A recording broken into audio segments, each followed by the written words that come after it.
We acknowledge we are on the traditional lands of Treaty 4 territory, a treaty signed with 35 First Nations across southern Saskatchewan and parts of Alberta and Manitoba, and the original lands of the Cree, Saulteaux, Dakota, Nakota, Lakota, and homeland of the Métis Nation. The City of Regina owes its strength and vibrancy to these lands and the diverse Indigenous peoples whose ancestors' footsteps have marked this territory, as well as settlers from around the world who continue to be welcomed here and call Regina home. Some members of City Administration are attending the meeting today through video conferencing. I'd like to remind anyone attending through video conferencing to ensure your video camera and microphone are off, and when speaking, remember to unmute your microphone and enable your camera. Some delegations will be attending the meeting today through teleconferencing to address council on various items on the agenda. Can I have someone move a motion to approve the agenda at the call of the chair with the following adjustments? That Communication CP 22-43, Greg Horsman, Outreach and Social Action Ministry of Knox Metropolitan United Church, be added to item MN 22-3 and received and filed. And that the delegations for DE 22-110, Cameron Fraser, Knox Metropolitan United Church, DE 22-115, Claire Carter, Regina, Saskatchewan, and DE 22-121, Evan Hunchak, Dream Development, be withdrawn and their written submissions be received and filed as CP 22-44, CP 22-45, and CP 22-46. Thank you. Councillor Stanichuk, and I have a seconder. Thank you.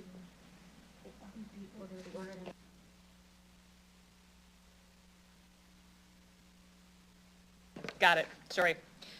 For public consumption, the following adjusted order of items will be confirmation of the agenda, adoption of the minutes, public hearing 22-29, public notice bylaws 22-33, 2022 and 22-38, CR 22-75, CR 22-74, CR 22-18, -19, then 69, then 70, 72, 73, 71, 14, motion 22-3, motion 22-4, finally closing off with bylaws 22-36, 37, 40, and a stormwater amendment bylaw 2022 number 2. So that is what you're moving, Councillor Stanichuk. That's good. You're seconding, Councillor LeBlanc. That's good. Thank you.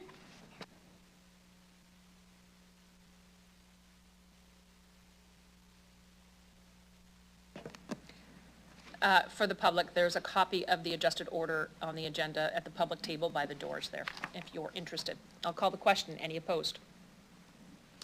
Seeing none, carried.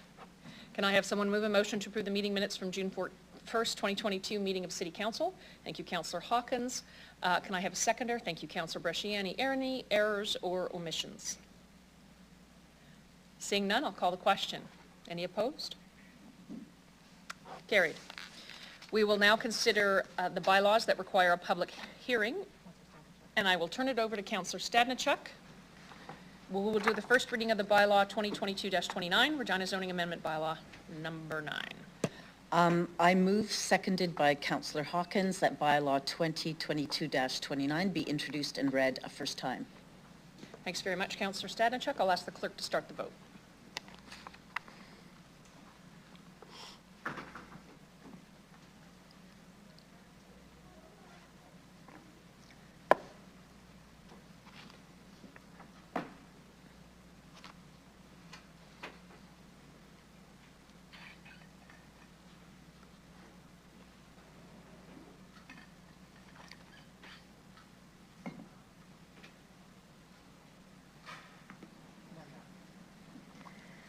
Through you, Mayor Masters, the motion carries 9-0 with Councillors Moll and Zakiniak absent from the meeting today.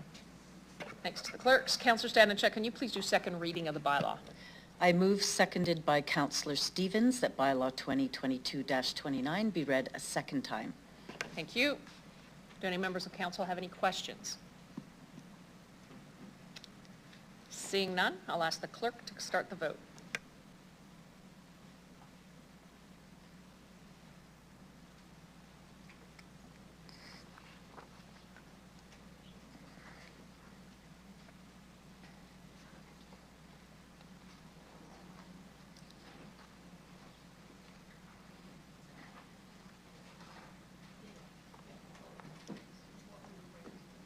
Go ahead, City Clerk. Through you, Mayor Masters, as required by legislation, the following bylaw requires a public hearing. Bylaw number 2022-29, Regina zoning amendment bylaw number 9. The proposed amendment is to accommodate proposed residential development consistent with the town's concept plan. Is there anyone in the gallery who wishes to address City Council on these proposed bylaws? There appears to be none. Mayor Masters? I'd ask the clerk to start the vote.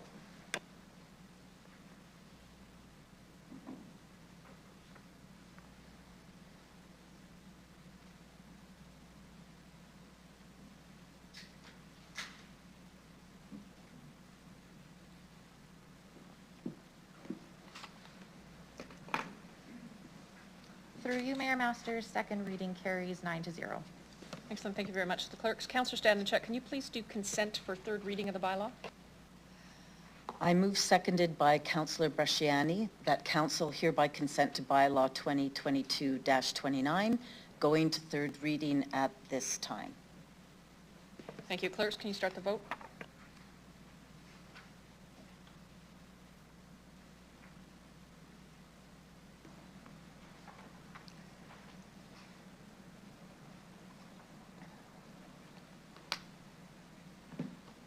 Through you, Mayor Masters, consent for third reading carries unanimously as required by law.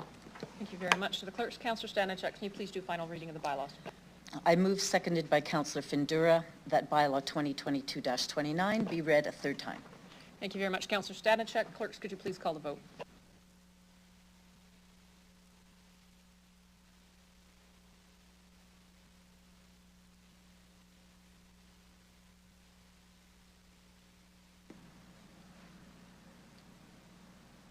Through you, Mayor Masters, the motion carries unanimously. Excellent, thank you to the clerks. We'll now consider the public notice bylaws that do not require a public hearing. I'll turn it over to Councillor Stanichuk to do the first reading of the bylaws. I move, seconded by Councillor LeBlanc, that bylaws 2022-33 and 2022-38 be introduced and read a first time. Thanks very much. Clerks, could you please start the vote?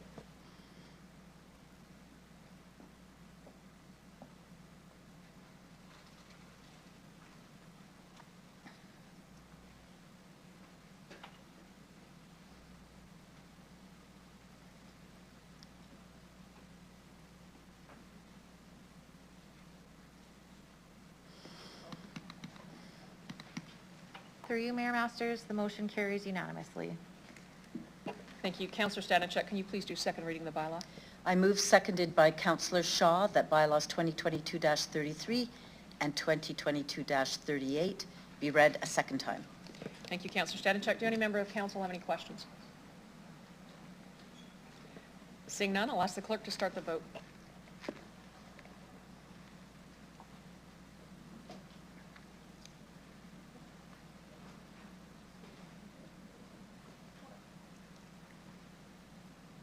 Through you, Mayor Masters, second reading carries unanimously. Thanks very much. Councillor Stanichuk, can you please do consent for third reading of the bylaws? I move, seconded by Councillor Mancinelli, that council hereby consent to bylaws 2022-33 and 2022-38 going to third reading at this meeting. Thanks very much. Clerks, could you start the vote?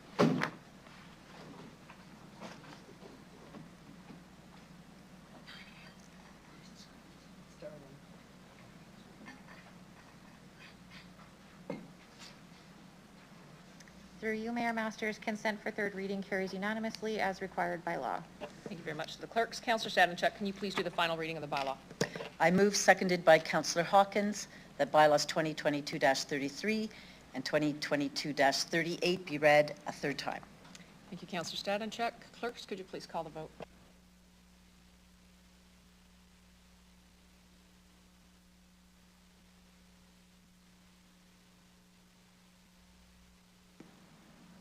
Through you, Mayor Masters, the third and final reading of the bylaws carries unanimously. Thank you very much to the clerks. As per the agenda adjustment, council will now consider CR 22-75, the 2021 City of Regina Annual Report and Public Accounts.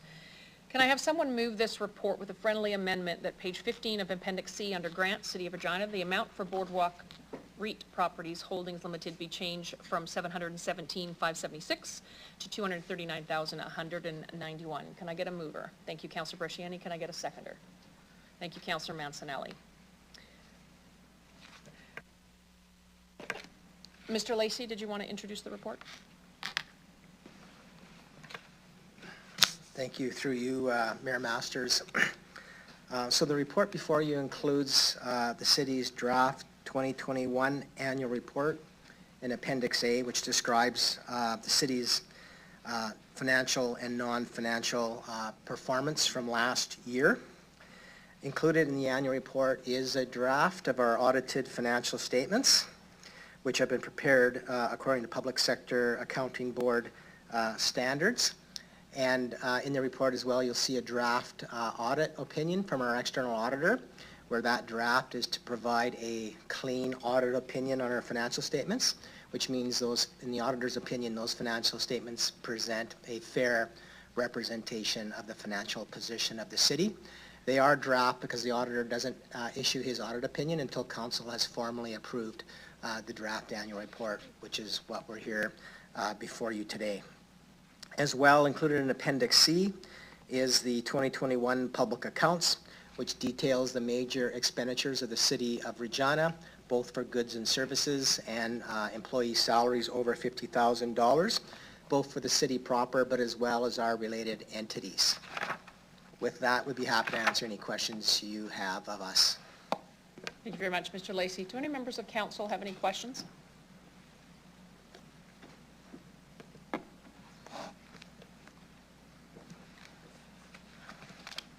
Seeing none, I will ask the mover if they wish to.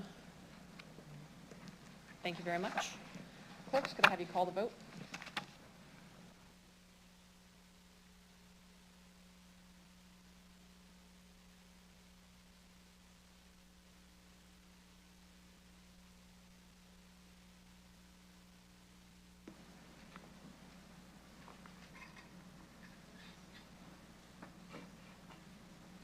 Through you, Mayor Masters, the motion carries 9-0 with all members voting in favor.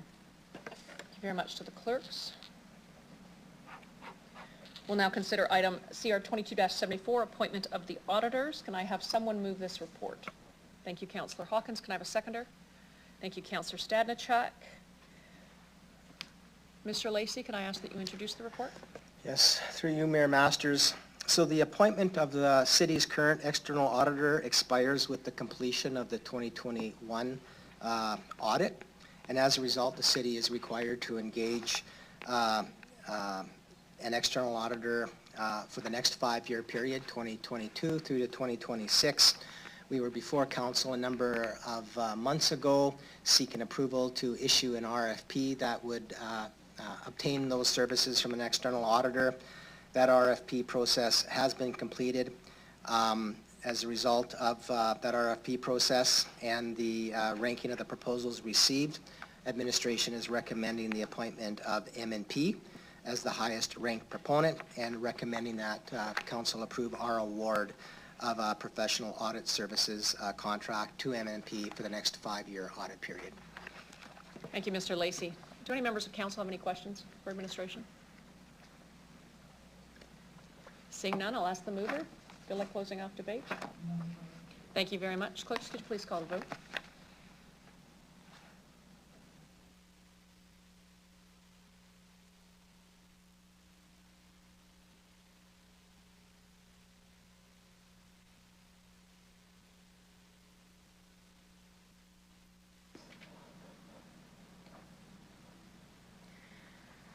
Through you, Mayor Masters, the motion carries 9-0 with all members voting in favor.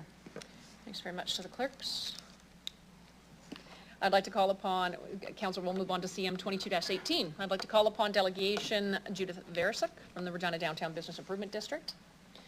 I'm going to ask that you introduce yourself for the record, the organization again that you're representing and where you happen to live. You'll have 5 minutes to address City Council, after which time you'll have the opportunity to answer any questions council may have for you. Good afternoon. Good afternoon. Good afternoon, Mayor Masters and City Council. My name is Judith Verisic, Executive Director with the Regina Downtown Business Improvement District. I'm here on behalf of my Board of Directors and I live in the City of Regina. I am pleased to be here today on behalf of my board to present our 2021 annual report.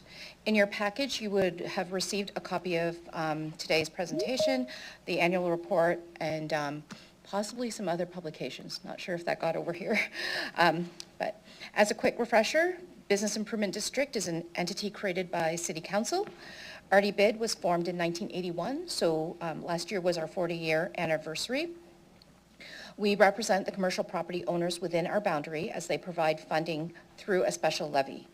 Our purpose is to enable a sustainable downtown neighborhood where entrepreneurship and cultural vitality flourishes, and all Regina residents are able to thrive in an active, safe, accessible, inclusive, and beautiful public realm. We work very closely with the City of Regina. However, our services are intended to supplement, not replace the services provided by the city. Our boundaries go from Angus to Halifax, from the railroad tracks to 13th Avenue, and along Broad Street south to College. Pre-COVID, over 35,000 people came to work downtown every day. Over 20,300 people live in downtown Regina and the 4 adjacent neighborhoods, Center Square, Cathedral, Heritage, and Warehouse. However, the total population of downtown proper is approximately 750 as of 2020. As mentioned earlier, RDBID is self-funded. Funding for RDBID is provided by all commercial property owners within our boundary. Our board sets a mill rate, which is presented and approved by council every year. The mill rate is applied to the assessed value of the property, which results in the bid levy, and this levy is collected along with municipal property tax, education tax, and library tax annually. The city accepts payment on our behalf and transfers the bid levy capture to RDBID to carry out our projects, programs, and activities in support of downtown. 2021 was a year of adaptation and change as uncertainty of the pandemic required RDBID to amend many of our programs and initiatives to respond to the ever-changing business landscape. Some of the highlights of 2021 was the adoption of our 2022 through 24 strategic plan, implementation of the community support program in partnership with the City of Regina and the Regina Police Services, the return of an abbreviated Summer in the Square program, which included Spin on Scarth, Fitness in the Plaza, the Pop-Up Bike Co-op, a Chef's Challenge, and Cinema Under the Stars. We celebrated the return of live music through our autumn concert series. We expanded our urban canvas program, including our traffic control box art gallery and the Footprints commemorative Indigenous art project. We hosted the annual Downtown Cleanup Day. We supported our members through marketing, social media promotions, promotional materials, and an e-newsletter. Other member promotions included the Festive Fashions and Festive Beverages campaign, along with the corporate gift card rebate program. We hosted our annual holiday season kickoff and tree lighting. We celebrated our downtown restaurants through the Taste of Downtown promotion. We installed additional seasonal lights and holiday decor. We celebrated our 40-year anniversary with a member reception and retrospective publication. We secured federal funding for additional banners and holiday decor through Prairie's Can. We secured funding for a modular warming station for the downtown ice rink, along with other winter amenities. We completed the Downtown Design Guidelines project, along with the Scar Street redevelopment study in partnership with the city, as well as many other programs and initiatives that are detailed in our annual report. As downtown Regina continues to recover from the impact of the pandemic, we will continue to evolve our programs and initiatives to best serve the membership while respecting the public health measures that may be in place to protect the community. Thank you for the opportunity to share our annual report with you today, and I'm happy to answer any questions you may have. Thanks very much, Ms. Berzak. Questions for the delegation? Councillor Stevens. Thanks for the presentation, Judith. Through the chair, there's a reported $53,000 deficit, understandable given the circumstances. How do you cover that? And secondly, what's your projection for 2022? Through the chair, the $53,000 deficit was primarily in place because of the provision for assessment appeals. As we all know, last year was a revaluation year, so administration can probably provide better explanation for this, but while there are appeals in the courts, we have to set aside some of the dollars. So technically some of those dollars are sitting in a reserve waiting for the resolution. And hopefully once that's resolved, dollars may come back to us. This year we used reserve money to offset. Okay, thank you. The placemaking line item through the chair is significantly less than what was budgeted for. The bid does incredible work when it comes to placemaking. Maybe you can explain why you spent less. Is it just a matter of capacity, efficiency? If you maybe walk through that a little bit. And where do you see things going in 2022? Some of the our placemaking budget, when we set it, it included capital projects, and when it comes through in the audit, some of those capital projects come through the amortization line item. So it actually shifts around, but it did include the purchase of the holiday decor and the banners that were moved while the numbers are crunched by the auditors. Okay, thank you. There's a bit covered in the report on the community support program. It's a pilot, or was a pilot, incredibly important. Can you provide some additional highlights as to what worked well, where there are gaps, what the city can do to help address the issues that the support program was working on? Anything that you could add in terms of what kind of support you need and where you see that program going in the future? Through the chair, that's a great question. And this project was so needed in our community. And as we've done research across Canada through this past year, a lot of our fellow bids have started similar programs in response to some of the challenges created or exacerbated by the pandemic. Our program, just from 6 months of operation, June through December, some of the numbers here included 775 interactions with individuals. We assisted housing 7 individuals, 750 hours with direct in-person interaction. They also do needle pickup. And I think the whole point of this program is diversion from RPS. A lot of times when people are struggling in the business community or the community is observing this, the first call is to 911, and sometimes that's not the best first step. So the intent of the CSP program was to be that in between, to be able to create that diversion and provide that support that might not necessarily be emergent. So sometimes it's just a bottle of water or a banana that these folks need just to kind of get something in their bellies, and maybe it might be some warm socks or a blanket. So obviously there are some larger challenges that this team will work to address, and that results sometimes in housing or connecting people with the services that they need. But a lot of times it is simply just some compassion and care, which they go out and do. So where the city can come in, or where some of the gaps were. Hours of operation. We were limited in how many hours we could operate based on the number of the funding for the team members. We always try to have folks going out in teams of 2 for safety's sake. And when you have a team of 4, that's only 2 teams of 2 covering a large area, and you're working 40 hours a week, so there's only so much time.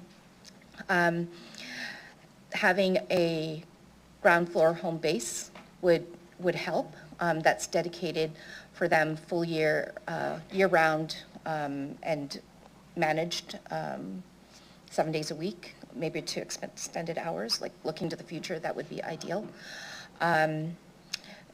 We have since, I guess it would be February 2022, we've been working with the warehouse district and expanding the program there. So we were able to develop a home base in the warehouse district. There's a little bit more availability in terms of affordable space. So that's worked out well. And we were able to supplement the staff with 4 more positions. So we're at 8. But again, it's a larger area that they're covering. So more funding is always needed for more people. That's the main expense. It's manpower, and then making sure, another gap or challenge is making sure that our staff is taken care of, because what they do is so challenging that there's mental health and wellness that we also need to invest in our team members to make sure that they're being taken care of so they can take care of others. Great, thank you very much. Okay, Councillor Stevens, Councillor Shaw. Thanks, Jude. Just to add to Councillor Stevens' questions, you talked about the hours of operations, maybe that would help. Can you tell me what that would look like? And would it be overnight? Would it be 24 hours a day that you're having people out? Through the chair. Through the chair, thank you for the question. Because it was a pilot, we were trying to play around with what works best. We played around with an 8 to 5, and then we shifted to more of a 9 till 7 type program. But I do still think the early hours are needed as well. So being able to have coverage from 9 till 9 is actually the ideal. That's kind of where we want to get to. 7 days a week would be great. We were operating, we were testing out Monday to Friday, and then sometimes we would, during farmers market, that season, we would go Tuesday till Saturday, just to see what's needed, so. Thank you for that. Do you have a cost-benefit analysis of what you've saved? Did you do anything like that through the chair? Through the chair, just what we saved, or, I'm sorry? So calls for service that you, Oh. do you have any idea what that amount was through the chair? I'm sure we have the numbers, we just have to calculate. We have the raw data, we have to calculate the cost benefit, but that's something that we can definitely do and send to you. That would be muchly appreciated, because if you Yep, can show that absolutely. savings, and thank you, that's Yep. all I have, Judith. Councillor Shaw. Councillor Bresciani.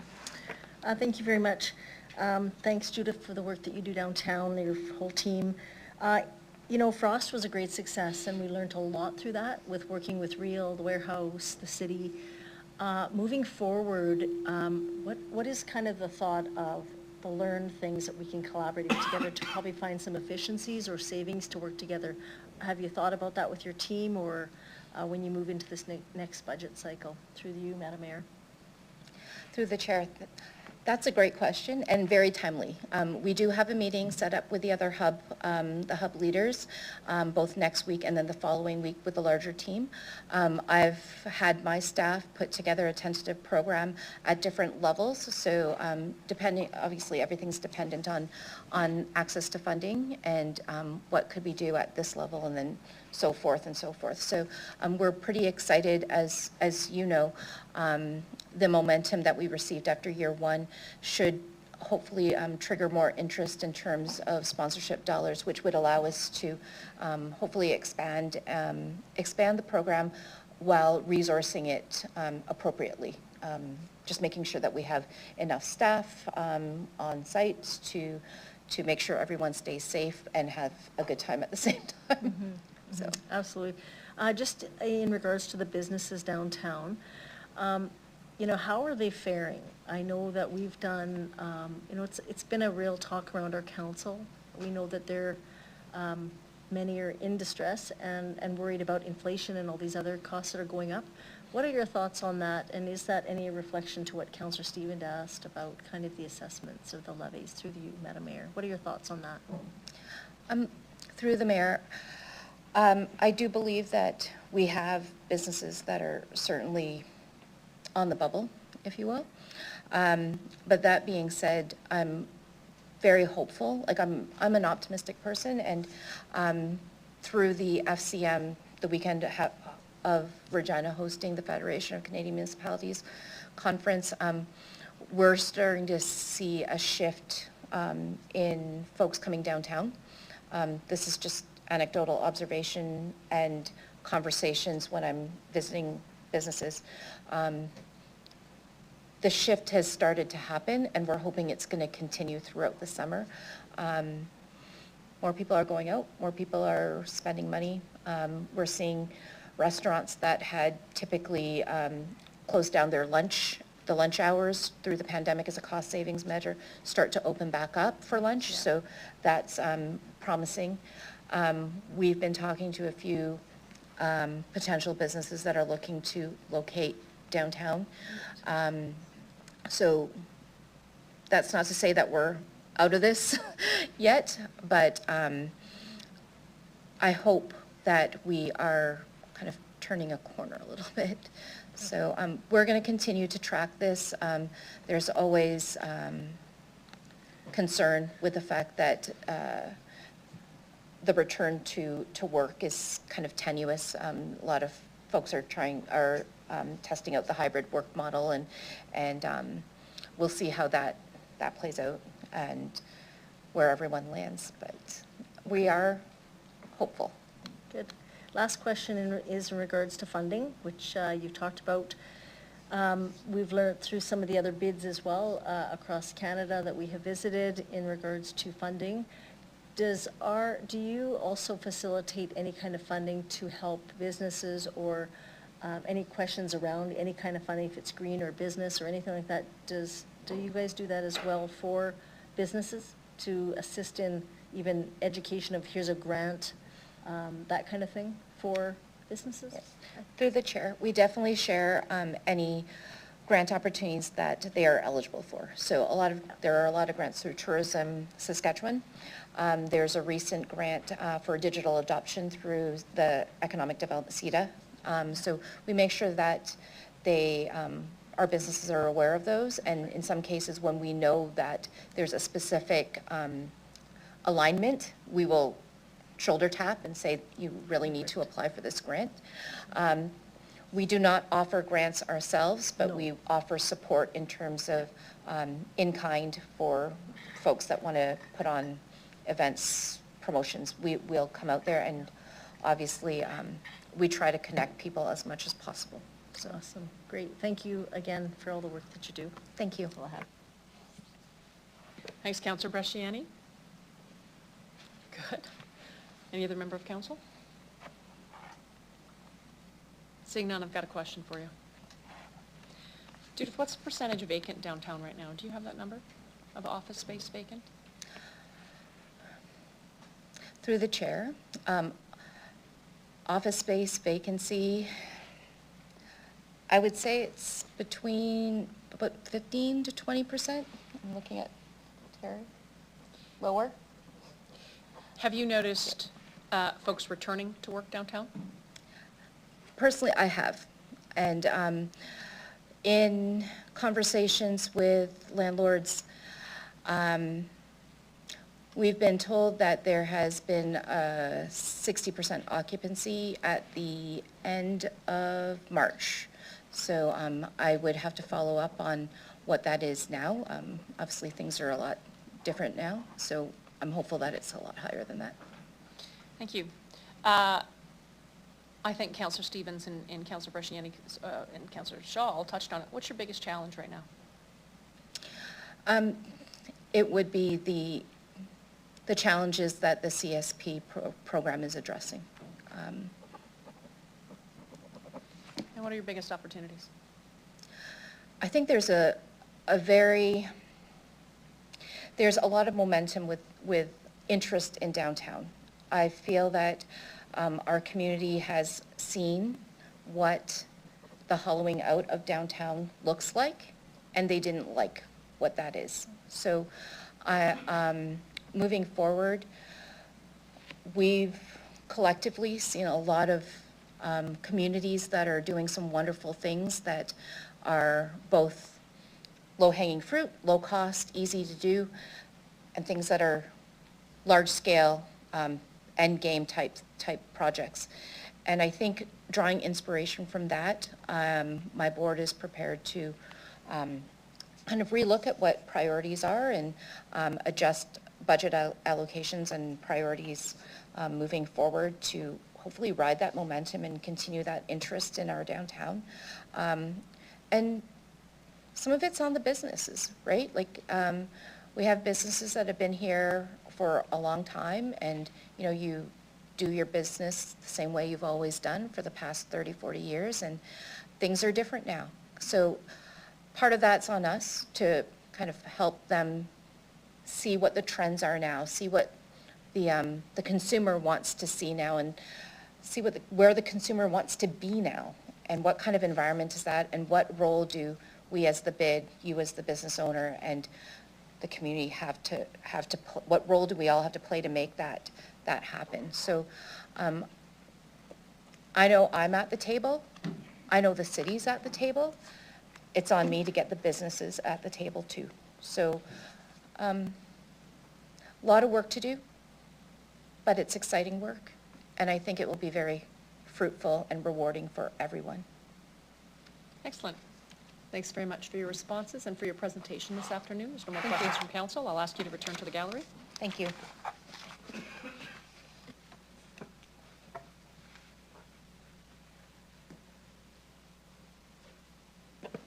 We'll now consider item CM 22-18, the Regina Downtown Bid 2021 Annual Report. Please note, council, this is a receive and file report. Can I have a member of administration please introduce the report? Mr. Lacey, Mr. Nicol. Thank you. Through you, Mayor Masters. So the Regina Downtown Business Improvement District bylaw requires the Business Improvement District to submit an annual report to you for the preceding year, as well as its audited financial statements. This report fulfills that requirement, and as a result, as noted, this is a file and receive report recommendation. Thank you very much, Mr. Lacey. Can I have a mover of the report? Thank you, Councillor Bresciani, and a seconder. Councillor Mancinelli, thanks very much. Councillor Bresciani, please go ahead. Thank you. We heard Judith speak of the deficit, and it's in regards to the appeals that are in place. Can I just get, what is the timeline on that? Is it a year? Is it, like, what is the appeal process and the outcomes for timing? Through you, Madam Mayor. So through you, Mayor Masters, I do not have a specific timeline. The appeal process takes its own process, and I don't have any particulars with respect to these appeals. Typically what happens is when appeals do occur, there's kind of like an allowance of accounts, doubtful accounts set aside. So you set aside a provision that if appeals are successful, the overall property tax, or in this case levies, that you're going to receive are going to be reduced. So that's what this provision is for. I don't have any particulars with respect to today where those appeal assessments are at with respect to where they're at in the process. Thank you. I guess I'm just looking for the appeal process itself. Like, could these go on for years, or is there a timeline that they will be done in a year, or what's the process there? Yeah. So these do go in front of an appeal board. Just trying to find the... So these do go in front, first of all, of the local board of revision. So that's a board of council here that's appointed, that's independent. Applicants then, if the ruling from that board they're not satisfied with, can appeal it to the Saskatchewan Municipal Board of Assessment. And then from there, if they so decide, they have a choice to take it to the Court of Queen's Bench. So we don't necessarily control the timing of those processes and the decisions of the appellants about whether or not they wish to pursue the various levels of appeal. So it can take potentially years, depending on when those various bodies hear those appeals, and then whether the appellants decide to pursue the next level of appeal if they're unsuccessful. Okay. Okay. And then is the communication through you, is the communication back with the bid at all, how they're going, or are they left out of the loop, or do we really not have anything to do with that? How do they get, I guess process-wise, if they have to plan on their budget, when they're planning, how would they ever be, is it just through then the owner? Does that work? So typically, through the budget process, we do provide advice to the bid with respect to what we think they should be setting as an allowance. Yeah. So you'll note on the financial statements here that they did set up a budget of $40,000 for the year, but because of just the nature, you don't necessarily know, it's your best estimate, and so the amount actually is higher. So we do work with them to try to determine when they set up their budget about what we think is a reasonable allowance to set up. With respect to the process itself, I see Ms. Amanda Huggle is on the line here. She's from our assessment branch. I'm not specifically sure exactly how we communicate the results to them. We certainly would with the bid, but I'll maybe ask her if she has any additional information to provide about how that communication process works once we are aware of what the outcome is of that appeal.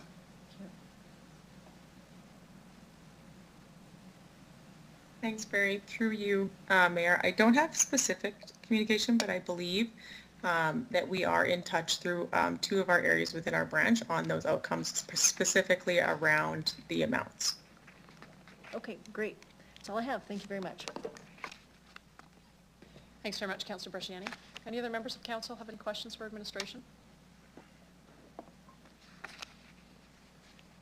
Seeing none, I'm just going to make a comment because I know Judith Versek is still in the room.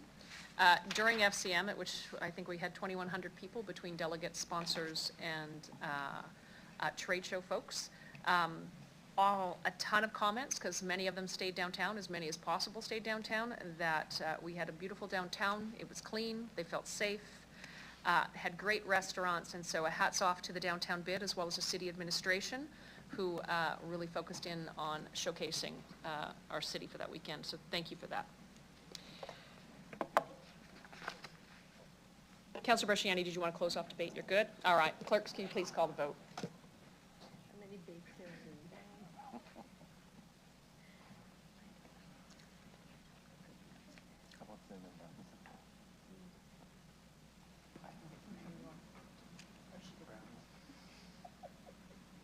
Through you, Mayor Masters, the motion carries 9-0, with all members voting in favor. Thanks very much to the clerks. Next, we're going to deal with CM 22-19. I'd like to call upon Delegation Lisa Gibbons from Regina Warehouse Business Improvement District. Not virtual. Please, I'm going to ask that you please introduce yourself for the record, organization you're representing again for the record, where you happen to live, and you'll have 5 minutes to address City Council, after which time you'll have the opportunity to answer any questions you have for me. Good afternoon. Good afternoon. My name is Lisa Gibbons. I am the Executive Director for the Warehouse District, and I live in Regina. Close to the Warehouse District, but not quite in it yet. As most of you know, the Warehouse District is a not-for-profit organization funded by property owners within our boundaries. For those not familiar, our district reaches from the rail yard tracks to 4th Avenue, from Albert Street to Winnipeg. We'll be talking about the COVID pandemic and how it pushed many business owners to the brink, tested our patience and our resolve, and even brought out the best in much of our community. In 21, we were excited to welcome back events such as Nuit Blanche, YQR Food Truck Wars, the Rider Shuttle, all which had a positive impact on businesses as well as our community. The Hop Circuit connected our 4 breweries located in the Warehouse District, with 2 outside the district, raising the profile of craft beer and celebrating patios as we begin to work towards business recovery. We're also proud to be part of the Indigenous Footprint Project with our partners Regina Downtown, working with local Indigenous visual artists to create posters and stencils of original artwork incorporating footprints to honor thousands of individuals impacted by residential schools in Saskatchewan. New banners are currently being installed in the Warehouse District, a result of federal funding through the Western Economic Development Canada that we received in 2021. Our cleanup crew, in partnership with the North Central Family Center, made many trips through the district picking up garbage. And we also launched many holiday promotions, from a gingerbread building contest to win the wish list, as well as hosting a retro route, new way to shop vintage. No one includes a worldwide epidemic in their business plans, and we'd like to thank all of our members who have worked tirelessly throughout the past 2 years to continue to find new ways of keeping their businesses alive and prospering. For some, the only choice was to close their doors, and we salute those folks who had to make that difficult decision. We hope for the Warehouse District that in 10 years from now, instead of talking about this pandemic, we will be talking about 22 and the investment that we made into our community and the lasting impact that we're seeing throughout our city. Thank you, and I'm happy to answer any questions. Thanks very much, Lisa. I have a question from Councillor Stadenchuk. Thank you, Mayor Masters, and through the chair. How many staff do you have at Regina Warehouse Bid? Through the chair, my board likes to say two-ish, so 1 full-time and 2 that work 3 days a week. Okay. I've noticed that, like, you have taken on a couple of new issues. It was mentioned as well that the community support program came to the warehouse district.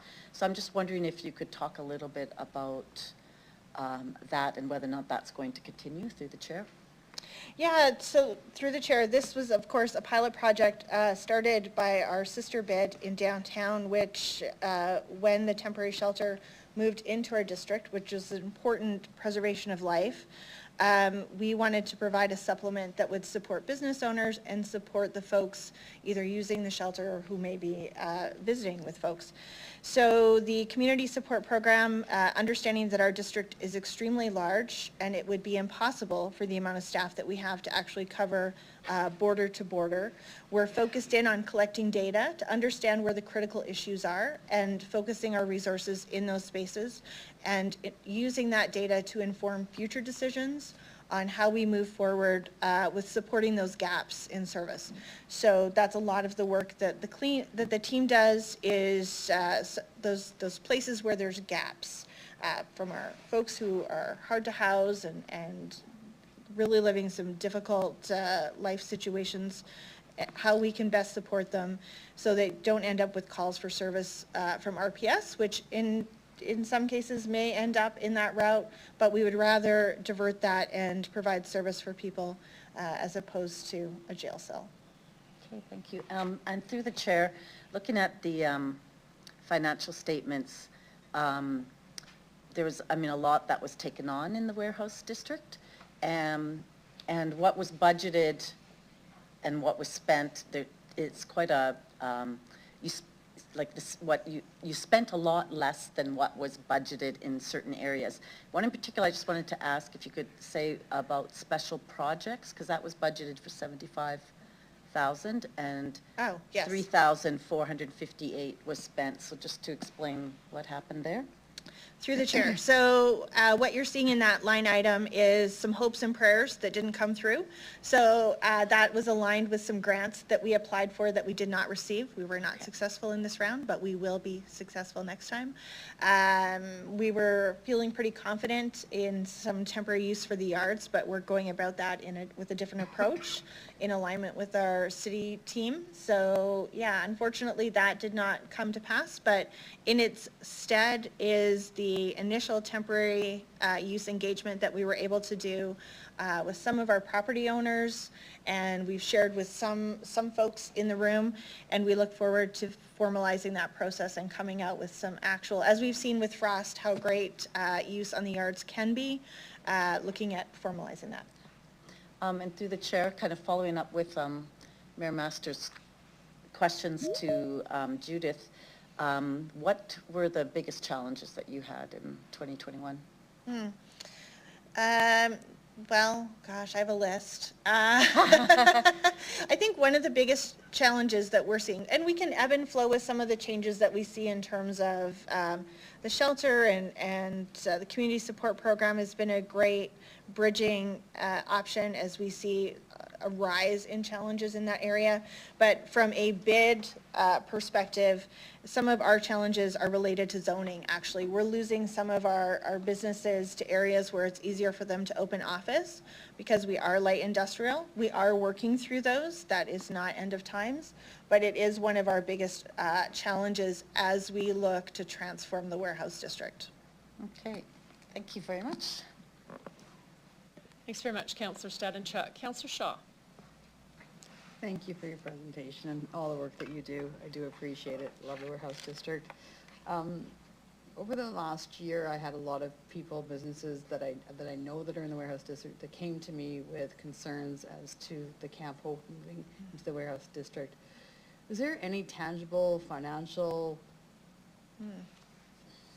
money spent, money lost in contributing to Camp Hope, or was this, because I couldn't get anything out of anybody as to all their complaints, you know, it was like, well, we did this, we did that, but can you tell us of anything that the businesses came forward, and the people living in the area came forward with you with financial impacts to the Camp Hope, through the chair? Thank you, through the chair. So that's a difficult thing to quantify. There's definitely a lot of quality conversations around that and the impact throughout that. I don't have any numbers outside of the expansion of the community support program. However, while we linked that to the temporary shelter, in the past 2 months in checking back with the team, 2 of their critical incidents happened still within the warehouse district.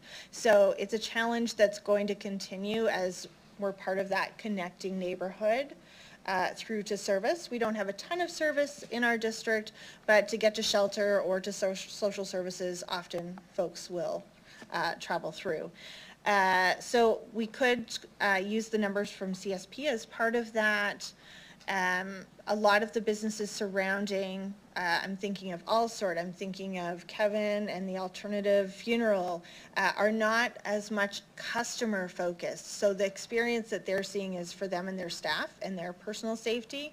The Centennial Market and Value Mall were truly impacted and had some additional concerns. They didn't end up hiring additional staff. They added some cameras. So I don't have a ton of data for you on that. I wish I did, because data helps tell the story.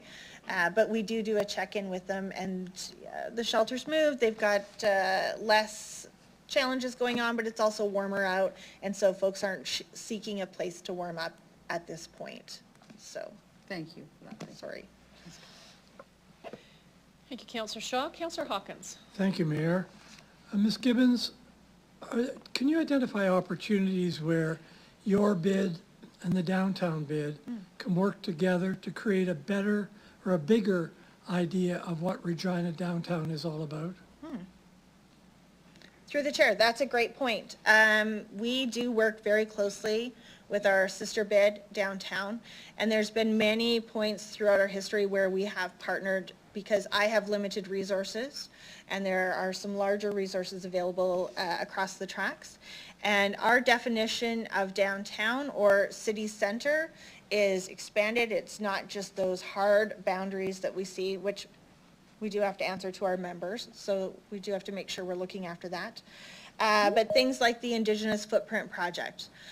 Downtown did the heavy lifting on that, and we provided support. The Community Support Program, the same.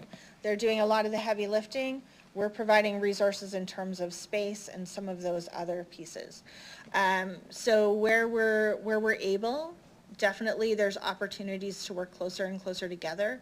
And I think as the City Center core framework group continues to work together, we can even add real into that bubble and building out that connectivity between the 3 organizations.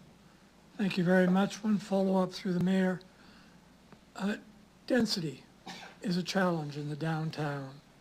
Do you have any comments to make on how we could better encourage folks to live and work right in the downtown?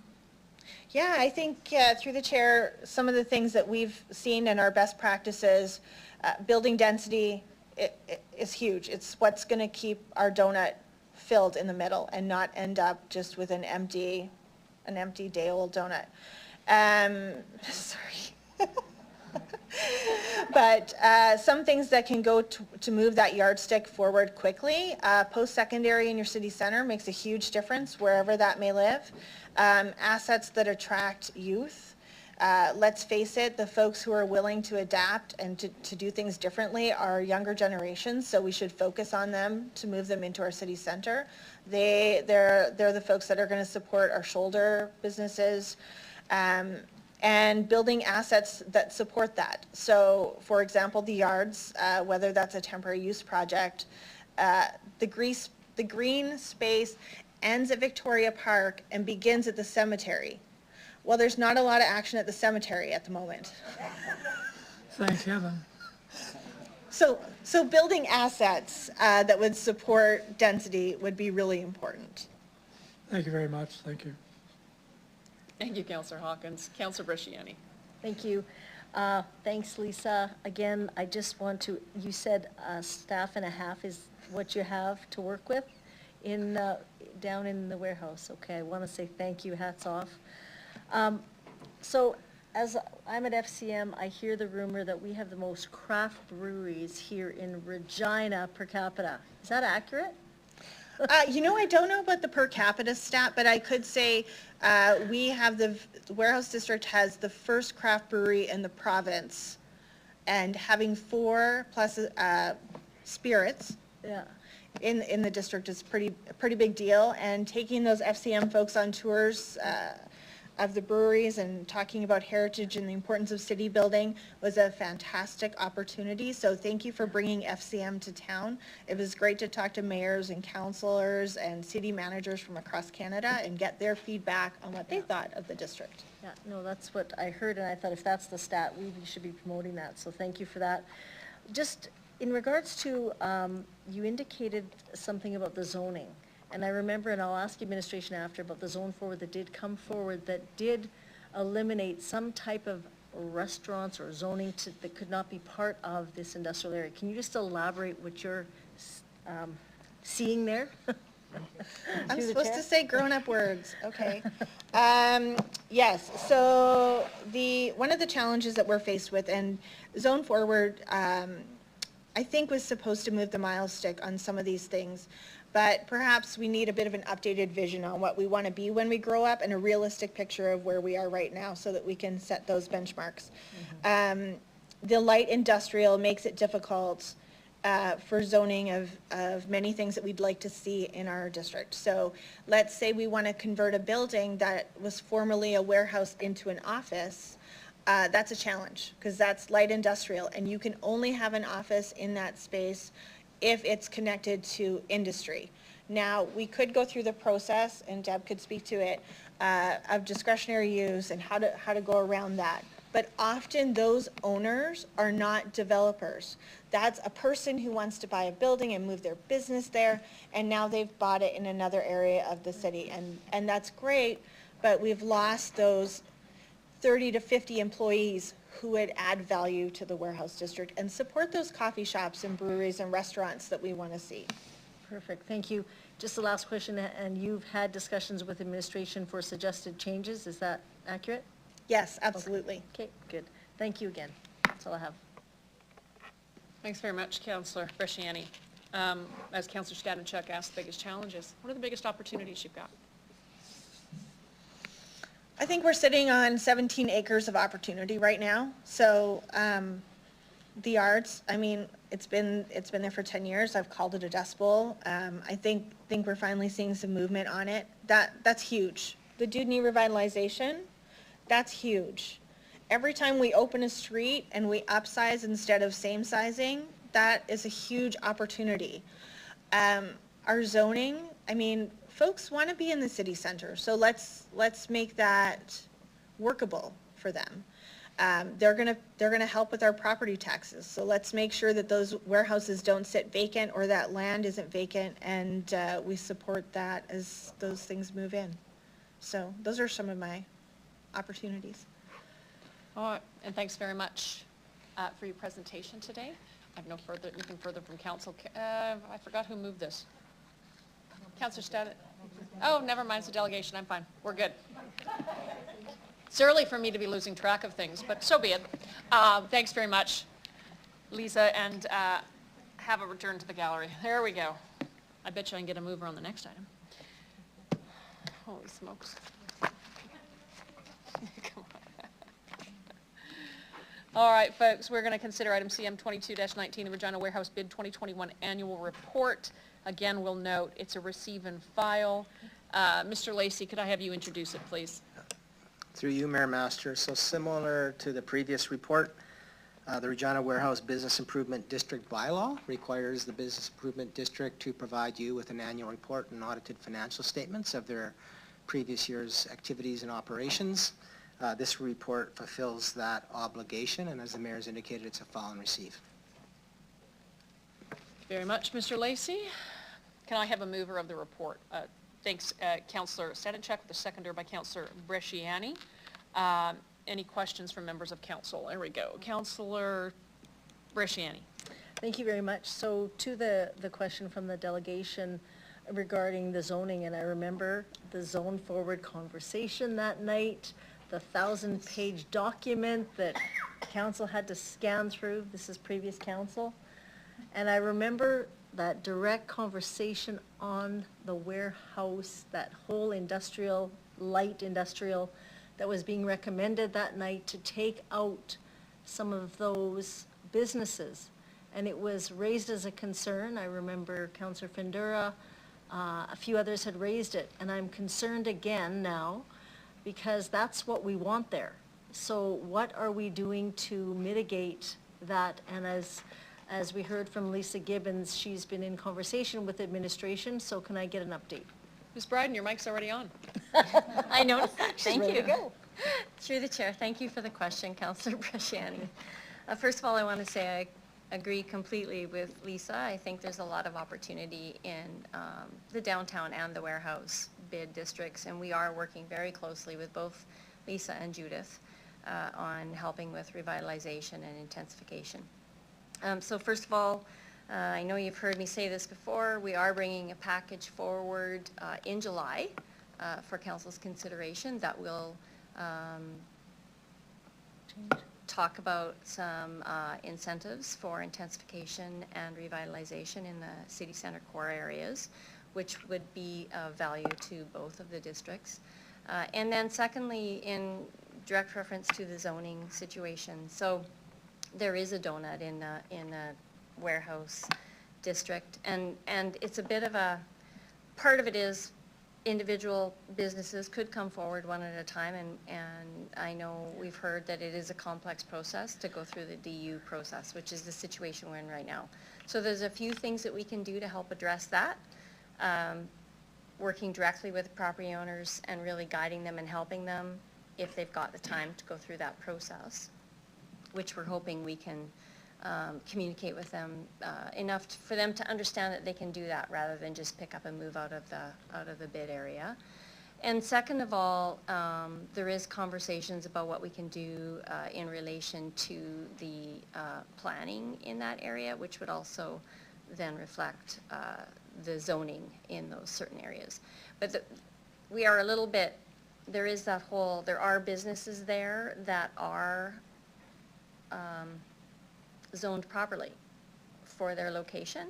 And so by changing the zoning on them, then they're like, we're hamstrung and we can't do anything. So there's some communication that has to take place and consultation with those property owners before we can move forward with those changes. But we are in the process of starting those conversations in the next couple of months here. Thank you. I'll just make a comment. One of the biggest things that we heard there, how important our industrial and precious our industrial land is. This is light industrial.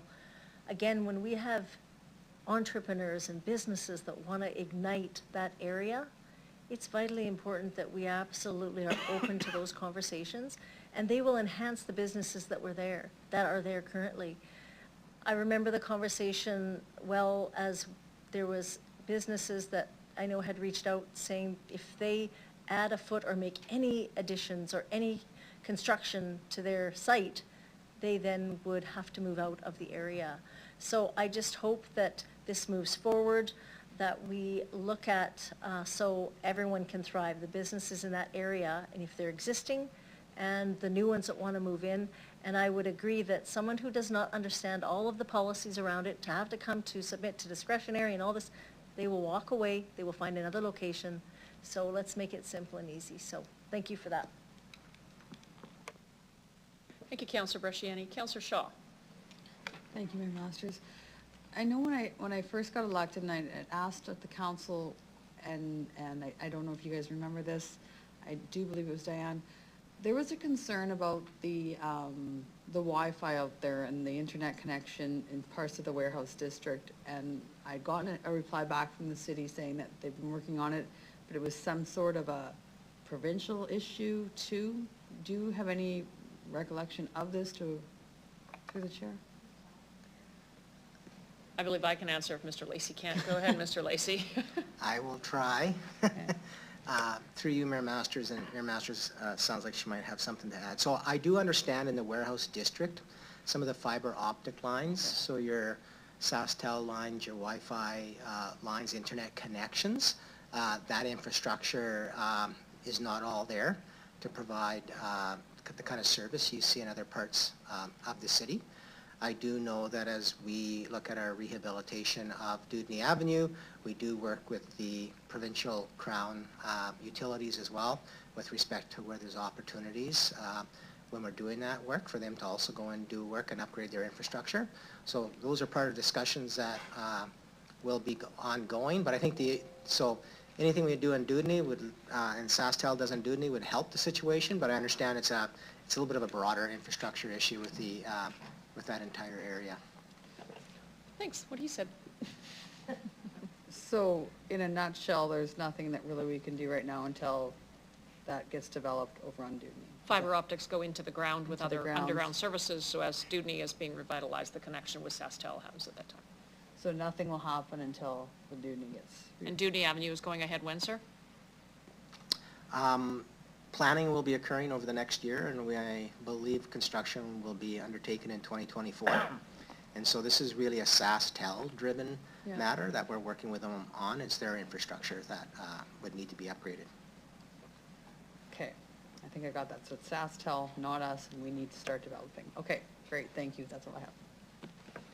Thank you, Councillor Shaw. Councillor Brasciani, there's no other members of council that wish to speak. Did you want to close off debate? You're good? Thanks very much. Council will vote on receiving and filing the warehouse bids annual report. In case that wasn't clear, please call the vote.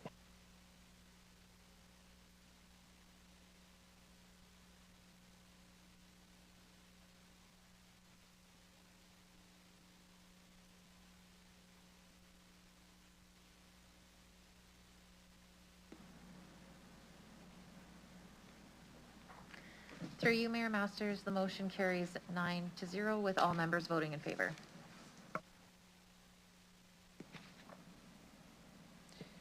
Thanks very much to the clerks. Council will move on to CR 22-69.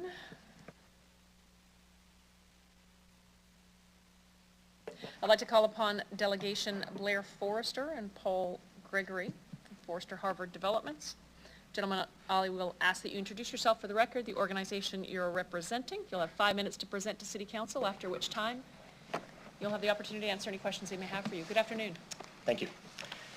Your worship, members of City Council, my name is Blair Forrester. I'm the president of Forrester Harvard Development Corp. and Westera Development Corporation. With me today is Paul Gregory, our manager of residential land, and we are the proponents of the application that's before you today. We also have a subsequent delegation from our planning consultants who will be doing it virtually. They're here primarily to answer any technical questions that you may have following our presentation. We are very pleased to finally be here in a position to ask for your consent for another stage of residential development at Westera. As we're all aware, there's been many exciting announcements recently about West Regina with SaskPower, Cargill, Red Leaf, and recently Amazon. Our Westera neighborhood was always intended to be the logical housing supplier for industry on the west side of Regina for the thousands of construction and permanent jobs that these companies will require. We were before you in January of 2015 for our first concept plan approval, and following that time we saw one of the sharpest declines in housing starts in the province's history. During that period we also saw an evolution in how bricks and mortar and physical real estate was expanding across North America. That evolution was accelerated significantly with e-commerce requirements required from the COVID-19 pandemic. We are very bullish on bricks and mortar retail moving forward. We're seeing a return to previous shopping habits.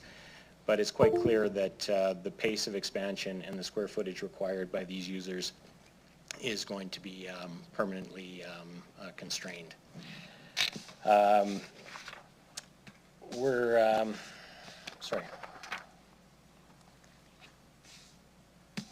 We're happy to report that the current lot supply in West Era is nearing sellout, and we have some good support from the residential home building community in the city for some new lots.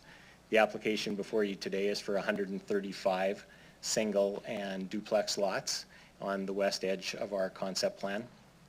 It is contained within 16 acres of land, which is within a 60-acre parcel that was originally zoned for large format retail. Because of the reasons I just laid out, we feel it's our opinion that this is far too much large format retail land for the west end of Regina to absorb. And if we do not receive rezoning on it, chances are it will sit vacant for a protracted period of time. Within the West Area Community Plan, there is also a 20-acre neighborhood shopping node that is unaffected by this application. The families that are ultimately going to occupy these lots are going to increase the population of West Era and are going to go a long way aiding us to attract the desperately needed services in the area, which are grocery, drugstore, convenience and food service operations. So we are here asking for your consent. Thank you very much for your time, and both Paul and I are available to answer any questions that you may have. Thank you very much. Mr. Forrester, I'm going to open it up to questions. Councillor Stadnichuk. Thank you, Mayor Masters. Through the chair, thanks for presenting and giving the rationale for why you want to move forward on the housing. The only critique in terms of public commentary was people who wanted to maintain the retail. What are your plans for retail, or are you waiting until there's demand because of more people living there? Thank you. Excellent question, and through you, Your Worship. I believe the two comments that we got back were just simply confusion. They thought that the reduction in this land was reducing the neighborhood commercial node that we have. As I've mentioned on a couple of occasions, back in 2015, we actually signed a grocery store deal. So we have an executed grocery store deal for West Era. It was at that grocer's entire option as to when the population base in the area would support their business model. The slowdown in growth and the economy, coupled with the COVID pandemic, has put that on hold. We expect applications like this will go a long way to convincing them to move forward with that application. In consultation with Councillor Zakidniak and following that, a couple of comments that came in, we have a West Era proprietary Facebook page that has, of the 1,000 or so residents, we have 240 of them that subscribe to the service. We put a detailed map out with all the planning rationale behind this application. It was received by, I think as of this morning, 181 of those 240 people. We received 15 thumbs up and one positive comment and no negative comments on the application. So I think we've satisfied the questions that maybe some of the residents had. Okay. And I guess just to follow up then through the chair, the city, we've talked a lot about complete neighborhoods, so the goal is to have like a grocery store and other kinds of retail that kind of makes a complete neighborhood in the area. Is that so? Through you, Your Worship, yeah, that was the entire plan behind West Era, and we bill it as a complete community because we have allocated, there's employment lands, there's retail commercial lands, and there's a wide array of housing options.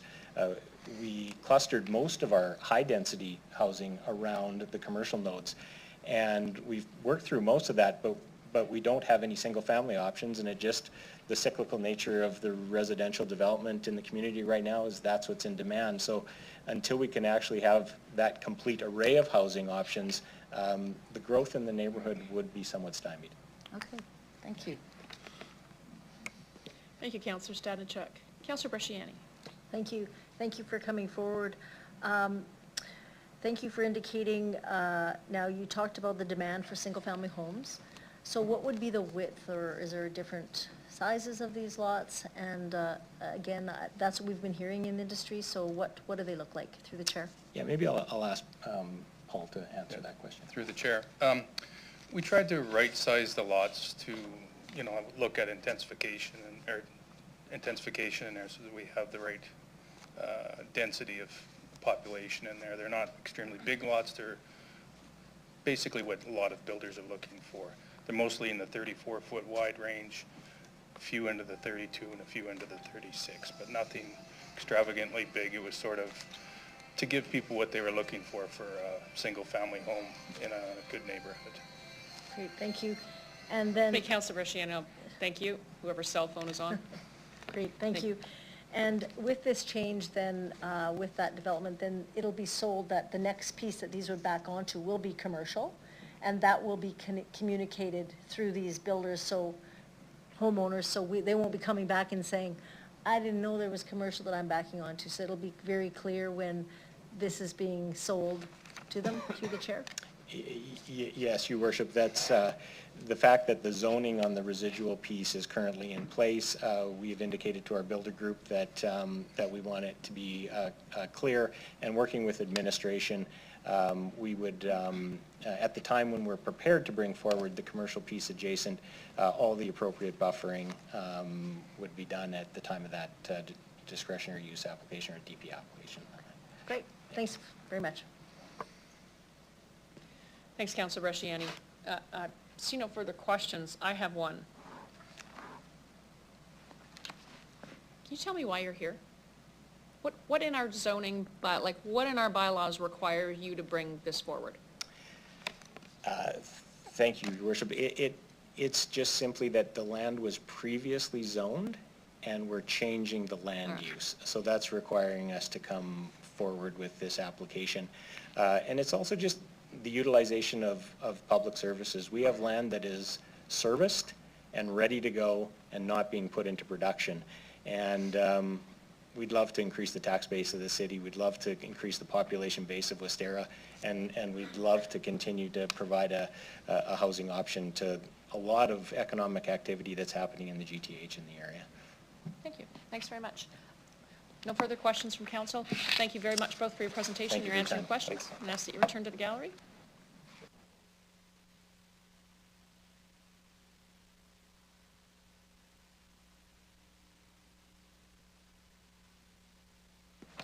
I'll call upon Delegation Grant Mikelshian. Good afternoon. I'll ask that you please introduce yourself for the record, the organization you're representing, if any, and where you're calling from. You'll have 5 minutes to address City Council, after which time you'll have the opportunity to answer any questions they may have for you. Good afternoon. And I think, sir, you need to unmute *6.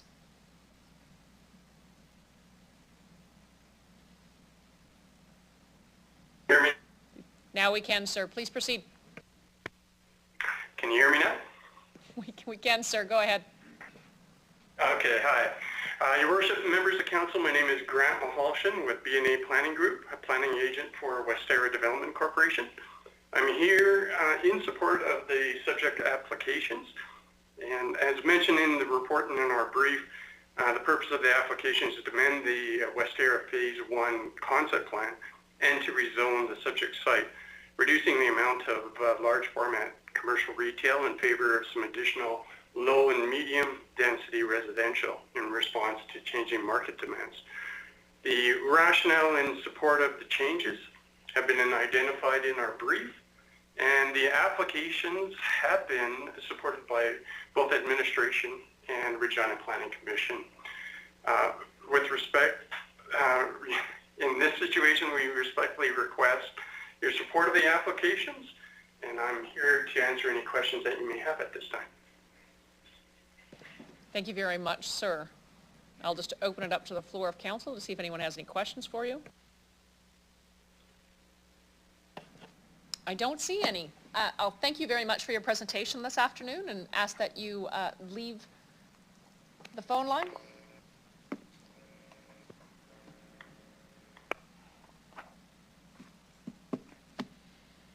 Council will now consider item CR 22-69, proposed concept plan and zoning bylaw amendment for 8701 Dudney Avenue. I'm going to ask Councillor Fundura to please introduce the report. Thank you, Mayor Masters. I bring report CR 22-69, proposed concept plan and zoning bylaw amendment for 8701 Dudney Avenue. Planning Commission recommends the City Council approve the application and amend the Westera Phase 1 concept plan, and to approve the rezoning of portion of the lands in Westera Phase 1 from mixed large market zone to a residential urban and low-rise zone. Mayor Master, can I get a seconder, please? Thank you, Councillor Mancinelli. Okay, thank you, Mayor. Westera Development proposed an amendment to the Phase 1 concept plan by reconfiguring 6.5 hectares of large retail land use to medium and low-density residential use. As you heard from the delegation, market and people living in the area drives the demand from commercial. Large retailers are at this time not interested in setting up shop, not trying to pawn anything. What happens here, we need more residents in the area to encourage commercial development to come in and set up shop. This area has more land, as the delegation mentioned. There is at least 48 some acres left for commercial, so they're not running out of land. So amendment are supported by OCP objectives planned for the housing supply. The administration reviewed, administration supports the proposal. Planning Commission voted unanimously to approve, and then Commission seeks concurrence. Thank you, Mayor. Thanks very much, Councillor Fundura. Do any members of Council have any questions for either administration? Thank you. Councillor Mancinelli. Through the chair, during today's discussion, it was cited that commercial properties are holding off till there's more residents available to take advantage of this area. Just wondering if administration could comment on Pinky Road and its rebuilding and what effect that will have on access to this area and potentially maybe an interest for some of these commercial investors to start up. Who would like that one? Do you want to, is Mr. Warren on the line? So, go ahead, Deb. Thanks, through the chair. So, the Pinky Road design work is underway, and we have an RFP out for the design, or no, actually, the RFP should be going out hopefully sooner or later this year for the design work. But the direct impact, I actually have no comment on what the direct impact will be for the GTH or this area. Okay, well, maybe I'll just comment for a second. West Hill and Edgewater are two large subdivisions in my ward. Neither of them have any retail component to them whatsoever, and they've been that way for multiple decades. Pinky Road is a direct link. Knowing that people are coming out of a pandemic and looking for investment, I just thought, being this is televised, it'd be a good time to say that, so thought I'd mention it. Thank you, Councillor Mancinelli. Councillor Stadnicek. Thank you, Mayor Masters. So a question, I guess, for administration is, through the chair, is the fact that this, I know, this plan was previously, the whole idea of developing the West area has been in existence for quite some time. Have we heard from people who currently live in that neighborhood about the fact that the development stopped and the impact on them? Ms. Bride. Thank you. Through the chair, I think I'll defer that to Ms. Dawson. Thank you. Through you, Mayor Masters.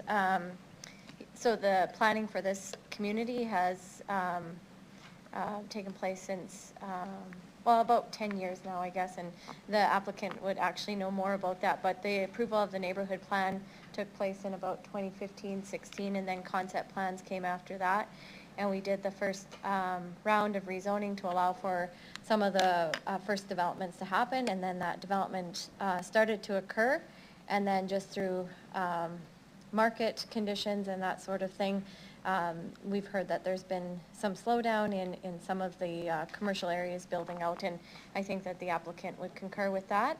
And of course, as any neighborhood builds out, there's growing pains because there's still construction going on, roads being built, and then extension of the neighborhood line. So we have heard that, and that's typical of a neighborhood build out.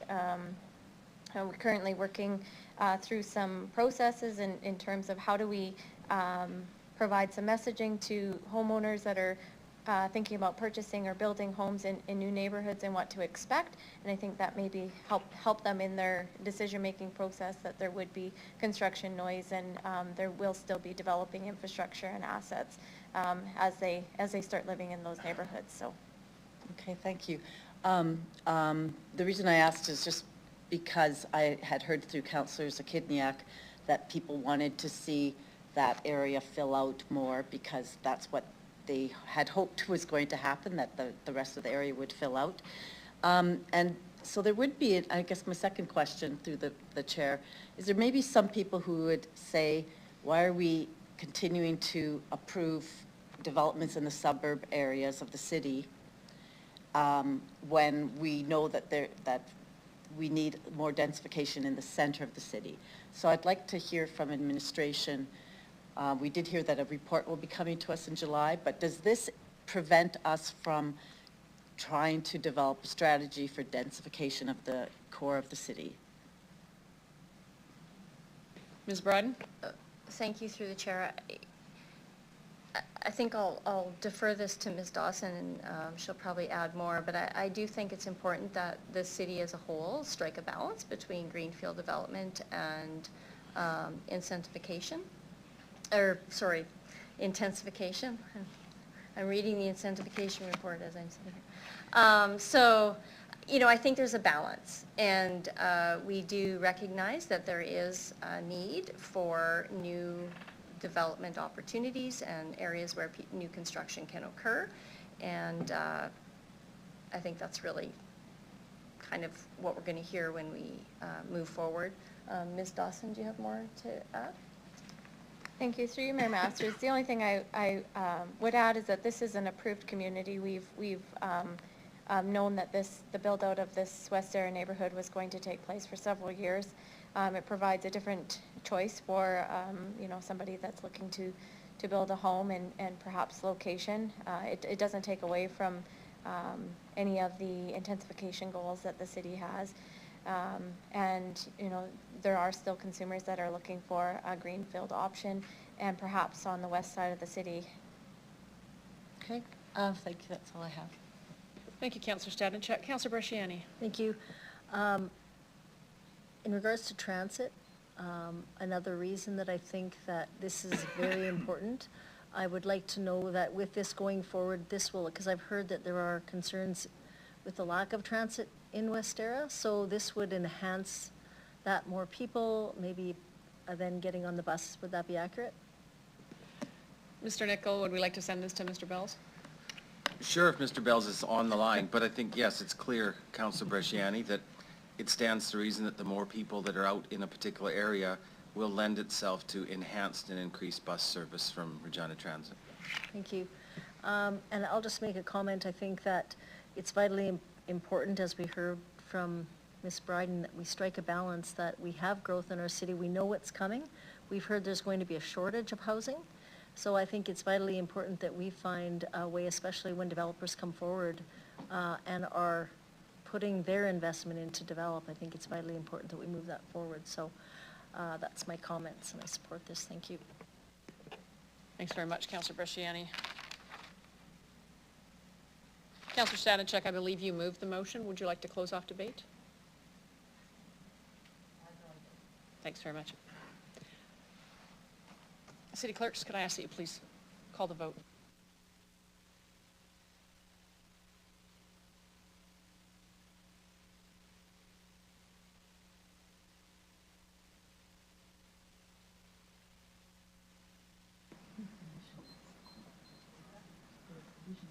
Through you, Mayor Masters, the motion carries 9-0 with all members voting in favor. Thanks very much to the clerks and to council. We are at our mandated 90-minute break. It is 2:31. I will see you back here at 2:46. Thank you.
presentation, Evan Laskew with Havana Developments, Inc. I'll ask that you please introduce yourself for the record, organization you're representing, and where you happen to live. You'll have 5 minutes to address City Council, after which time you'll have the opportunity to answer any questions they may have for you. Good afternoon. Good afternoon, Mayor Masters, members of the council, city councilors. I'd like to express my gratitude to be here today in front of you to talk about our proposal for this 106-unit development in the Hawkstone neighborhood. What we have is 106 units of row and stacked townhomes. These will be, in terms of the stacked buildings, 2-story on top with basement suites below, and the row will be the 2 stories above plus the basement as a single unit in the stacks. And to refer to the brief here, this is going to be mixed at market and affordable housing, though those measures have not been established at this time, with this being a little bit early in the cycle for anything in HIP. The property as purchased by us was left quite low. In due diligence, it was filled with snow, and it was interesting going out and seeing it in the spring. It was about half filled with water, and it's a very interesting looking site, so we're eager to fill it in. It was developed in 2014 and has sat vacant and has gone through multiple owners. And the site to the southeast is a proposed Northridge development. Again, they're in discussing some of the pushback from the community. I know the previous apartment development out there had over 200 negative comments, and I believe ours sat at 22 with 5 and 4 the positive. Again, will be a mix of row and stack structures, and with this property being zoned RL and medium density, we are very comfortable with our 50 units per hectare. Again, just for background, we did submit this at 148 units in due diligence and how we were originally planning to develop this under the discretionary use. Being a planned group of dwellings, 148 matched with what we see in OCP, and but referring back to the concept plan. The administration gave us the opportunity to continue with 106, so that's the reason why we're here today. If we would have been 106 off the hop, I believe administratively we might have made it through, but we are very glad for that feedback. There's not much left to be developed in Hawkstone. There in the concept plan there are lands to the north, which will continue to be developed. There's roads and a lot of extra things that need to go in there to make it all happen, but this again is one of the last to go in, so we're just helping to fill things out as well, and we believe that this development will contribute positively to the OCP's planned densities. The development has some green space in it as well as a playground, which for these parcelized types of properties we very much seek to incorporate into the developments just to contribute more to the community. So if you aren't aware of Havana, we are predominantly multifamily built-for-purpose developer based out of Regina, Saskatchewan. I myself am based out of Regina here, born and raised. And again, my name is Evan Laskew. I'm the Vice President of Innovation and New Developments, and just representing the interests of the business here today. I am grateful again for the opportunity, as is Team Havana, to put this before you, and I'm happy to answer any questions you may have. Thanks very much, Mr. Laskew. I have questions from Councillor Bresciani. Thank you very much. So did you say that you are waiting for the HIP to be part of the HIP program for this to be also, to go ahead? Is that what I heard you say, or just elaborate, clarify for me? The HIP applications for this one, it will just establish the amount of affordable suites in the development, but this development is not contingent on getting affordability funding. Yeah. Thank you. So what you're saying is this development would move forward without that as Havana has done previously without funding? Is that what you're saying? Yes. Okay. Yes, as far as the municipal side is concerned. So again, very much are seeking it. I think it contributes meaningfully, and our developments are well suited for that type of thing in line after the not-for-profits. But no, this development is not contingent on that. Thank you. In any of these doors, would they be available to seniors or people with disability for accessibility units through the chair? For accessibility, the units themselves feature several risers going up into the main floor units.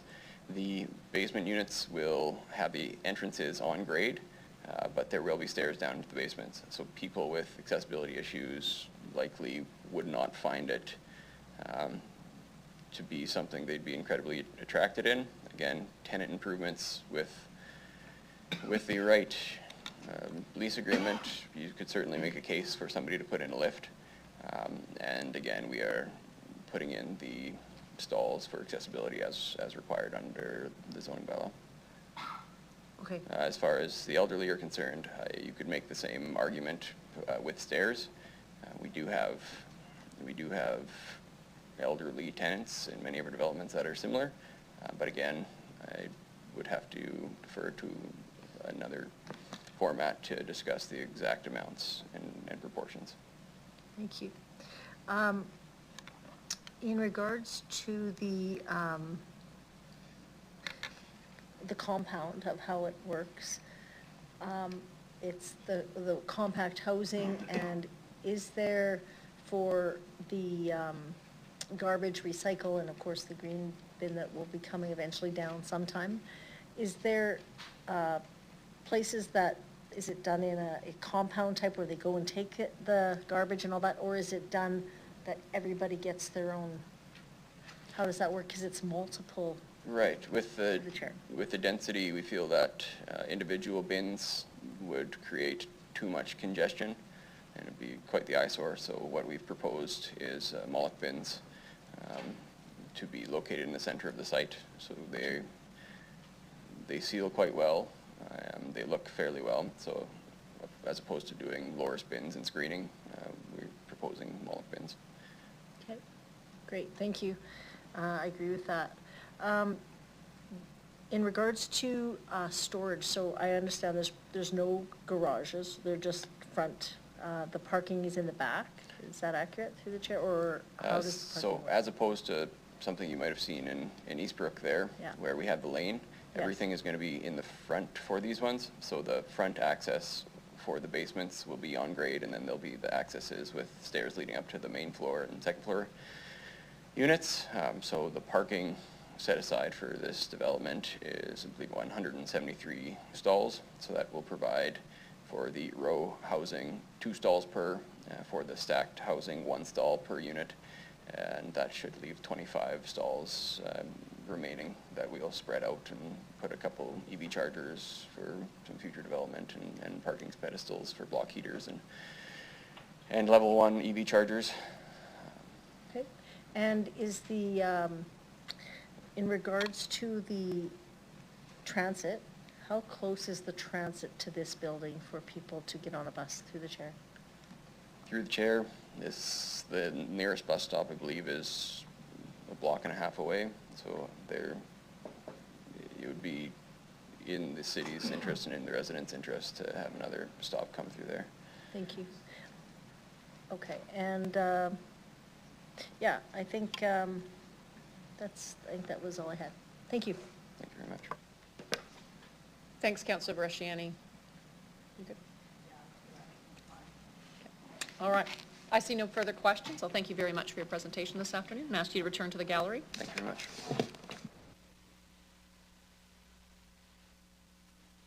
Council will now consider CR 22-70 discretionary use application for 2820 Narcisse Drive. Councillor Fundura, could I ask you to please introduce the report? Thank you, Mayor. I bring report CR 22-70, discretionary use application for 2820 Narcisse Drive.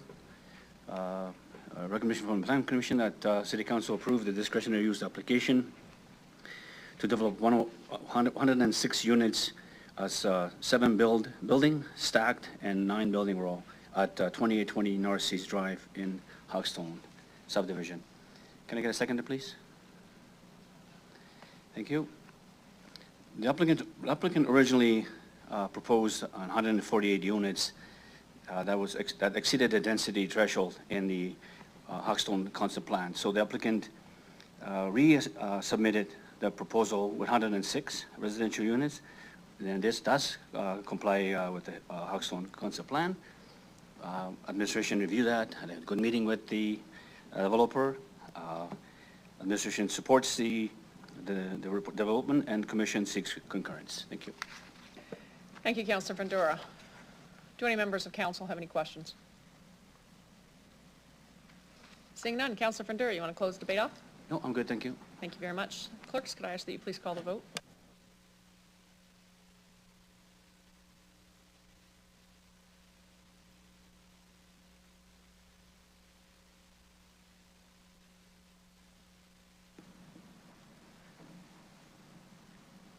Through you, Mayor Masters, the motion carries 9-0 with all members voting in favor. Thanks very much to the clerks. We will now consider item CR 22-72, closure of utility parcels for 9501 9th Avenue North. Councillor Fundora, can I ask you to introduce the report? Thank you. Members, I bring report CR 22-72, closure of utility parcel 9501 9th Avenue North. Planning Commission recommends the City Council approve the resolution with respect to municipal utility parcel MU1 and MU2. Can I get a seconder, please? Thank you. The proposal is to remove the municipal utility parcel designation from MU1 and MU2. The designation was applied in error when the lands were approved for subdivision. The approval will correct the error. Administration reviewed the application and is in support of the removal. Planning Commission seeks concurrence. Thank you. Thanks, Councillor Fundora. Any members of council have any questions on the DU application? Seeing none, Councillor Fundora, any further comment? No, thank you, ma'am. Thanks very much. Clerks, can you please call the vote?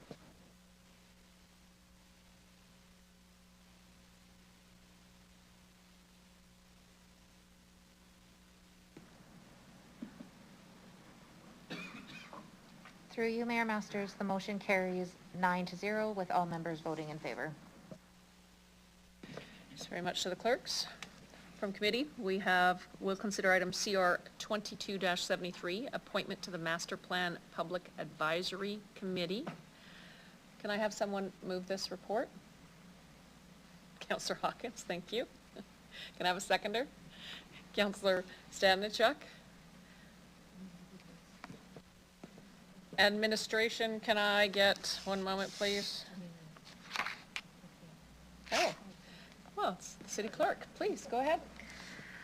Through you, Mayor Masters, this item is being brought forward as it is a new advisory committee being brought forward on behalf of the Provincial Capital Commission. As a result, they do require to have a representative from the City of Regina sitting on this committee. And so before you today is the recommended appointments for that. Thanks to the clerk. Council, does anyone have any questions with regards to this report? All right, seeing none. Councillor Hawkins, did you wish to close off anything? No, I have nothing further. Thank you very much. Clerks, can you please call the vote?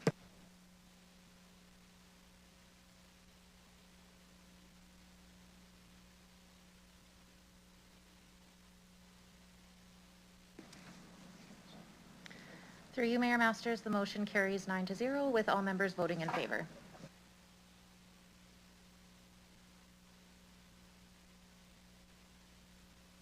Council, on the next item, CR 22-71, we have a communication from Stu Nievergall from the Regina and Area Home Builders Association. Can I have a member of council move to receive and file? Communication CP 22-39. Thank you, Councillor Bresciani, as a mover. I have Councillor Fundora as a seconder. I'll call the question. Any opposed? Received and filed and carried. We'll consider item CR 22-71, zoning bylaw amendment, backyard suites amendment. Councillor Fundora. Can I ask you to introduce the report? Thank you, Mayor. I bring a report CR 22-71, zoning bylaw amendment, backyard suite amendments.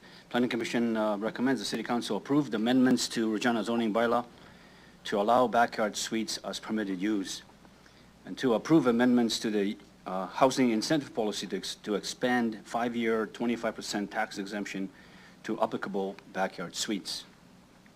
Can I get a second there? Thank you. Mayor, the backyard suites are secondary living units separated from the primary dwelling on the residential lot. Before they were called laneways and garden suites. Backyard suites are becoming an increasingly popular housing options across Canada. Amendments to the housing incentive policy would provide 5-year 25% tax exemption to all backyard suites. Backyard suites would become a new option for housing, which adds diversity and affordability to the community. Commission seeks concurrence, ma'am. Thank you very much, Councillor Fundura. Do any members of council have any questions with regards to the report? Councillor Stadacek. Thank you, Mayor Masters. Where are my notes?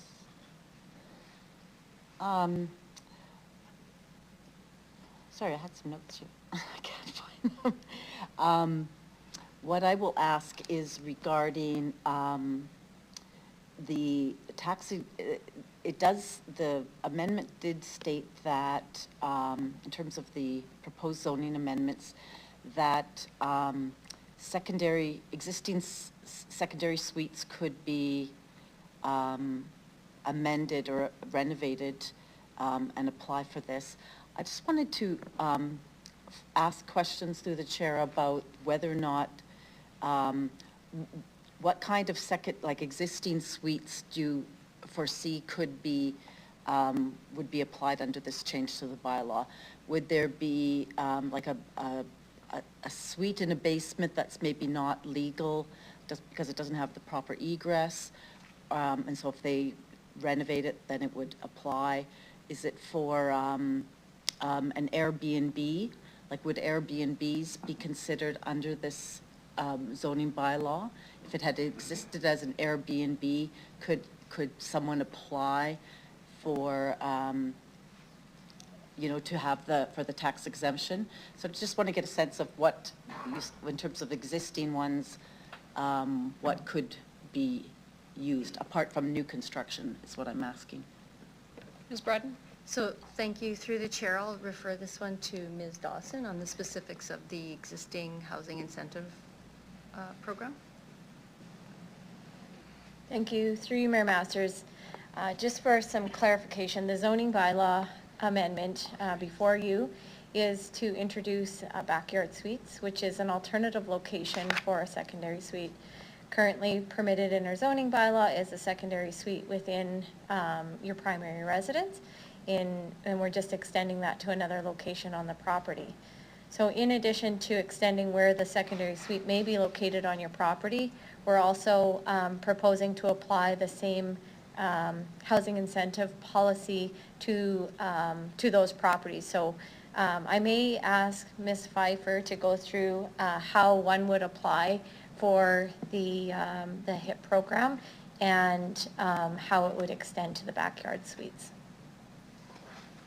Yeah, through the mayor, to your question of are there other ways that someone can access a secondary suite exemption? If they were to legalize a suite, yes. If it's a short-term accommodation, no, because it's an existing unit. So it's something that's kind of being formally brought on for the housing stock. As far as the process that someone would go to apply for it, they would apply to the city once the suite is developed. I mean, they could ask us at any time if they're located in an area of the city where that exemption would be eligible. Then they would apply to the city, and if they meet our eligibility requirements and are deemed to be supportive of the program, then we would enter into a legal agreement with them. And part of that is that they maintain it as a long-term rental, so not a short-term accommodation during the exemption. Okay, thank you for that. So policy 5.3.4, now that I've got my notes finally in front of me, it does talk about the occupancy permit, so the dwelling units must obtain a final occupancy permit before the tax exemption is applied. how will this be enforced?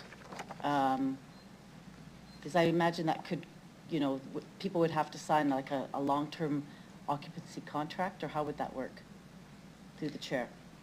Sure, through the mayor. So the occupancy permit is for the development itself. It's not a rental agreement from a tenant to the landlord. Yeah, so the reason that we don't enter into the exemption until the unit has an occupancy permit is because we need to make sure that it's had final inspection and is what it is. Okay, thank you. Through the chair, does the homeowner or the developer, whoever's going to be building this backyard suite, will they have to cover the infrastructure costs such as extended water and sewer, power connection? Through the mayor, so yeah, the housing incentive program doesn't cover capital costs for secondary suites or potentially for backyard suites. It's just the tax exemption that's available for those. Okay. And just in regarding the photos that were provided, the maps and the photos, so the pilot projects, especially the ones on Greens and Gardner and Harbour Landing, were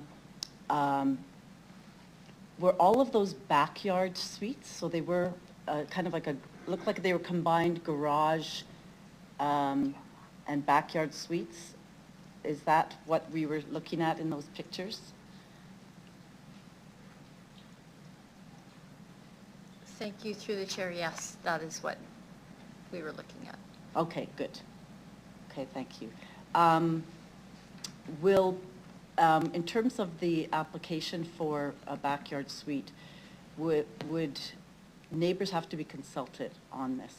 What's the process for the neighbors, through the chair? Thank you. Through the chair, Ms. Pfeiffer? Actually, through you, Mayor Masters, I might take this one.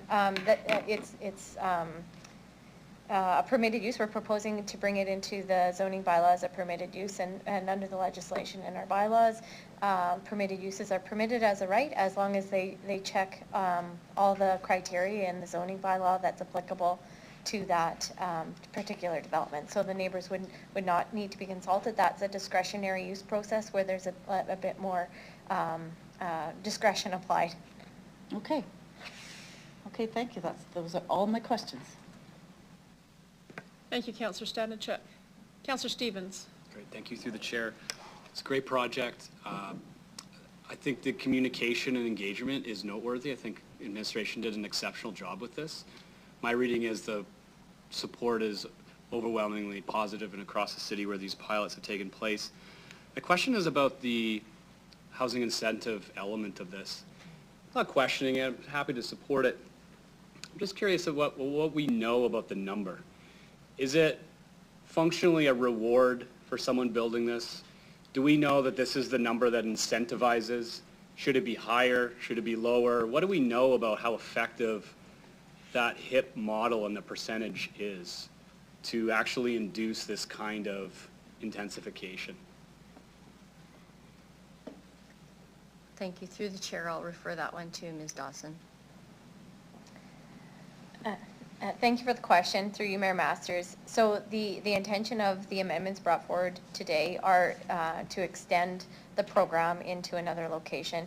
But Ms. Pfeiffer will actually be able to provide you with some details on how the uptake of the program is. Sure, so through the mayor, we have seen uptake in the last 5 to 10 years when the incentive has been available. It's hard to say if that's an adequate compensation. I think it was probably set at 25% considering it's a portion of the lot or a portion of the existing dwelling. But we haven't heard from people that it's a disincentive to try. If I could follow up, and not to distract from what we're talking about here, but how do we review these numbers? So I'm pleased to see it's working.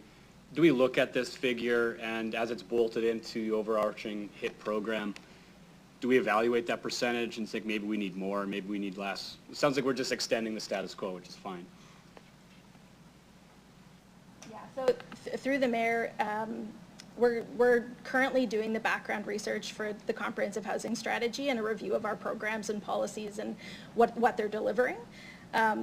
So at the moment, this really is just to harmonize with the zoning bylaw before undertaking a more extensive review as to whether or not the boundaries where that exemption would be provided is applicable, or, you know, if, again, if that needs to be adjusted in some way.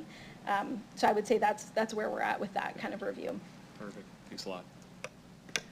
Councillor Stevens, Councillor Bresciani. Thank you. I think Councillor Stevens has seen my questions. So just on that, so that was my first flag when I read the report. I've heard that there is an uptake for these suites. And so I guess the question is that I just heard you indicate that we just did it to kind of harmonize with the policy. I also understand that the housing incentive policy is going to be revamped or re-looked at shortly. Can I ask when that is, through the chair? So through the mayor, through the comprehensive housing strategy review, we're doing an assessment of all the incentives and policies that we have. And that'll help us, you know, understand whether or not the incentives, the capital grants, the types of programs we have are effective at meeting the needs of the city. So under that review, which, I mean, we're starting the background of it right now, I think it's in our plan for 2022, 2023 to be doing that work. That may indicate that there's additional programs or incentives that we need to be providing if there's particular types of housing we're looking to target. Thank you. So I guess the question, so we do have the housing incentive policy going to be coming back. With some amendments and changes within a year. So I guess I question, is there a risk in adding an incentive when we don't know if there's a need for an incentive, when we know we have an uptake? Can I just get a comment on that through the chair? Sure. So through the mayor. So the reason that it's just being extended is at the moment it's not an incentive that's available citywide. So we're not saying, so for the pilot projects, they were all had to be council approved to receive the exemption. At the moment, as Ms. Dawson has indicated, backyard suites are going to be treated the same as secondary suites. So under the housing incentive policy, it makes sense for the time being that would extend because they're a similar housing form and they're providing a similar housing variety or a new housing form. At this time, we're not looking to extend the areas of the city where that would be available. So that's why we would do kind of a temporary amendment now to harmonize with an existing zoning bylaw. If it's legal and it's being used the same as a secondary suite, we would want to encourage it in the areas where we're already encouraging it. As far as a bigger review as to where we might want to extend that or change the program, I think that needs more research and analysis. Thank you. I guess, so what other similarities are there that you're saying you want to align it with the incentive that's out there now? How does the backyard suite compare to what other incentives out there that you want to piggyback that on then? Through the chair. Through the mayor, so. You can leave your mic on. So as was indicated, we've had this incentive in place for secondary suites for almost 10 years.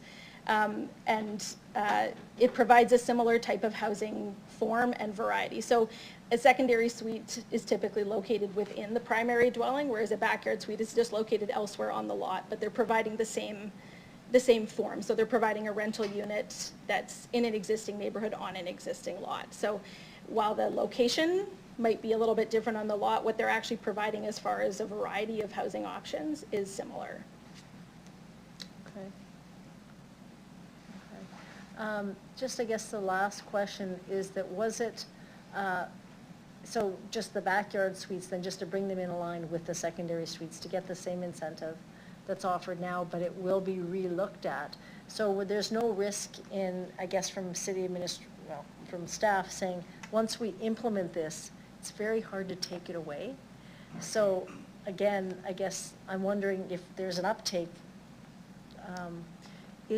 I guess I'm questioning, is that incentive necessary for the backyard suites as we're seeing an uptake? I don't know why would we incentivize something if there's an uptake? That's my question. Thank you, through the chair. So when we say there's an uptake, we don't mean there's like 500 of these units being built this year kind of thing. So there's I would say it's probably a fairly slow uptake and request for backyard suites. We know we have work to do in terms of incentivification, and I think continuation of an exemption that supports intensification is probably a good option right now until we do further review and can figure out what other work we need to do in terms of incentivification and where we should be providing our supports across the city. Thank you. So what was the reason for the intensification just within the middle, the core area, rather than just allowing it for the first year to see what the actual uptake is with incentives for the whole city? Through the chair. So, thank you through the chair. Currently, currently the incentive for basement suites is restricted to areas 1 and 2. So this proposal is just aligning the backyard suites with that existing framework. Given the conversations related to parking, et cetera, in a lot of the greenfield areas, we just felt like incentivizing the intensification area made more sense at this time. Okay, good. And last question, there will be is there a report that does come back to us on this, or how does this feedback back to council on uptake and on this?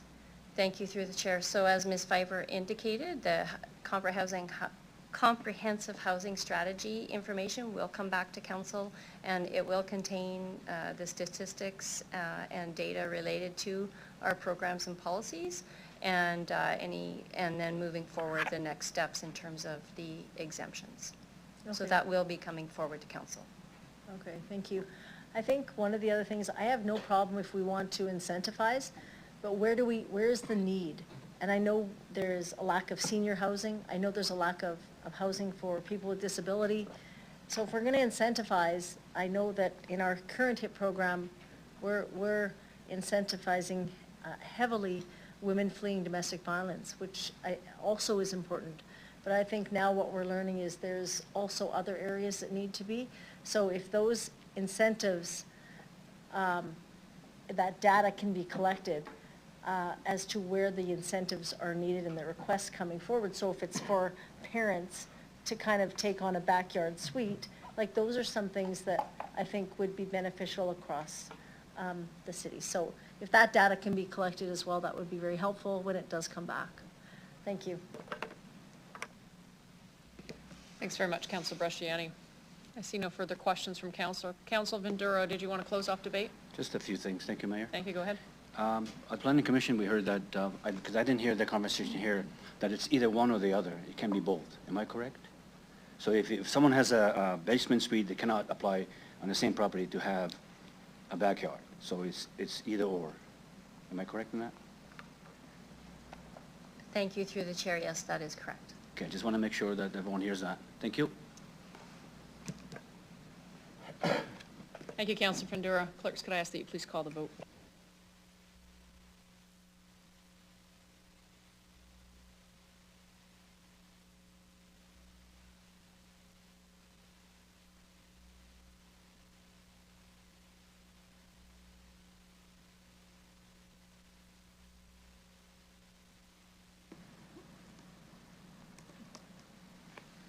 Through you, Mayor Masters, the motion carries 9-0 with all members voting in favor.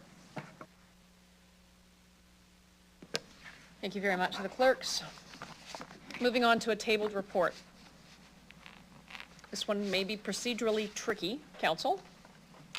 Here's how it goes. We'll now consider item CM 22-14, heritage demolition of 1863 Cornwall Street. This item was tabled on May 18th, meeting of City Council, during the debate on an amendment that was brought forward from Councillor Dan LeBlanc. It was then tabled again at the June 1st, 2022 meeting of City Council by Councillor Bob Hawkins, who provided notice of motion for his reconsideration motion. I'm going to ask the city clerks to put the motion on the screen that Councillor Hawkins wishes to have reconsidered. And Councillor Hawkins, why don't I ask that you introduce your reconsideration motion? Thank you very much, Mayor. I'm grateful for your summary of how we got here, because that's a tricky thing. The issue here is not whether or not the facade on the Burns-Hanley building is a heritage facade.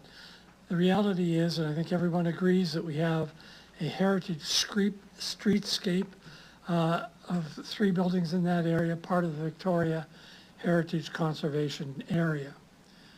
The issue here is how the facade of the building should be preserved if the building itself is to be demolished.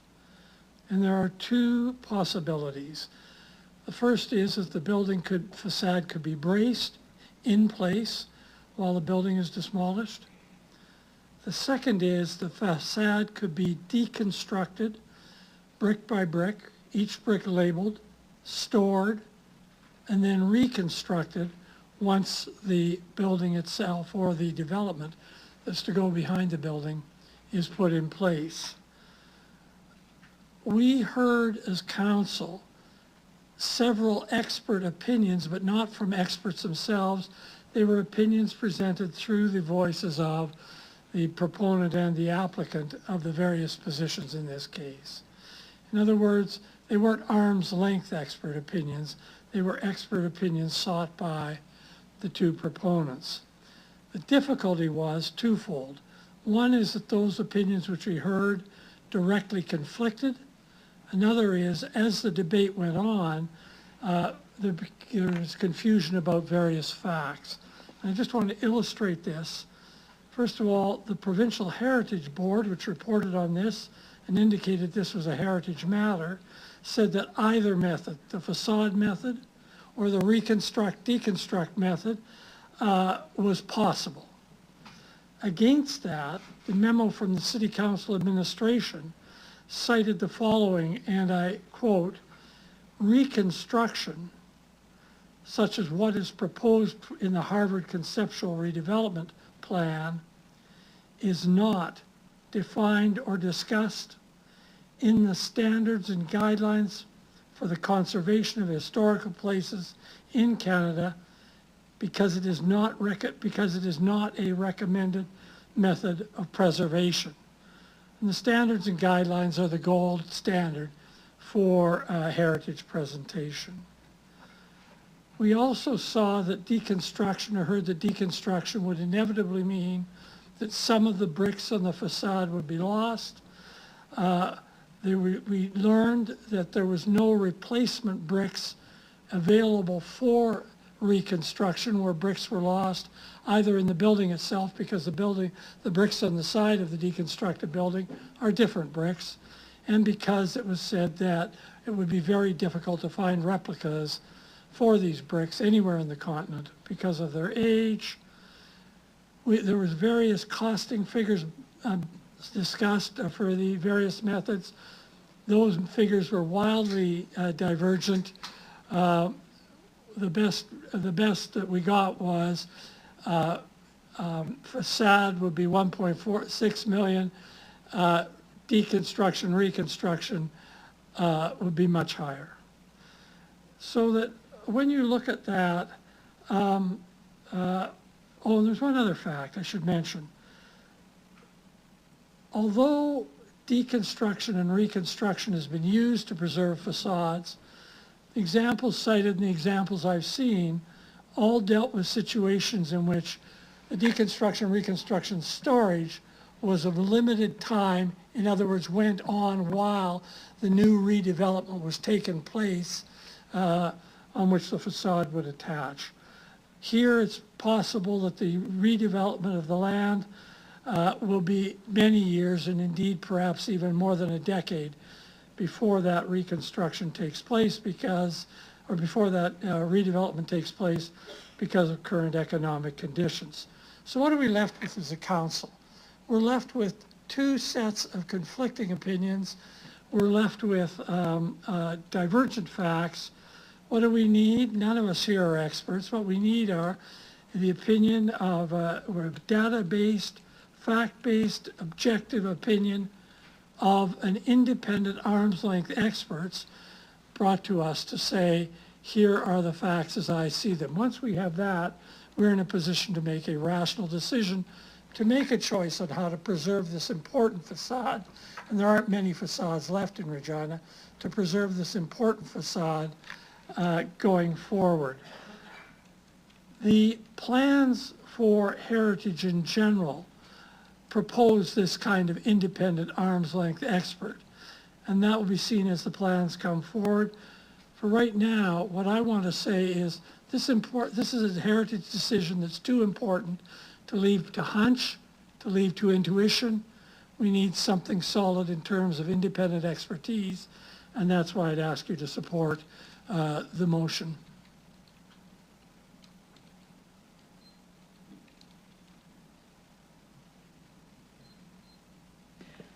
Thank you, Councillor Hawkins. Councillor Hawkins requires a seconder for reconsideration. Thank you, Councillor LeBlanc. Council, we are not debating referring it back to administration for a third party, as Councillor Hawkins explained very well. What is before you is to reconsider a vote that has already occurred. This matter of referring it back to administration for a third-party engineer to look at it was voted on and was defeated at a previous council meeting, and so the reconsideration is to reconsider that particular vote. That's what's before you. So the debate is about reconsidering it, not anything else, because there's no debate about a referral. Maybe I'll have, Mr. Nicol, would you like to comment on the reconsideration? Well, thank you, Mayor. Further to what Councillor Hawkins has put before you is this question of securing an external independent third-party heritage expert. Now, over the last couple of weeks, administration has reached out. We've done some outreach to determine what we might be able to do in this regard. Two things I think you need to keep in mind, and they can be seen to be in somewhat of a conflict. You have the Heritage Act, which an architect who focuses on heritage will look at. That will be their frame of reference. You also have buildings in Saskatchewan that are governed by the Construction Codes Act. And so that's where someone would come in and look at the safety of the building in question. So you inherently find yourself dealing with safety versus heritage. And what we have determined in our findings is that if we were to secure someone in this regard, the best estimate of a time to do this study thoroughly is between 6 and 9 months. So the decision coming back to you, should you reconsider, maybe not until early next year. Now, that's not a hard and fast, but I mean, September, October at the very earliest, perhaps. But again, it could be a range, I said 6 to 9 months, it could be a range of 3 to 9 months. And again, people in this area are very hard to find and secure. And when I say that, I don't mean that they don't exist. What I'm suggesting is it's hard to know what the demand on their respective time is. There will be a cost.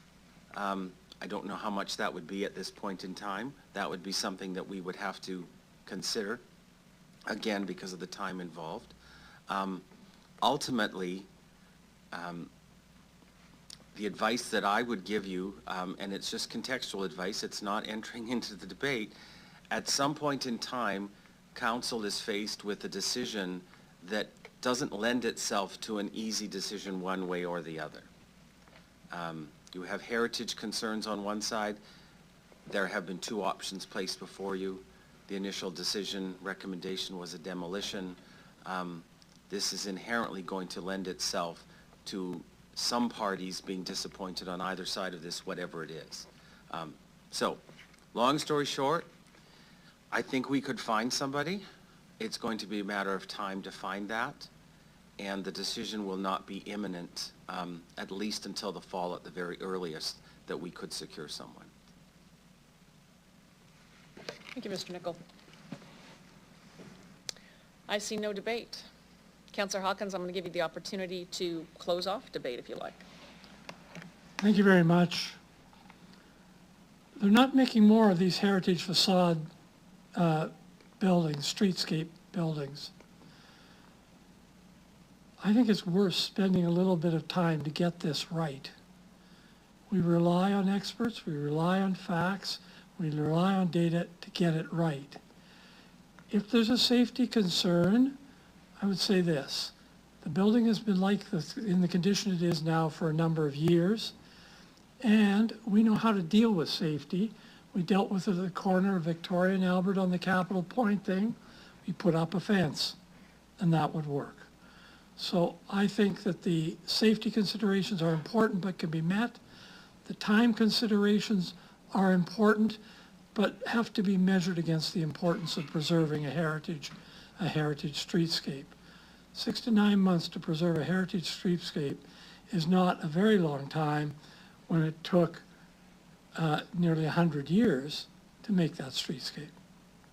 I think that we should do this right, and that's why I'm asking that we hire an arm's length expert architect engineer to do this work for us. Thank you, Councillor Hawkins. So again, the reconsideration motion is Councillor Hawkins put this on the floor back on May 18th to refer it. That referral motion was defeated by the majority of council. He's asking you to reconsider to put the referral motion back. So on a referral motion, it's not unanimous, he just requires the majority of council. We're not voting on the referring it to a third party, you're voting on allowing it to come back to council to debate the referral.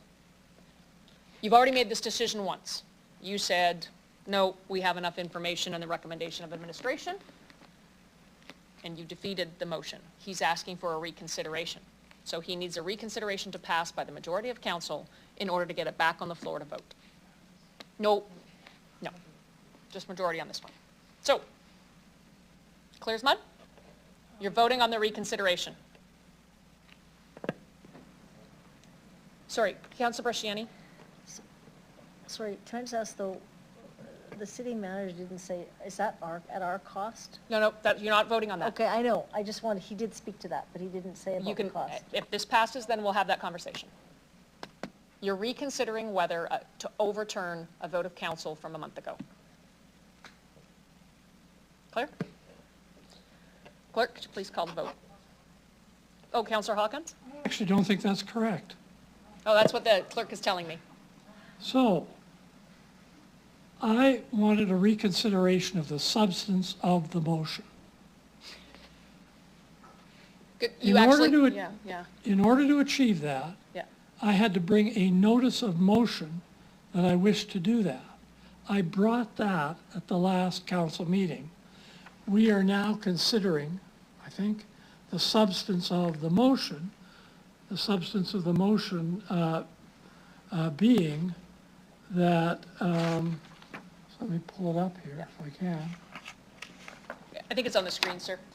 That this item be referred back to the administration to seek an arm's length third-party expert opinion on the best approach for preserving the facade of 1863 Cornwall Street, and that expert opinion should be given by an expert who is both familiar with heritage and heritage construction. That's what's on the floor today. Well, I'm going to turn this over to the clerk because that's not their understanding of the legislation. Through you, Mayor Masters.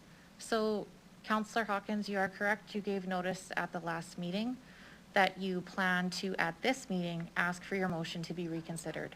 So there needs to be a vote that takes place. The council agrees to reconsider your motion. If that passes, then you will vote again on your referral motion that was already considered at the previous meeting. But my understanding was the notice to have the substantive motion reconsidered at this meeting was given and passed at the last meeting, I believe 9-1. No, you just read the... Sir, you just read the motion you just read a motion that wasn't voted on. You read a motion to have it reconsidered, is that correct? Yeah, so anybody can walk a motion on. That motion was walked on that you were going to have it reconsidered at this meeting, so there was no vote on your reading of your motion. I distinctly remember a vote. All right, I'm going to pass. Yeah, to table it. It was a vote to table it to this meeting so that you could give notice. Yeah. I don't want to belabor this. Okay.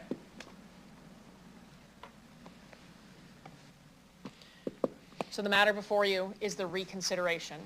Requires a majority of council to reconsider the previous vote. If it passes, we'll vote on the referral motion itself. Understood?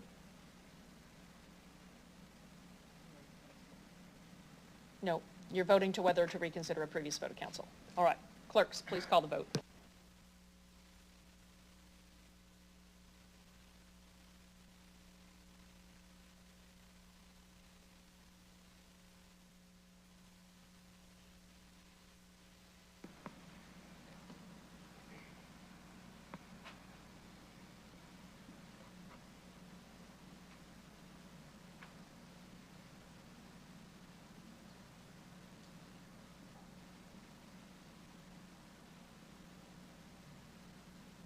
Through you, Mayor Masters, the motion to reconsider passes 7-2, with the following members voting in favor as follows.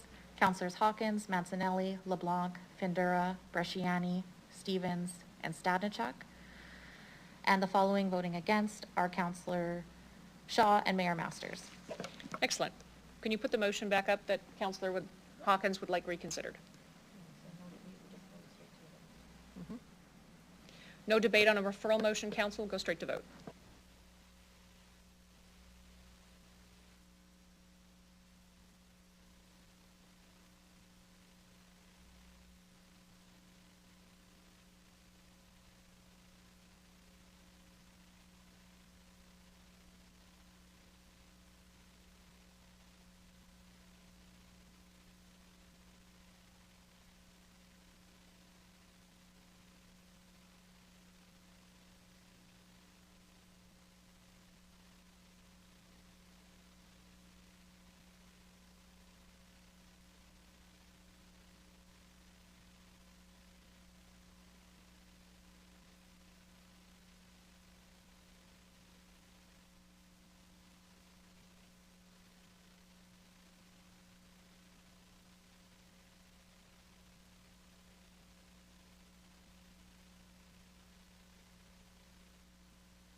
Councilor Bresciani, you haven't voted. I know. Can I just go back to my question about cost though? No, it's a referral motion. You did. What? You did say that you would allow that. Oh, administration? Administration would like to know how much it costs. Like, what are we talking? It would be obviously on our dime. No.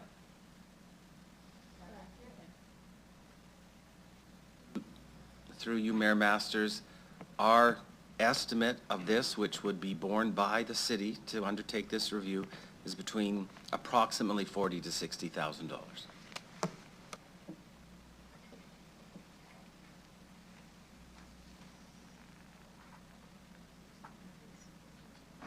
You guys? Yeah, I need, I Put the vote back up. Are we voting again? You timed out. We'll have to all Sorry vote. about that. All vote again. No, it's okay. It's good of you to remind me.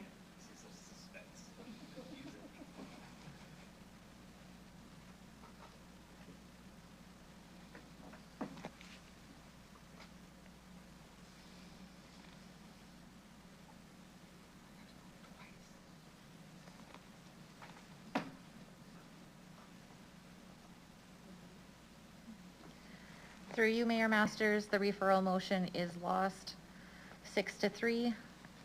As follows, the following voting in favor were Councillors Hawkins, LeBlanc, and Stadnichuk, and the following voting against are Councillors Mancinelli, Findura, Bresciani, Shaw, Stevens, and Mayor Masters.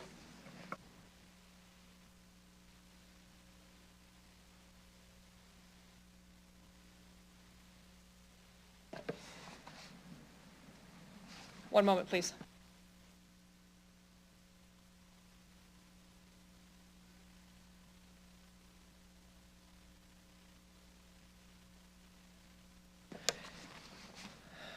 This, or is it? Oh, hang on one moment.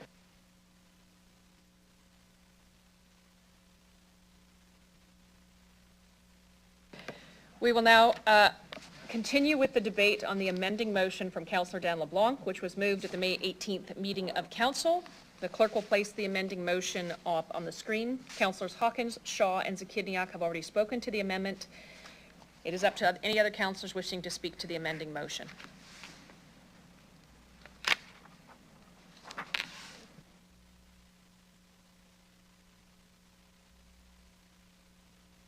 Apologies, Councillor Stanichuk. Thank you, Mayor Masters. Can I ask a question of administration? I would like to know, since we last discussed this, what kinds of conversations administration might have had with regarding the process of protecting the facade, preserving the facade. Mayor Masters, through you, those questions, any questions particularly around discussions, conversations with either party, just to ease the discussion, I think just address them to Ms. Hill, and she's primarily the lead on that. Through you, Mayor Masters, we have had several additional conversations with the property owner and with Heritage Regina regarding the two options that were determined that were within the Heritage Review Board report. So the one being bracing and retention of the front facade in place, and the other being the deconstruction and storage of the heritage building materials until a future date. I'll speak mainly to that second option because I think there were more questions around that option.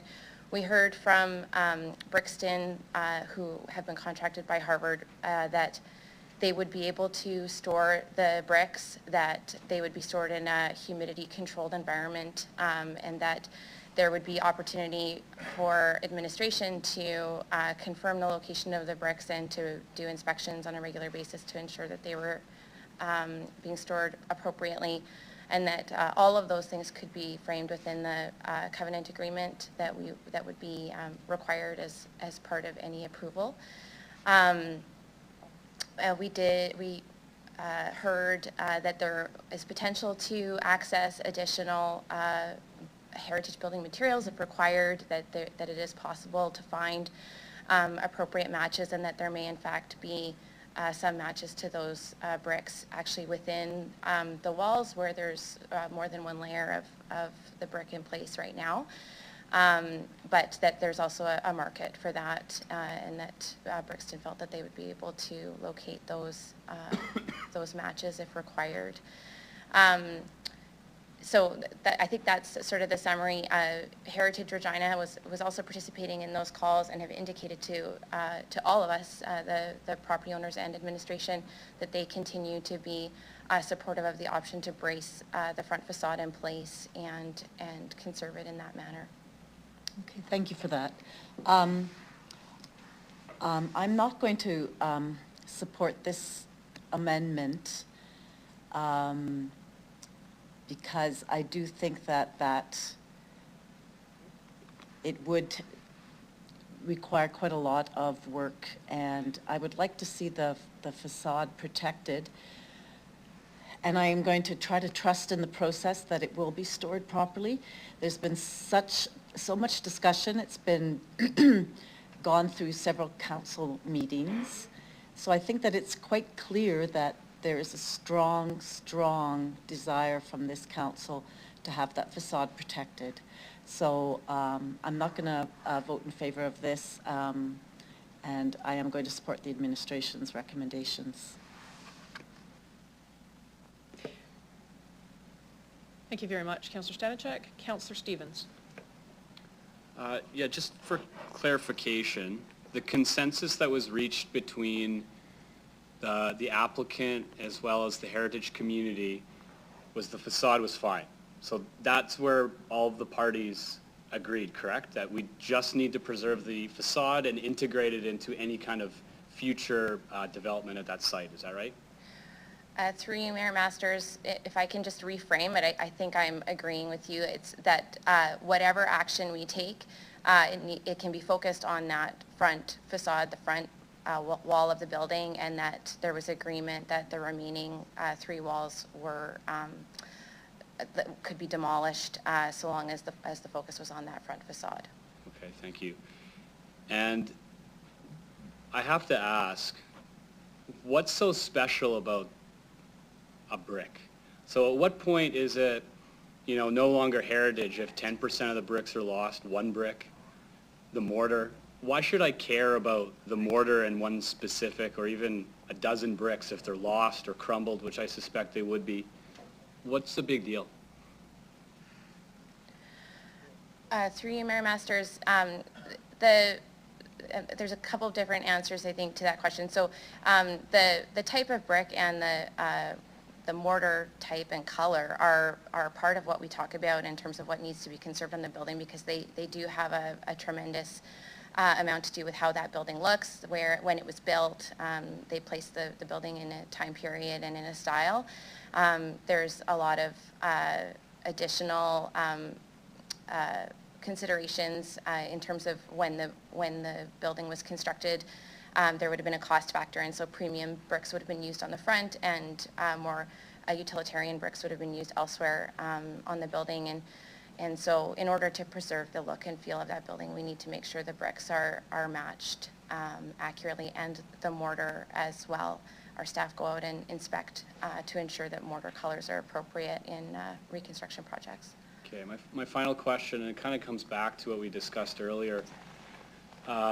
If this goes ahead, then ultimately there would have to be the same kind of heritage analysis into how we would preserve, at least temporarily, the facade and the structure, and there would also have to be the same kind of safety assessment. So we're kind of back to where we were earlier in terms of what would be required, and presumably that cost would be shouldered then by the applicant. Is that correct?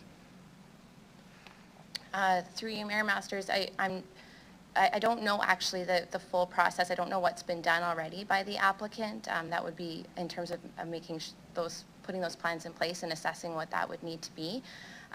But we would work with them through that process regardless of council's decision. In all 3 of those options, that would be administration's role to work with the applicant. Okay, thank you.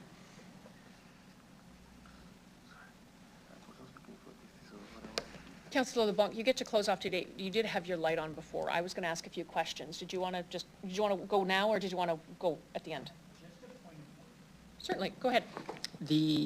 My recollection is that the second paragraph of the amendment, as it's up, the words "with such repairs to be completed within 90 days" was not part of the original amending motion. Rather, it was sort of added later for legal requirement. So seeking to clarify whether that's true, whether that's not the language proposed at the previous meeting or in the report.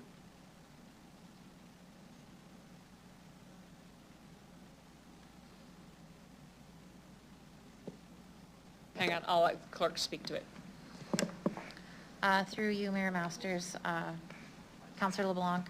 So we were advised by legal that this wording does have to be added as part of your motion to meet the requirements pursuant to the Act. And that will be the same as well. There will need to be an adjustment to the main motion as well too. If that passes, that a similar adjustment will need to be made as well too. Just a 2-part question, point of order. One is, am I right in understanding that it's a 90-day minimum, so we could give beyond 90 days and that would be compliant? And then the second would be, if I'm correct in that, I'd like to have my motion instead read not within 90 days, but by June 15, 2023. Through you, Mayor Masters, that is correct. You can change it to a later date if you wish, so we can make that amendment. We'll give the clerk 1 moment to clarify that. Thanks, Councillor LeBlanc.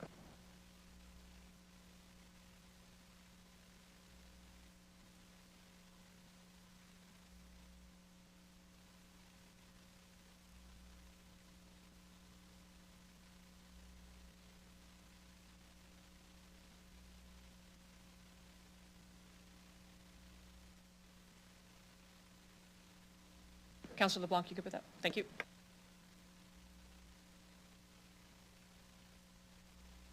All right, Councillor Bresciani. Thank you. So I would like to ask city administration, so if we deny the demolition application and we order the owner to undertake the necessary repairs and measures, is there a risk to that on our part? For safety or anything like that? Is there a risk? Mr. Nichols, you want to direct that one? I think we'll do that in two parts, maybe first to Ms. Bryden and then also to Ms. Clifford from the Solicitor's Office. Thank you, Ms. Bryden.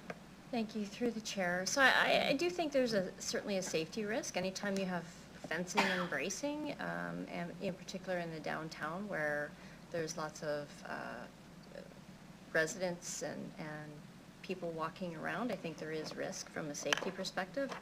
I also think from a perspective of the impact on the community with having that enclosure and bracing in place. You know, it would impede the sidewalk.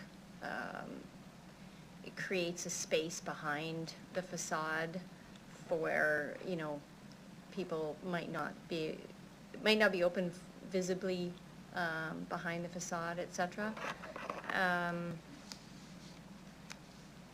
Yeah, I think, I'm not sure that there's more to add, but Ms. Clifford might want to add more.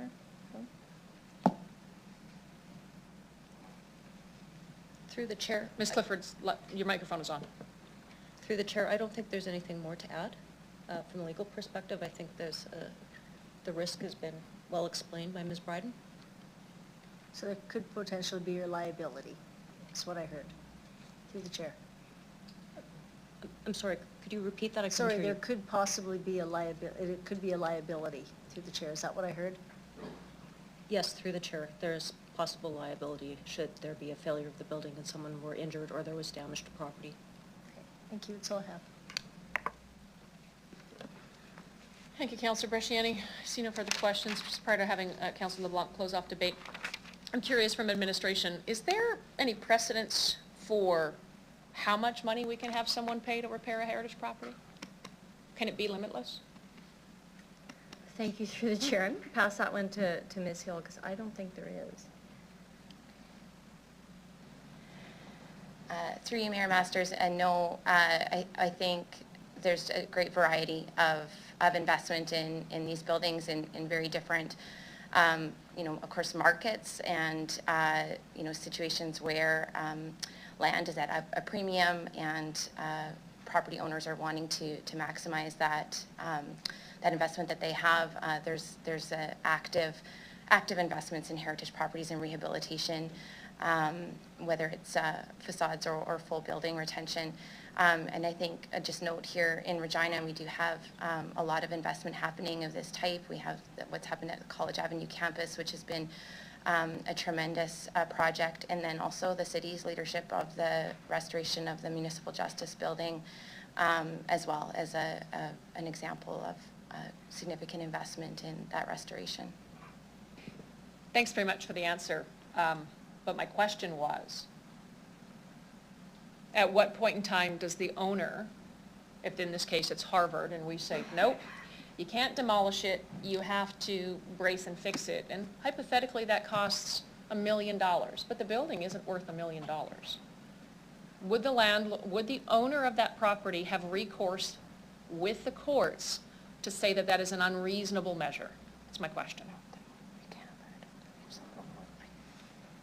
Through the chair, yes, there is recourse for the owner through the courts should they wish to challenge the reasonableness of council's decision. Do we know what reasonable is? Through the chair, no, I don't think that limit has been set. This would not be a very common case in Saskatchewan to have a matter like this proceed through the courts. Sorry, I'm sorry, could you say that one more time? This would not, there isn't a precedent for this in Saskatchewan case law. This is, I don't have a basis to say at what point the court might choose to find it unreasonable. There just isn't established precedent for that to Do you suppose, since the Heritage Review Board sent us options, viable options, the deconstruction and storage and covenant as being an option, hypothetically it costs $500,000 to brace, which I think the number's probably a touch higher, but it costs that much money to brace. The owner takes it to court. Would they look at the Heritage Review Board to say, City Council, you had another option here which was reasonable according to the Heritage Review Board? Through the chair, the role of the courts isn't to take over the job of City Council. So provided there was a reasonable basis for Council's decision, that Council turned its mind to the right things and came to a reasonable conclusion based on the facts and the evidence that Council heard, the court isn't likely to intervene. They want to keep very clear the spheres of what is political and what is judicial. Excellent. So how would they decide this case?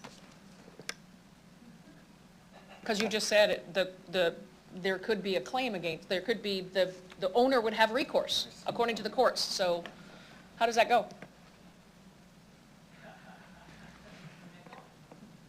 Through you, Mayor Masters, it's well known I'm not a lawyer, so I'll just say this from my perspective, that I think in terms of reasonableness, where the courts would likely look to may well be focused on what the Heritage Review Board proposed by way of trying to find a means to make everyone somewhat happy. And they did that through the options that they identified in their report. So again, without getting into the costing and the expenses of that, I think the reasonableness would be that they would look at what the experts on the Heritage Review Board found, and if those were deemed to be reasonable, then I would imagine that the decision would lie there. Thank you. Thank you very much. Yes, sir. I'm finally an expert in the area, and you're getting very bad advice. Okay. What advice The would you have? answer is, the correct answer is, the courts would be, anybody could take anything to court. Right. That's the first thing. Whether or not, and council made this point, something would be reasonable would be something that the court would stay far, far away from, given the political nature of this. The court would be very slow to second guess a decision of council, an elected body, on the basis that the decision was unreasonable. And I'll put that advice up against any lawyer, anywhere. Thank you, Councillor Hawkins. I think the test on reasonableness for me is the expense to salvage. That's more the reasonableness, not whether or not a decision was reasonable, whether or not the expense is a reasonable expectation of an owner. That's kind of where I was going. So I think to that end,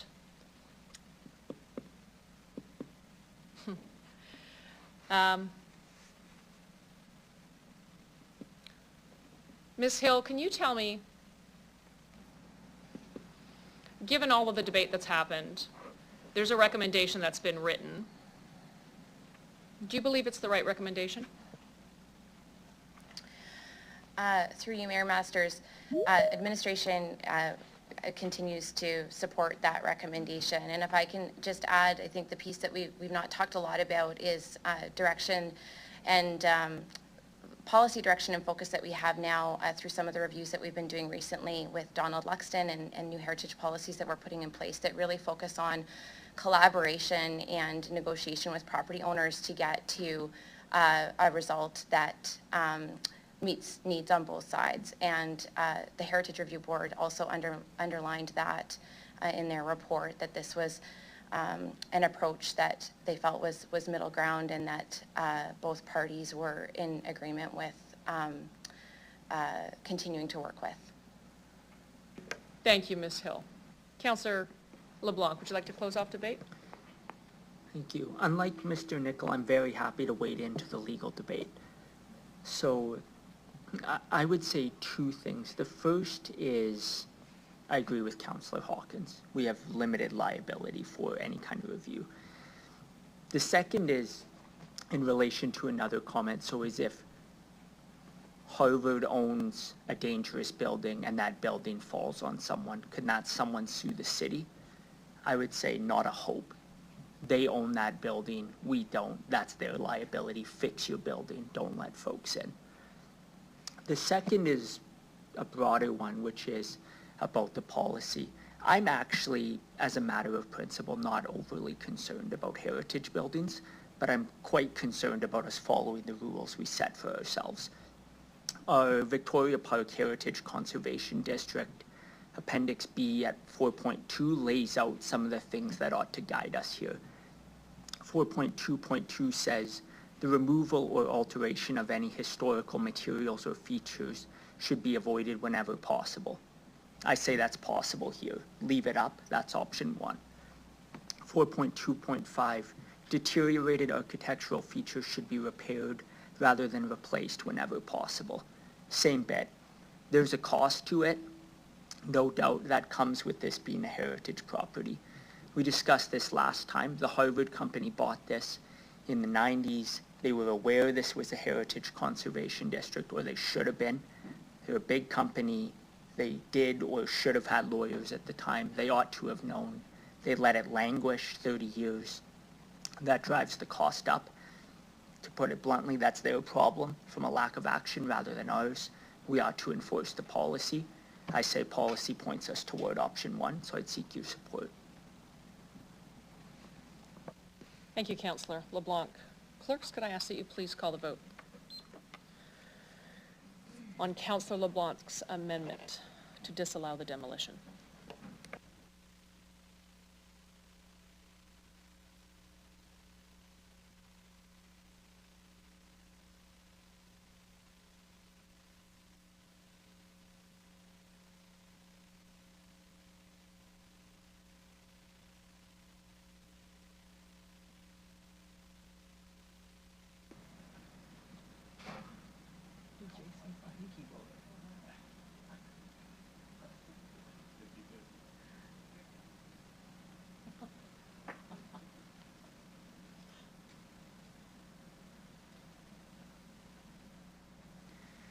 Through you, Madam Mayor, the motion is lost, 3-6.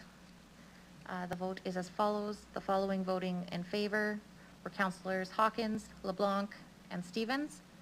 And the following voting against were Councillors Mancinelli, Findura, Bresciani, Shaw, Stadnichuk, and Mayor Masters. Thanks, Council. We're not quite done. We'll now continue the debate on the main motion, the recommendation of administration within the report. Councillors Shaw, Stevens, Hawkins, Findura, Stadnichuk, Bresciani, and LeBlanc have all spoken on the main motion. Do any other councillors wish to speak to the main motion? Oh, that's a good question. I think you had 1:30. Yes, you did. Go ahead. Move option 2 in the report.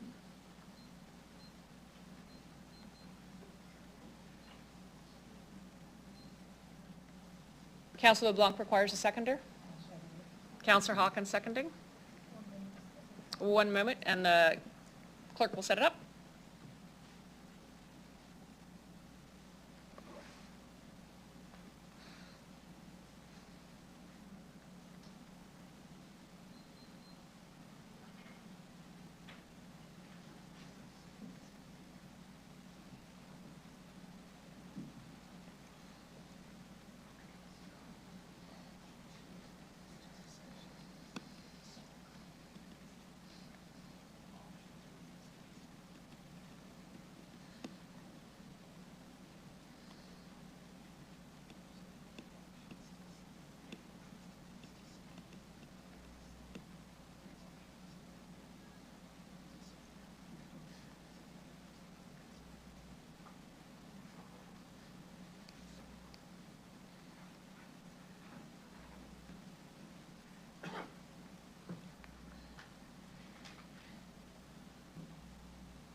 Councillor LeBlanc, you get to speak to your amendment. Go ahead. I have nothing at this point, Mayor Masters. Council, any members wishing to speak to this? Councillor Hawkins, please proceed on the amendment. Thank you, Mayor. I believe, as best I can, and without the expert opinion that I think we all needed, that if this facade is taken down brick by brick, it will never be restored properly to the condition that it would be in if the facade was preserved by bracing it. I simply believe that bricks will be lost in the process of deconstruction, that the storage will be difficult, bordering on possible, and will in all likelihood go on for years and probably more than a decade, and that the reconstruction process itself will be problematic. I do not believe, as was stated, that there are historic bricks of this kind available. And it's not enough when you're talking about restoration to just put together a look-alike brick. I don't think there will be the necessary replacements available. So I don't believe, and I wish I'd had an expert opinion further, but I don't believe that this facade can be deconstructed and reconstructed in a way that meets historical and preservation standards set out in the standards and guidelines. I also want to say that we have had a difficult passage in this city with taking old things down and getting them back up.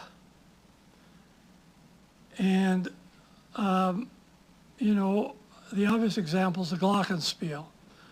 Only through a rather heroic effort of Councillor Flegel was that ever rescued from the garbage. And, you know, I'm concerned that as time goes by, as memories are lost, that the importance of putting this pile of old bricks back up, I'm concerned it'll fade and that the will to do it will be gone. And the third reason I have no confidence this will take place is because of the actions of Harvard with respect to this building. Harvard has been trying to get rid of this building for well over a decade. It allowed deliberately to allow a process of demolition by neglect to put the building in the state it's in today. Had in 2019, as was recommended to it, it made an effort to preserve this building, this facade, the price would have been reasonable, and this whole tortuous debate would have been avoided. And now, council is being asked to trust Harvard to get this facade back up in a preserved way. I just don't have any confidence they'll do it. I hope they do, but I have no confidence they do. And for that reason, I'm supporting option 2. Thank you, Councillor Hawkins. Any other member of council wish to speak to the amendment? Seeing none. Councillor LeBlanc, you want to close off debate? I'm fine. Thank you. City Clerk, call the vote on the amendment for option number 2.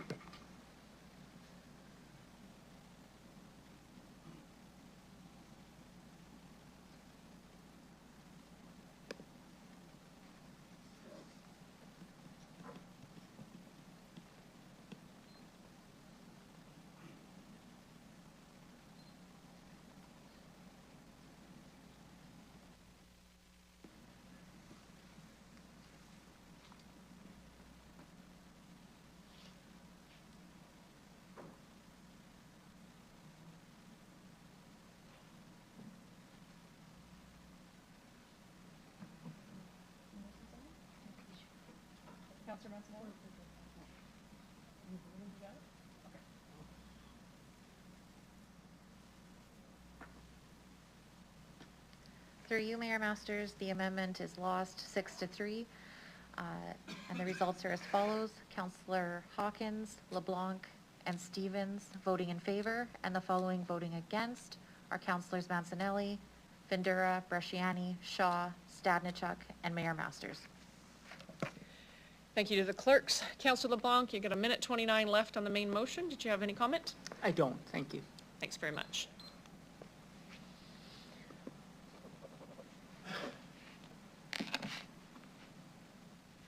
Councillor Shaw, Stevens, Hawkins, Vendura, Stadnichuk, Bresciani, LeBlanc. Is that everybody? Councillor Mancinelli, you're the only one who hasn't spoken. Are you good? Councillor Mancinelli, might as well round it off. Everyone else got to speak, I might as well take my turn. So, through the chair, this has been a very long debate. Heritage in our city seems to be very contentious, and as a second-term councillor, my feeling is it's because the net's been cast so wide and creates confusion. I really do want to preserve our city for the important attributes and landmarks that it has. This takes money and it takes investment of time. And right now, with so many dispersed properties being covered off of heritage, it's hard to see where to put that time and money, and things get dragged down into the weeds all the time.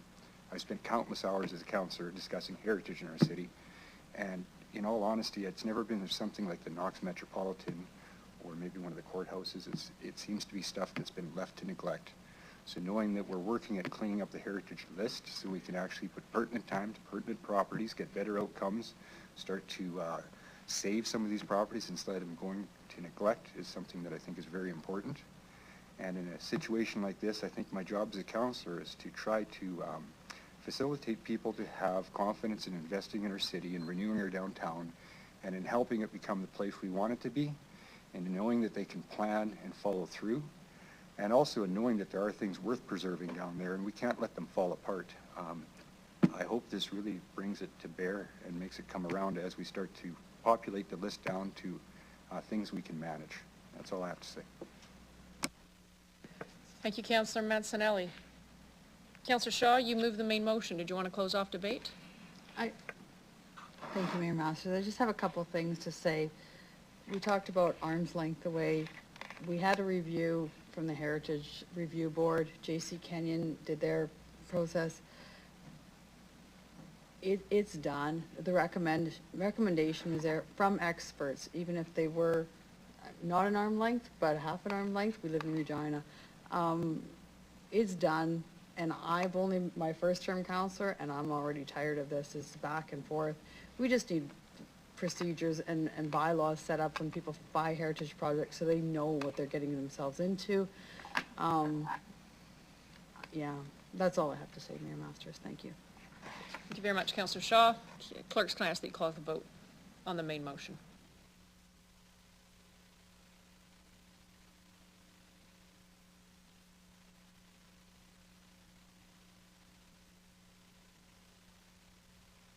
One moment, please. Sorry. I think there was a clause number 2, point number 2 actually changed, correct? Do you want to highlight the changes? Sorry, City Clerk, can you go? Through you, Mayor Masters, as stated earlier, legal had advised our office that in order to comply with the act, point number 2 had to be slightly adjusted. So it will now read as follows. Approve the demolition of the Burns-Hanley building subject to the property owner prior to issuance of the demolish permit, entering into a heritage easement and covenant agreement with the city to be registered against the title to the property, including terms and conditions that provide for redevelopment of the property in accordance with the plans submitted by the applicant, and including the dismantling and storage of the west facade of the building for the purposes of reconstruction and restoration of its significant features to be incorporated as a condition of any future application for redevelopment of the property. Mover and seconder were Councillor Shaw and Councillor Bresciani. Councillor Shaw and Councillor Bresciani, are you okay with this wording amendment? Thank you. You can call the vote now. You got it?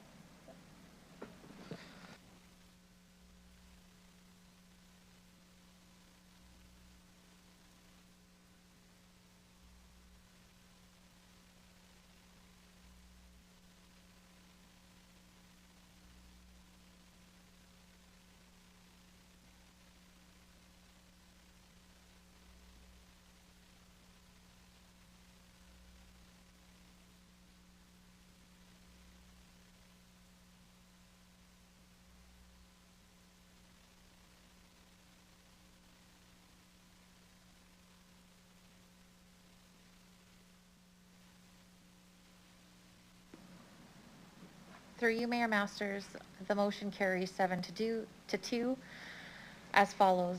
The following members voting in favor are Councillors Mancinelli, Findura, Bresciani, Shaw, Stevens, Stadnichuk, and Mayor Masters, and the following voting against are Councillors Hawkins and LeBlanc.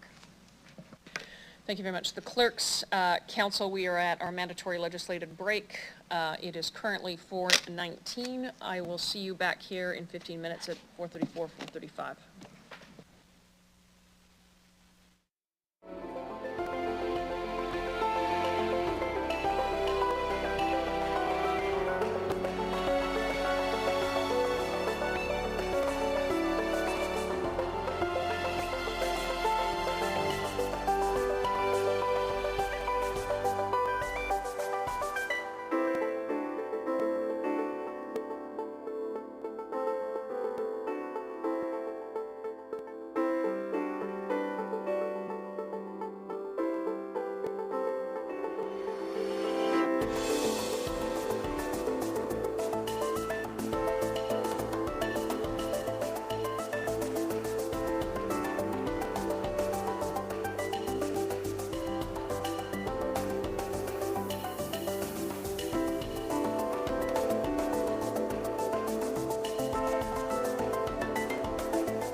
Next on the agenda is motion 22-3. I would like to call upon Delegation Terry Sleva. Please introduce yourself for the record, the organization you're representing, if any, and where you're calling from. You'll have 5 minutes to address City Council, after which time you'll have the opportunity to answer any questions Council may have for you. Good afternoon. Good afternoon. Mayor Masters, Regina City Council. Administrators, thank you for accommodating my disorganization. I'm Terry Sleva. I live in Regina. And I'm here today representing myself to underline the importance of this motion passing. We need to look at the statistics, of which there are plenty, that support this as being the correct economic move. But also look at this from a humanitarian perspective.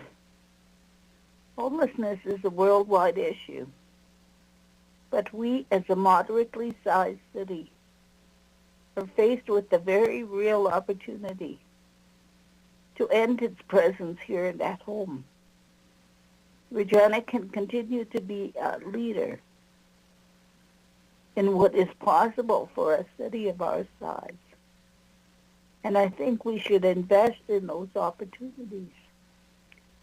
We see this coming to fruition with our attitude towards the climate, the transit system, and now we can tackle homelessness as well.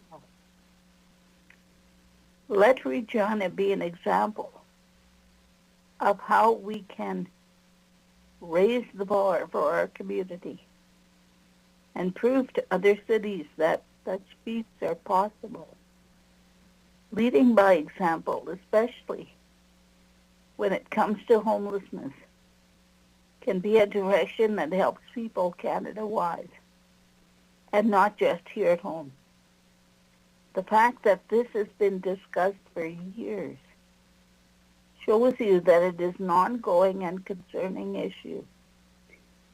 It's time we do something about it that not only solves the problem, but helps families and individuals get the stability and safety they need to make the positive futures that each and every individual should be entitled to. By giving homeless individuals a place off the street and a secure housing environment, we can aid in their positive future growth, which will then benefit our city and influence a positive future for everyone involved. Tax dollars are not plentiful and need to be properly administered in a way that benefits the people of this city the most. That's all people, including homeless. There should be no one sleeping in a cemetery in Regina, so that they can feel safer at night. I know you understand and plan to make a difference. Thank you. Thank you very much, Terry Sleva.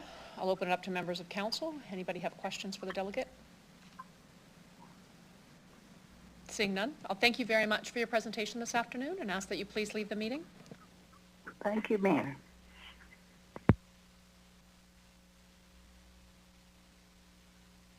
I'd like to call upon Delegation Shelley Sayer.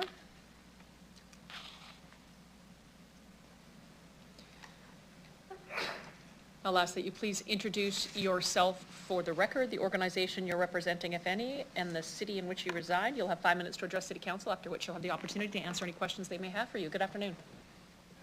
Mayor Masters, Regina City Councilors, thank you for the opportunity to speak here today on the lands of Treaty 4 territory and the homeland of the Métis Nation. My name is Shelley Sayer. I live in Ward 7, and I'm here representing Ranchero Society in support of this motion. I hope you've had a chance to read my long letter. In consideration of the time limit, I'm going to highlight the main points of it, so please bear with me because I'm going to go fast.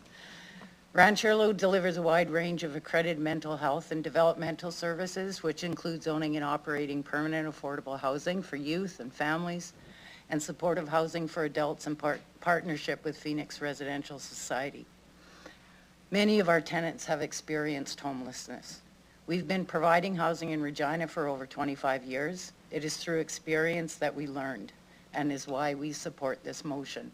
We have learned that female-led single-parent families, single youth, and adults with multiple and persistent mental health needs rely heavily on income assistance programs, making it difficult to secure and maintain safe and affordable housing. The 2021 point-in-time count shows an increase in homeless numbers and acuity level among those that experience it. The pandemic revealed the growing number of people that are chronically homeless in our city, and sadly it will impact more going forward. In fact, right now, it is almost impossible to move around Regina in almost any neighborhood, street, park, or alley and not notice. Funding a Regina homelessness initiative that will take the lead in this endeavor is so important to ensure intergovernmental coordination and stakeholder efforts. As a council, you can seize this opportunity to bring public attention and, more importantly, education to this issue and be the leader in solving homelessness in Regina. Secondly, we've learned that social isolation, food insecurity, and lack of access to mental health supports lead people back to unsafe environments where intimate partner violence reoccurs, addictions resurface, precarious street life and couch surfing makes permanent, safe, and affordable housing further out of reach. Camps and parks, makeshift shelters behind businesses, yards, garages, vacant houses, and dumpsters prevail as people look for belonging and a physical space. The number of unsheltered people in public spaces jumped from observing 6 in 2018 to 68 in 2021. This city took extraordinary steps to shelter folks out of Pepsi Park. We now ask that you champion efforts to shut the front door. Housing with wraparound supports give people the best chance to remain permanently housed in a home with consistent care to build relationship and have their needs met. One clear message coming out of the Mayor's Housing Summit was the desire and hope that we can do more. The 5-year plan has existed for 4 years now, and there are more homeless today than in 2018. We need to do more. We now know that dedicated and affordable housing across the continuum is key, but it's only part of the solution in the Home for All plan, and as we discussed at the summit. We support a call to revisit this plan and fund a city-led task force. The plan outlines what needs to be done, that there is a role for everyone, including the city. You have the ability right now to say yes and implement those recommendations. We can't wait any longer. As citizens, we are paying for the end costs of homelessness through supporting a temporary shelter, through policing, crisis, fire, rescue services, through alley cleanups and park maintenance. Provincially, we pay the cost of emergency hospital visits and corrections and public safety services. It makes sense to have dedicated funds in the budget so we can collectively mitigate and reduce overall costs at the front end instead of scrambling to get people out of the cold. Even more importantly, to alleviate all that pain and suffering. We applaud the City of Regina for the recent agreement signed with the Saskatchewan government for an 8-unit Indigenous-led pilot for supportive housing. It confirms for me that this city is responsive and aware of the current crisis. We now have an opportunity to be proactive and fund a city-led task force to update that 2018 plan and continue the necessary collaborations, develop sustainable and targeted strategies and partnerships so that people remain permanently housed, and work closely with police and crisis services to track results and decriminalize persons without a home. This council can lead the Regina community in this charge. Homelessness is definitely a Canadian crisis, but I'm so confident that we can do better and that this city has the ability to lead with a big heart, with tenacity and expertise right here in these rooms, to be an example to other jurisdictions across the country of what we can do, and we are fully engaged and work together for permanent solutions. Thank you so much for your time today. Thank you, Shelley Sayer. Any questions from any members of council? Seeing none, I'll thank you very much for your presentation this afternoon and ask you to return to the gallery. Thank you.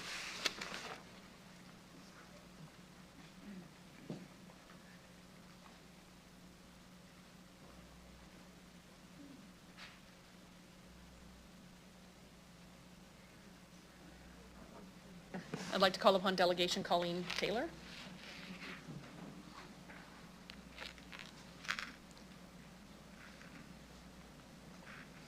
I'll ask that you introduce yourself for the record, the organization you're representing, if any, and the city in which you reside. You'll have 5 minutes to address City Council, after which time you'll have the opportunity to answer any questions they may have for you. Good afternoon.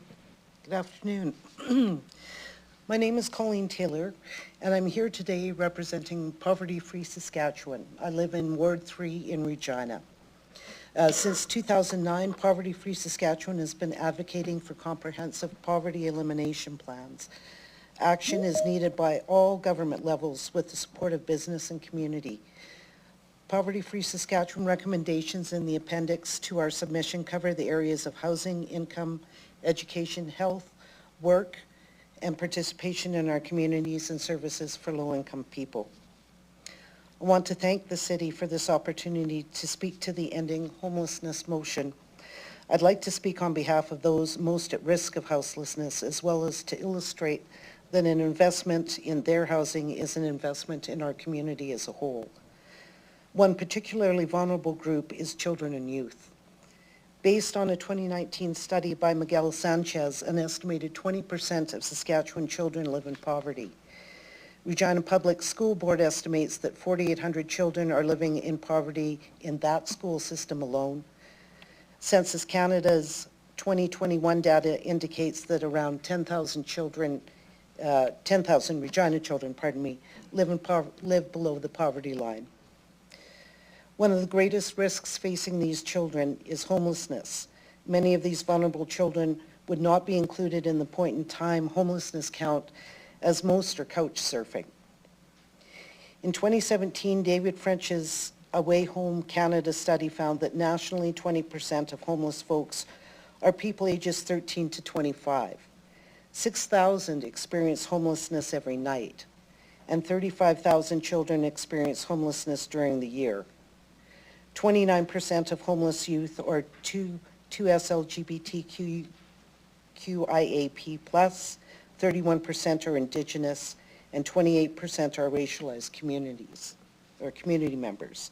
French's study stated that homelessness creates an increased risk of exploitation, violence, victimization, physical and sexual abuse for children and youth. They have more chance of involvement with police and the justice system and are more likely to disengage from school and face barriers to employment. Mental health and addictions issues are more likely to arise due to the stress associated by street life. The seeds of chronic homelessness are often planted during childhood, which create lifelong trauma. Another vulnerable population regarding homelessness in Regina is Indigenous people. A point-in-time count in Regina found that more than 80% of Regina's homelessness identify as Indigenous. Sadly, this is a reflection of the impact of colonialism in this country. Supporting Regina's plan to end homelessness and support of the motion before you is reconciliation in action. While I could inundate you with further statistics regarding those most vulnerable to homelessness, I would rather direct you to consider the costs of not addressing homelessness in our city. The city's own study found that addressing homelessness reduced costs for police, fire, mobile crisis, and emergency medical services. In short, addressing the homeless issue in Regina will save the city money in the long run. I would respectfully argue that the city of Regina simply cannot afford to leave this situation unaddressed. If we as a community are willing to invest in a future Regina with thriving infrastructure, then we must invest in accessible housing for all our citizens. I therefore respectfully request you support this motion. Thank you. Thank you very much. Colleen Taylor, I'll open it up to any members of council wishing to ask any questions. I don't see any. I'll thank you very much for your presentation this afternoon. Ask you to return to the gallery.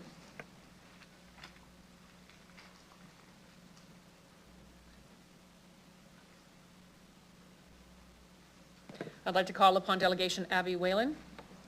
I'd like you to introduce yourself for the record and the organization you're representing, if any, and where you happen to live. You'll have 5 minutes to address City Council, after which time you'll have the opportunity to answer any questions Council may have for you. Good afternoon. Good afternoon, the Honorable Mayor Masters and the City Council. My name is Abigail Whelan. I live in Regina, Saskatchewan on Treaty 4 territories.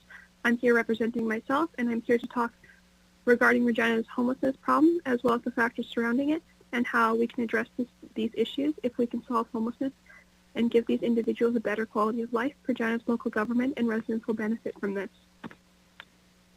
In 2018, the percentage of epidemic homelessness was 31.97%, and the percentage for long-term homelessness was 47.29%. With the recent COVID pandemic, those percentages would have gone up as a lot of people had lost their jobs when they were deemed non-necessary essential workers. The reason that the point is valid is why haven't they would have gotten laid off, but with the restrictions being lifted, nothing was done to help these people work again, and when it was considered safe to do so. The biggest cause of homelessness in Regina is the inability to locate affordable accommodations. Regina currently has 7.5% rental vacancy rate. To put it in another way, there are a lot of rental units available. However, rent remains high. A one-bedroom apartment costs $949 on average to rent. The number of homeless people in Regina has increased dramatically as a result of the provincial government's new income assistance program, Saskatchewan Income Support, or SIS. On SIS, a single person receives $950 a month to cover all their expenses, including accommodations, utilities, nourishment, clothing, and transportation. As a result, the number of homeless people in Regina and across the province has increased. Let's break down the costs for these expenses and see if they covered this would cover this. Rent is between $500 to $1,000 on about $700, let's say. An average person pays $341 for utilities, let's say about $170. $50 for food per person, $30. $25 for clothing, about $20. $88 per month for a bus card, about $30. A CIS person would still pay $955 per month on these living expenses, leaving them still to be homeless. Not to mention the money goes straight to the person rather than the property owner, causing tenants to be evicted due to lack of financial management. I think a Housing First program would be a good solution. Housing First is made for recovery and approaching reducing homelessness that focus immediately placing homeless persons into independent and permanent housing, followed by additional support and service as needed. Housing First is primarily present is people who are better and able to go forward in their lives if they are housed first. This is true for people who are homeless as well as those who have mental health and addiction concerns. Housing is offered first, followed by physical and mental health care, education, employment, substance addiction treatments, and community connections. Phoenix Homes is Regina's first Housing First program. If Regina could persuade our provincial government to divert the revenue from CIS and put it into Phoenix Homes, all of the homeless people would get homes that they require. In the long run, we'd save more money for the taxpayers, as well as the police, healthcare systems, and other government services. If the provincial government rejects this, we could also shift 25 to 30 million out of the police budget into Phoenix Homes project, as we would not require such a big budget for police. Phoenix Homes reported that between 2014 to 2018, an estimated $2.2 million was saved that would have been otherwise spent on EMS trips, hospital days, ER visits, detox visits, police calls, and arrests for the 49 participants that they housed. If we could abolish homelessness and enroll everyone in the Housing First program, just think of all the savings that we'd see. Homelessness has significant impacts on each and every one of us. Those who are experiencing homelessness are not just individuals There are also families, veterans, mothers, fathers, cousins, siblings, and parents with children who have disabilities or people who have disabilities themselves.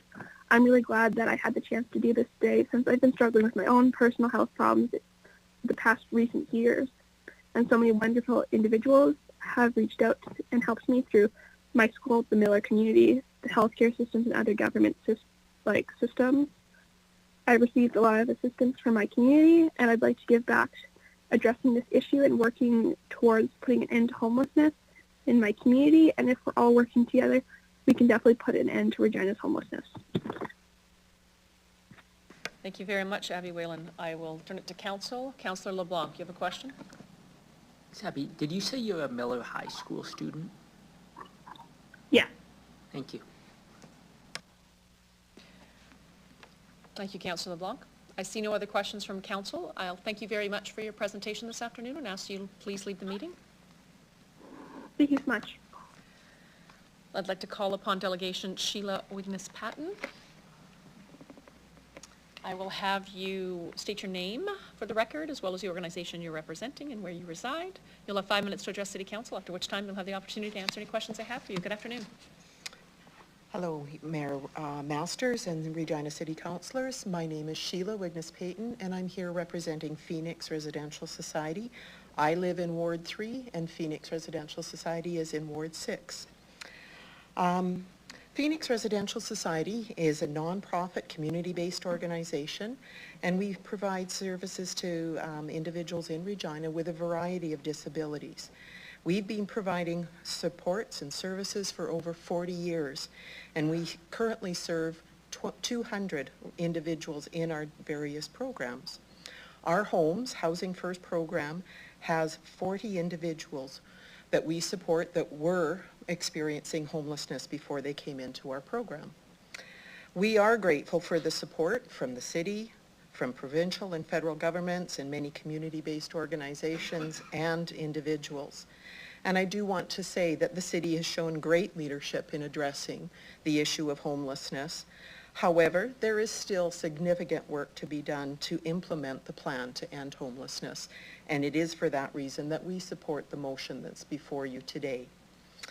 The point-in-time count completed in September of 21 found that at least 488 individuals were experiencing some form of homelessness. Phoenix, too, can speak to the numbers of individuals needing housing, as we operated the centralized housing intake process until April of this year, and we maintained the by-name list of individuals assessed and waiting to receive housing and support services. Since 2016, 1,300 individuals were assessed, and although many of those were able to receive services and supports from the network of community-based organizations, 63% of those assessed were not able to receive services due to long waiting lists. And what is tragic is that 34 of those individuals on that list died while they were waiting for services and support.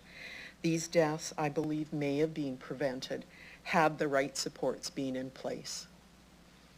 The motion before you states that housing and supporting homeless individuals is not only humane, but saves taxes on the aggregate.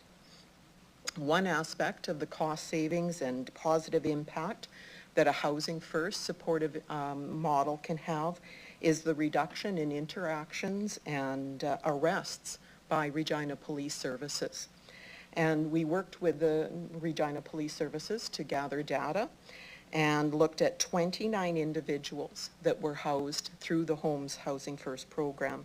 And we compared stats from 2 years prior to individuals getting support and services to them being housed for 1 month or 2 years afterwards.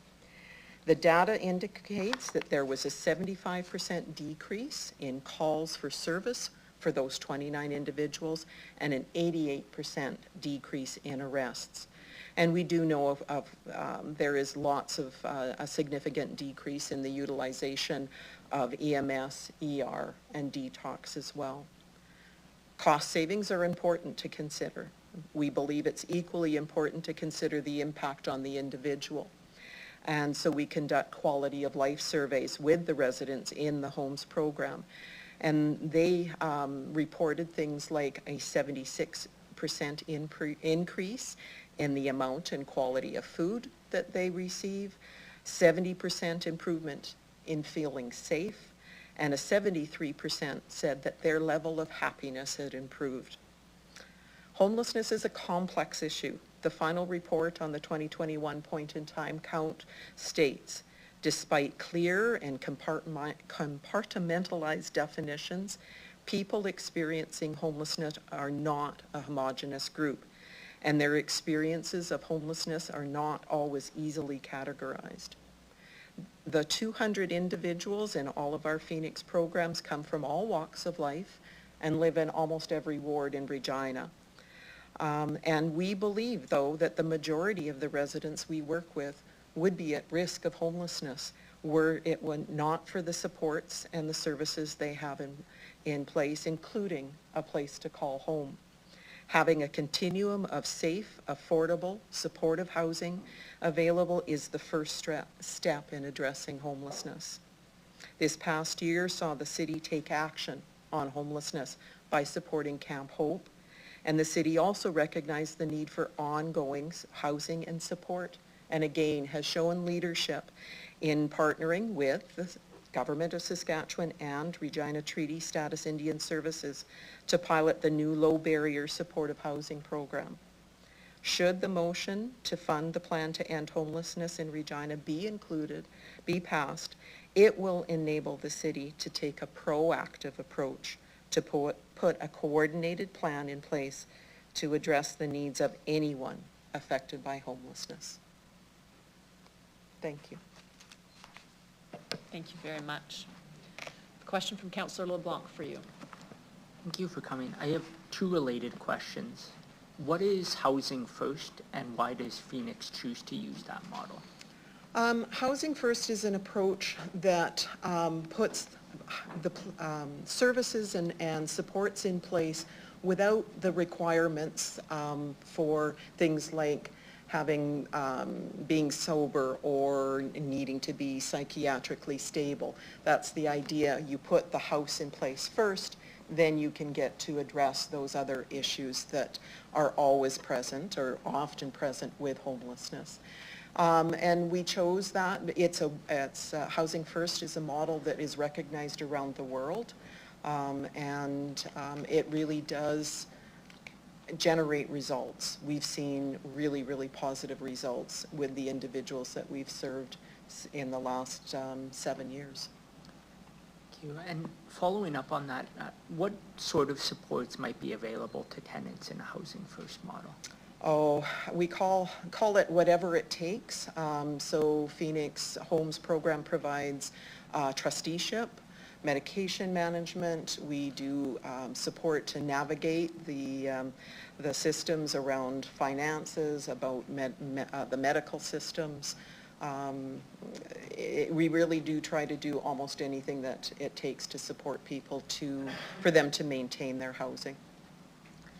Thank you. And then I see the infographic at page 3 of your submission. It's the red infographic there. Yeah. It seems to track data from 2014 to 2018. Yeah. Do you have any reason to believe that the numbers would be significantly different from 2018 to 2022, for example?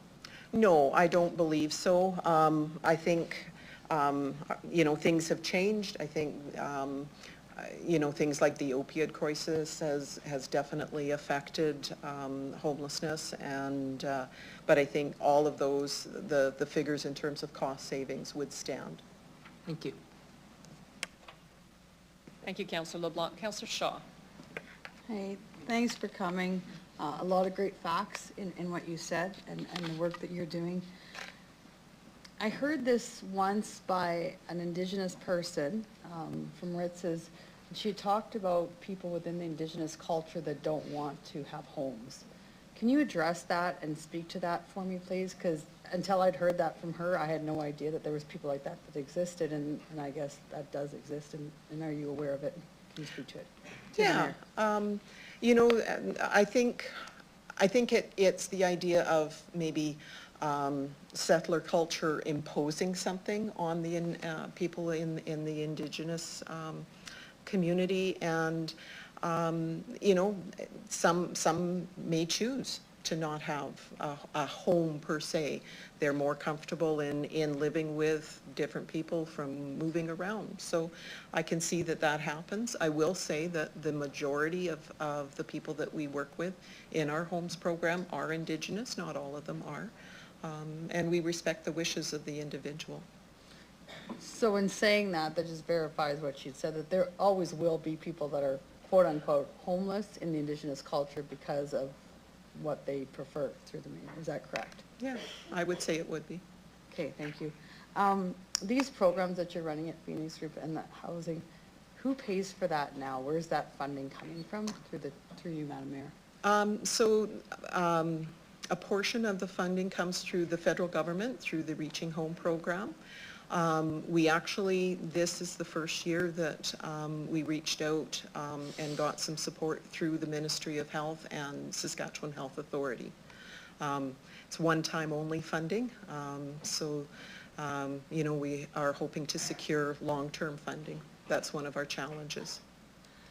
So when you go back to the Saskatchewan government, you'll show a cost-benefit analysis probably, and that will be, okay, yeah, you're correct. Is this kind of the, okay, through you, Madam Mayor, is that kind of the process? Yeah.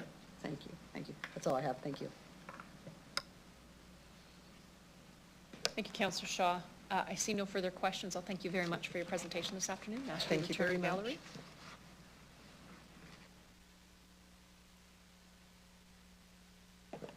I'll call upon Delegate Dr. Carl Sherland.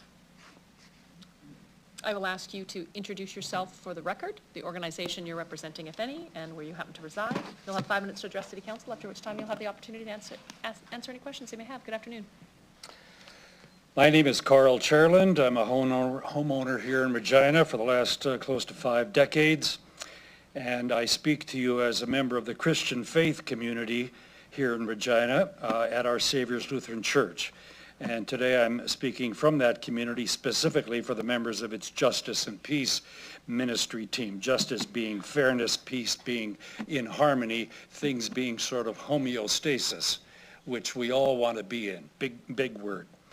We ask you and urge you to vote for this draft budget motion to work toward addressing homelessness in Regina.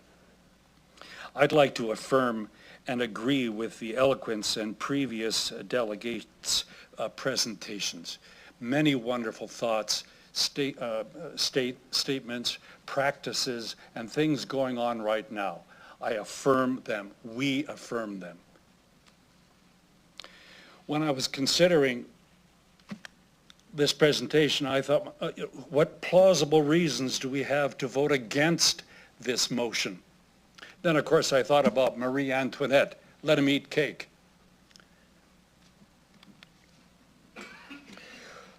I thought about speaking about the harm that the reputation our city gets nationally in having tent city. And the example our provincial capital here, Regina, could present to people to have an attractive home for people and businesses. I thought about speaking about how it is more cost effective, as previous speakers have stated. 5.5 million out of 800 million proposed budget. This is reasonable. Could speak about the city's motto, having taught Latin some years back, and speaking with the University of Regina Latin instructor many decades ago. Regina may flourish. Well, will it flourish only for the healthy and wealthy?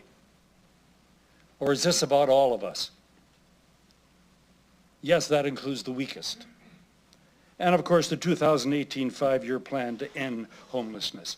But instead, I thought I would share a few thoughts on vision. The vision presented in the biblical proverb, where there is no vision, people perish. As Christians, we are called in this vision to love our neighbors as ourselves. The golden rule, do unto others as you would have them do unto you. Who is my neighbor? A lawyer asks Jesus of Nazareth, who then presents the Good Samaritan story. Someone beaten up on the way to Jericho, who stops and gives aid. This is our vision, to serve people in need, and not just those who seem to have no need, the healthy and the wealthy. We need to start thinking about the homeless in Regina as our neighbors, real people, and not just poor versions of ourselves who happen to be homeless, not just numbers and statistics. In fact, here's a challenge. Let's do what CBC television journalist Mark Kelly did several years back. Let's have 3 of our counselors live on the street as a homeless person for 3 days, and I will join you. And together we will report back to the rest of you about our experience of what it's like. It becomes then a living issue, not a statistic or a number on a page. Please pass this motion. The Bible says people, human beings, are created in Latin imago Dei, in the image of God. No one who is made in the image of God should suffer, live, linger, or die on the streets of Regina. I know you councillors could affirm that. This budget proposal is a statement of values and vision and concretely demonstrates your values. We ask you to vote in favor of this motion. This motion has implications for truth and reconciliation. We need a budget that shows it respects and values Indigenous peoples who are overrepresented among the poor and the homeless. People without a vision suffer. Show us, taxpayers, and show us, residents in Regina, your vision of dealing with houselessness and homelessness. This issue is not going away. We need to act now. Remember the United Nations Charter of Human Rights, Article 25, about housing. Remember the UN Declaration of Rights for the Indigenous peoples and rights to housing. Remember our Chief of Police, who recently states, the goal would be a vibrant city where everybody gets the help they need, a city where everyone can thrive and raise a safe family. Sounds like our city motto. Let's live up to our city motto and vote for this motion. Thank you, councillors Stevens and LeBlanc, for bringing this motion forward. Thank you, sir. I'll open it up to the floor of council to see if there's any questions of the delegate. Seeing none, I'll thank you very much for your presentation this afternoon and ask you to return to the gallery.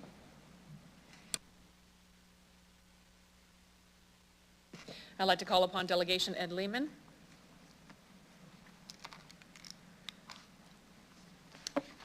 Good afternoon. I will ask that you state your name for the record and any organization that you're representing and where you happen to reside. You'll have 5 minutes to address City Council, after which time you'll have the opportunity to answer any questions they may have for you. Good afternoon. Okay. My name is Ed Lehman, and I'm representing the Regina and District Labor Council. I am really hoping that you will unanimously support the motion that is before you. The Regina District Labor Council is composed of 19 affiliated unions representing 31 members across our city. It organizes annual events to raise the profile of the labor movement in Regina, as well as advocate for a city that works for working people. The Regina District Labor Council has always been active in the fight to end homelessness, and this was particularly expressed this winter as Camp Hope raised the visibility of homelessness in our city. The Regina District and Labor Council proudly seconded a donation request at the last convention of the Saskatchewan Federation of Labor, asking for a donation from individuals and unions attending.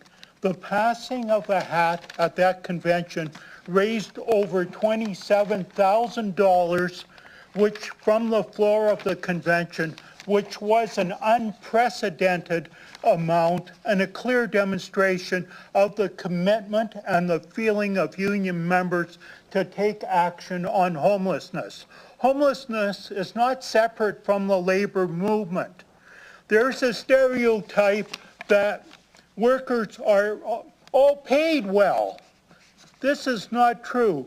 Many workers have part-time, they may be unionized, but they still maybe only have part-time work or only seasonal work.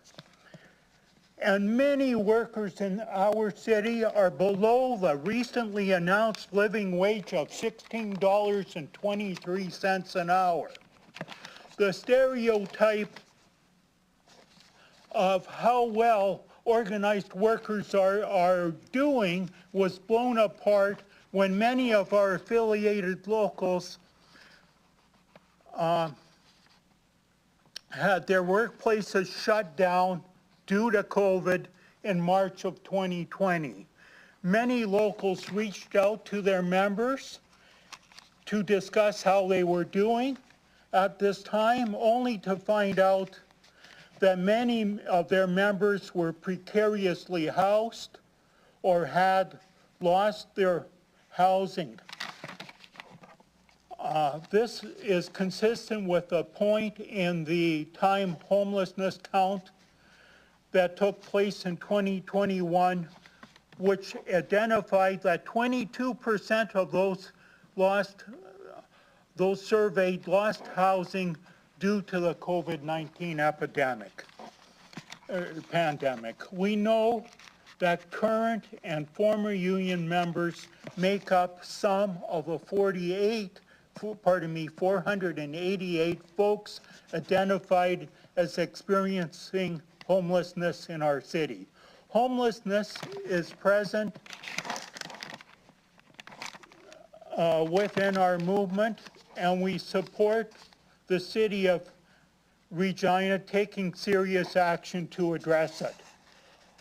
While the labor movement will continue to advocate at a provincial and federal level for action to end homelessness as well, we believe that it is the responsibility of all levels of government to do what they can do. This is a great opportunity for the city of Regina to be a leader on this issue. We support the city of Regina taking this step and commit to communicating our support of this motion to our 31,000 affiliated union members across the city. I fully agree with everything the speaker before me said, and while I don't share his spiritual outlook, I share his humanitarian outlook. And I am very grateful for everything that Dr. Sherland said. This issue is an issue of fairness and justice, and I thank you all for taking leadership on this issue. Thank you very much. I'll open it up to the floor of council to see if anyone has a question. Seeing none, I'll thank you very much, Ed Lehman, for your presentation this afternoon and ask you to return to the gallery. Thank you. I'd like to call upon Delegation Shiloh Stevenson.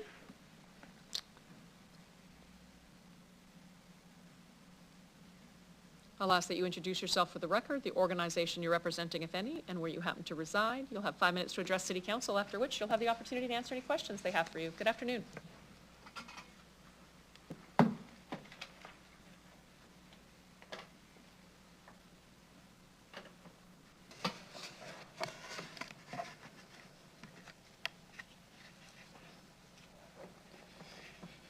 Good afternoon, Madam Mayor, City Council.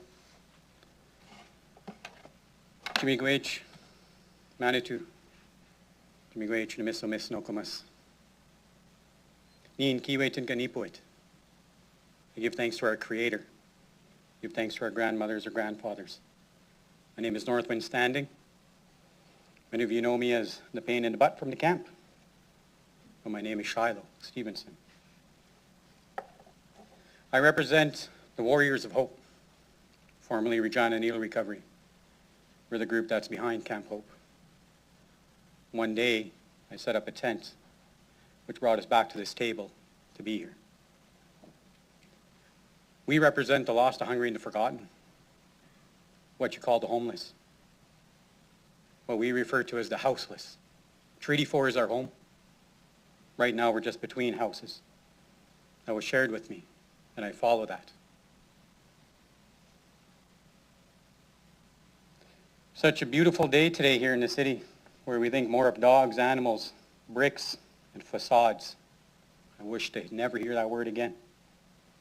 Then we do our own people. For 40 days last year, we were granted use of a park to help our houseless people. Many people stepped up to help those in need, including many of you. We appreciate that. We thank you for that. Camp Hope helped remove the carpet that the city of Regina's mayor, council, and folks kept brushing the issue under for years and decades. Camp Hope helped uncover an ugly truth and a sad reality that we have here in Regina. Regina, along with many other communities, are facing this dilemma.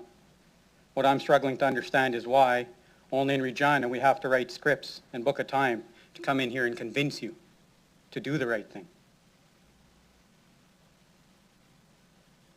Why isn't this motion being passed unanimously without hesitation is my question. Are we that selfish? We're thinking more of other things. Are we getting a new bigger carpet and a broom to brush this under? I sure hope not. Just to shed some light on this topic, I've gone as far as opening my house to help house people. I spend 9 hours a day at my job doing this work alongside other agencies. Then I spend about 3 or 4 hours every evening with the Warriors of Hope doing more outreach work. I do this along with hundreds of other residents here in Regina. Many of them who are youth. You heard one speak already. One more is coming up. Youth that will be sitting right where you are. I'm certain that all the residents of Regina will be supported with our future leaders. So we may as well set the bar and pass this motion. I sure hope we don't become like the city of Prince Albert, where they're closing parks and alleyways for certain hours of the day. I mean, the way we're funding our police force, maybe that's the backdoor plan here. But I like to be proved wrong. And I hope I am. I'd like you all to imagine, sit back and think about this. One of your loved ones, such as your brother, your mother, or even your children in this lifestyle. Not supporting this motion, which gives them some light at the end of the tunnel, how would you sleep at night? Sure as the hell not in a tent or a park bench, or having to trade sexual favors for a bug-infested couch or a bed to sleep on. I may not know the answer to solve this issue, homelessness, houselessness, but I know that I will never set up a tent in Regina again. I promise you that. Through Camp Hope, I've made partnerships with Warriors of Hope and other agencies. I know how to house a person. I know how to get them onto assistance. That's that wraparound care, housing first model. We sit at the CARS table as well as the Reaching Homes table. Once again, I ask you to think with your hearts today. Let's not have your loved ones and children be left behind. Let's support those who are currently falling through the cracks. We're leading you guys into the way. Support us. We're how far into this 5-year plan? Thank you for your time. Jimmy Gwage.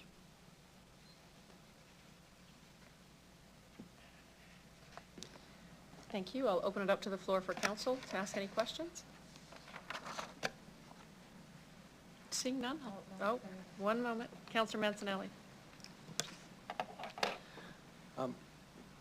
Through the chair, in your presentation you mentioned sitting at 2 tables and it's given you knowledge on how to house and help. Could you just expand on that a little bit, please? So it began with the CHIP table, which is now CARS. We've been asked recently to come sit at that table in the efforts that we do out of my full-time job as well as the Warriors of Hope, helping network and support the people in the Reaching Homes program. So we have wraparound supports right from trusteeship into finding housing, seeking housing, advocating at social services level, and anything that the person needs, if I don't know, we know a guy. It's just that system that we have set in place. Thank you. Has this ever been an ability before for the years you've worked in this area and what you've put forth? Have you ever been able to have these type of connections and maybe a little bit of headway in the past, or is this kind of a new front for you? This is all new, uncharted territory for us. Thank you. I see no other further questions from council. Thank you very much. Call upon Delegation Wanda Walter.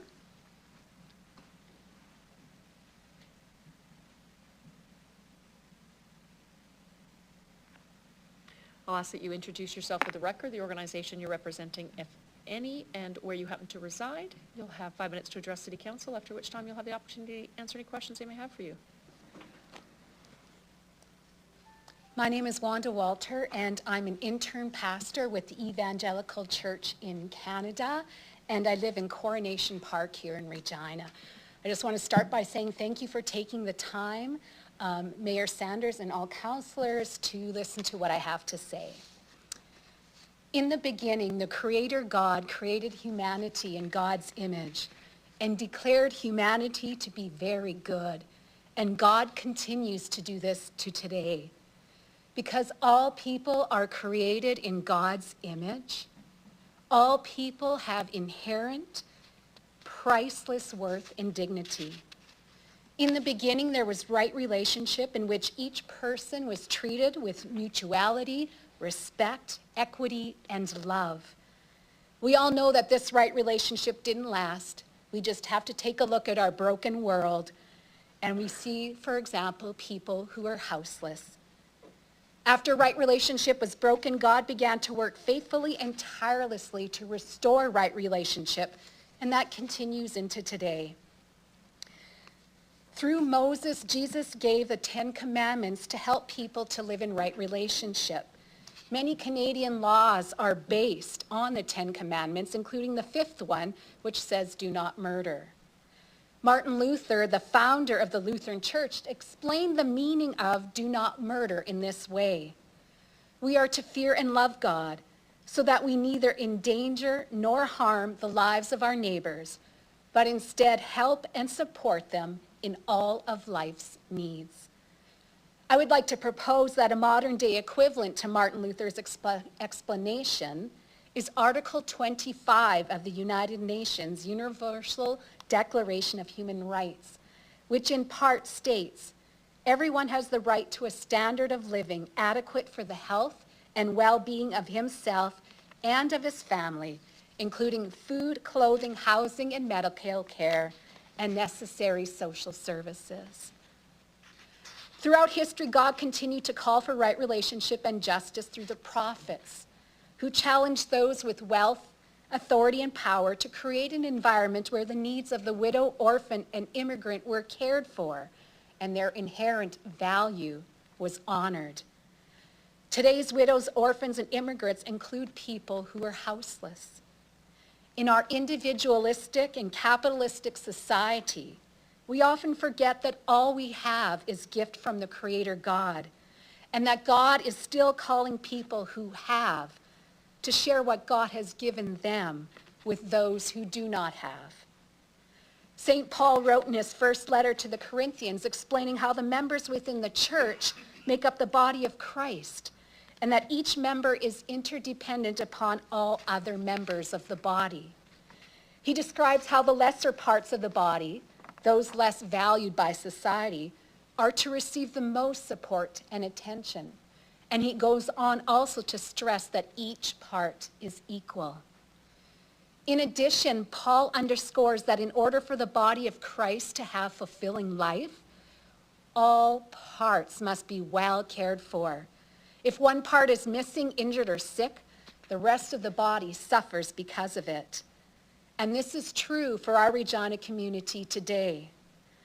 When there are individuals who are members of this body that we call Regina, that do not have a place to call home, do not have a place to take a shower, cook a meal, or sleep in safety.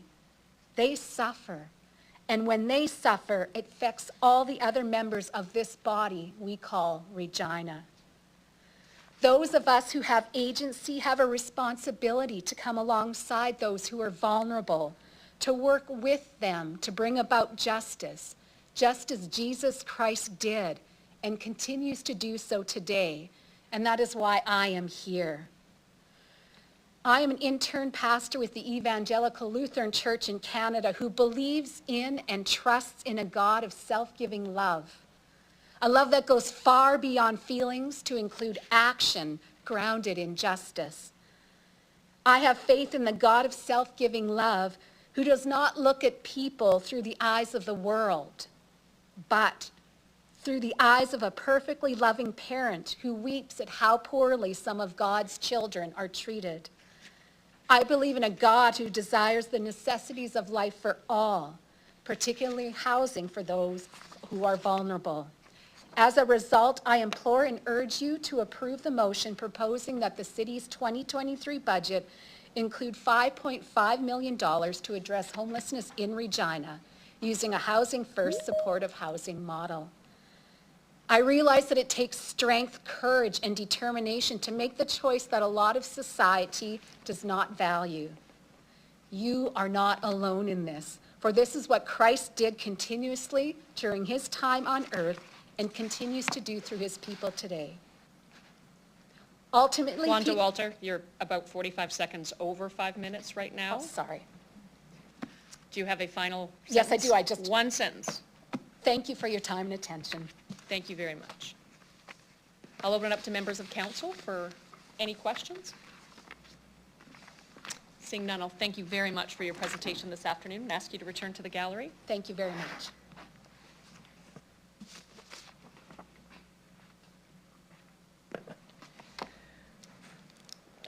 Call upon Delegation David Sear. I'd like you to please introduce yourself for the record, organization you're representing, if any, and where you live. You'll have 5 minutes to address City Council, after which time you'll have the opportunity to answer any questions they have for you. Good afternoon. Afternoon. Hello? Yes, please go ahead. Hi, my name is David Sear, and I'm representing myself from Miller Comprehensive High School. Dear Mayor Masters and City Councilors, I come here today to speak on the growing problem Regina has with homelessness and poverty. The Saskatchewan poverty rate as of 2019 is 19%, and since 2014 a steady increase in the number of children who live in poverty has been acknowledged. I was born in Regina, and I was raised in North Central, a densely populated area home to more than 12,000 residents in 183 square blocks. Growing up, I was no stranger to roaches and mice. Even if we kept the apartment completely clean, there would be a roach infestation that spread from neighbor to neighbor. And I grew up thinking that was the norm. My parents worked hard to pay rent and keep me fed with clothes on my back and a roof over my head. But that didn't stop me from recognizing that we were struggling. Many of my friends didn't have more than just their mom or their dad, and most of them lived with similar worse conditions with even more siblings. More mouths to feed, more bills to pay, and despite a lot of these adults struggling to provide for them. There were many days I would use whatever money I had to feed my friend, so he didn't go home to have a few saltines and some homemade juice for supper. My point being that poverty was very much acknowledged by the community and the people that drove through the area as if they were tourists at a zoo.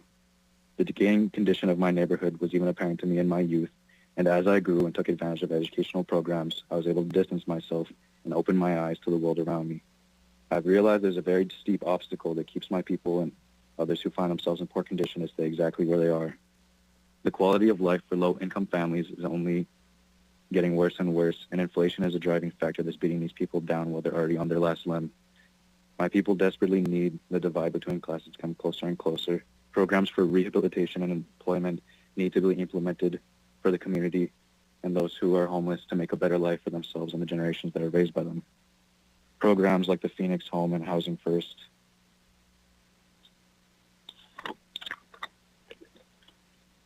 That's about all I have. Thank you. I'll open it up to the floor of council to see if they have any questions for you. Seeing none, I'll thank you very much for taking time away from your job this afternoon, David, and thank you for your presentation. Ask that you please leave the meeting.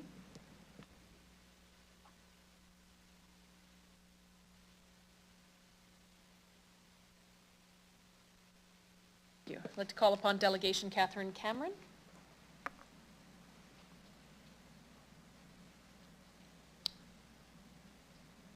One more time, I'll call upon Delegation Catherine Cameron.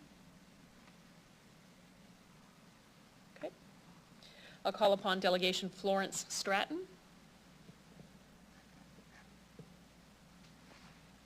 I'll ask that you please introduce yourself for the record, the organization you're representing, if any, and where you live. You'll have 5 minutes to address City Council, after which time you'll have the opportunity to answer any questions we have for you. Good afternoon.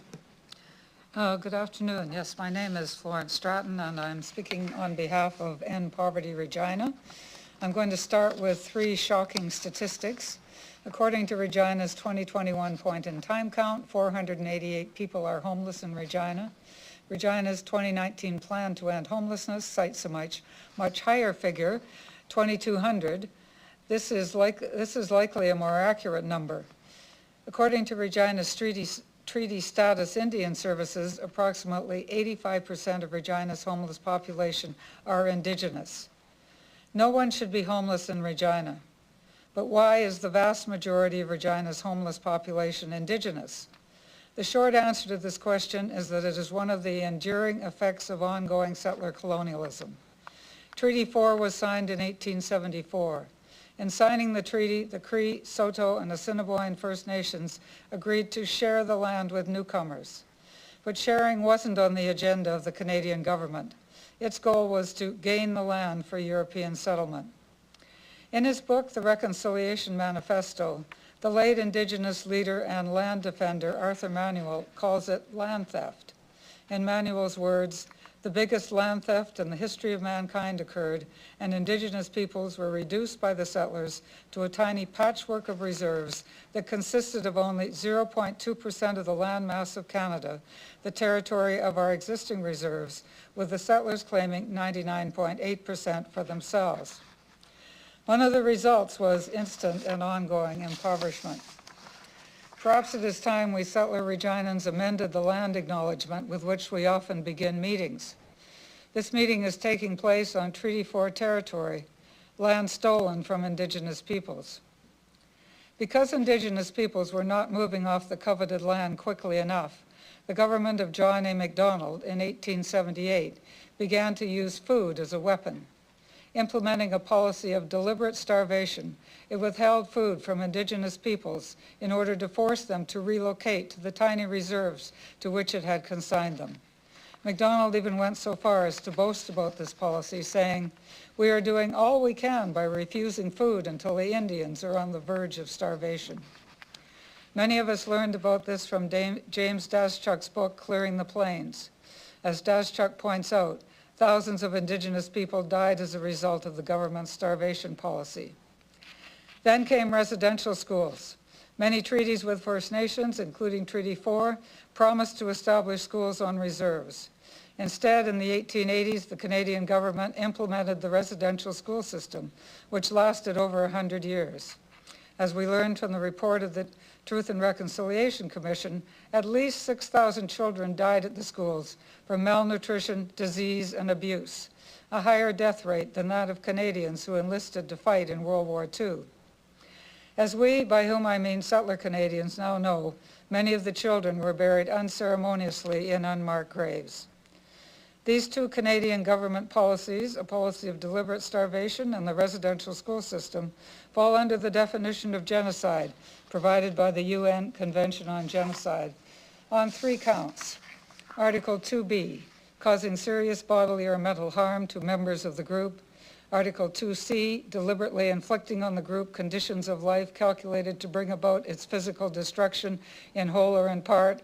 And Article 2E, forcibly transferring children of the group to another group. These 2 Canadian government policies are not simply part of our history, they also have an ongoing legacy. As Daschuk points out, the starvation policy is one of the root causes of the current gap between the health, living conditions, and other social determinants of health of Indigenous peoples and settler Canadians. As the TRC report states, the legacy from the schools continues to this day, reflected in the significant educational, income, health, and social disparities between Indigenous peoples and settler Canadians. So why do Indigenous people make up a disproportionate number of Regina's homeless population? A slightly longer answer to this question is the biggest land theft in the history of mankind, a genocidal starvation policy, and a genocidal residential school system. In the name of truth, and as one small step toward justice, please vote for the Ending Homelessness motion. Thank you. Thank you, Florence Stratton. I'll open it up to the floor of council for any questions. Seeing none, I'll thank you very much for your presentation this afternoon and ask you to return to the gallery. I'd like to call upon Delegation Peter Gilmer. I'll ask that you introduce yourself for the record, organization you're representing, if any, and where you happen to reside. You'll have 5 minutes to address City Council and the opportunity to answer any questions they have for you. Good afternoon, sir. Thank you. I'm Peter Gilmer. I'm with the Regina Anti-Poverty Ministry. I'm also a member of Ward 3 of the City of Regina.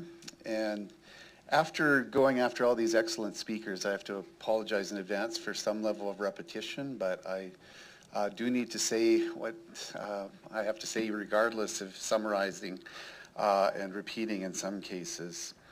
On behalf of the Regina Anti-Poverty Ministry, I want to thank Councillors LeBlanc and Stevens for moving this motion and for their ongoing leadership on this issue. This motion comes out of the Plan to End Homelessness, which was commissioned in 2018 and signed off on by the city in 2020. But in a sense, it's the culmination of over a dozen years of community concern and civic dialogue about the need for a significant investment in both Housing First programming and supportive housing. The idea being to ensure that all people have a decent place to live, and then having the wraparound supports in place for those with complex challenges so that housing and a better quality of life can be maintained. This motion calls for a significant but reasonable investment of $5.5 million to combat homelessness. This is the right place for the City of Regina to invest.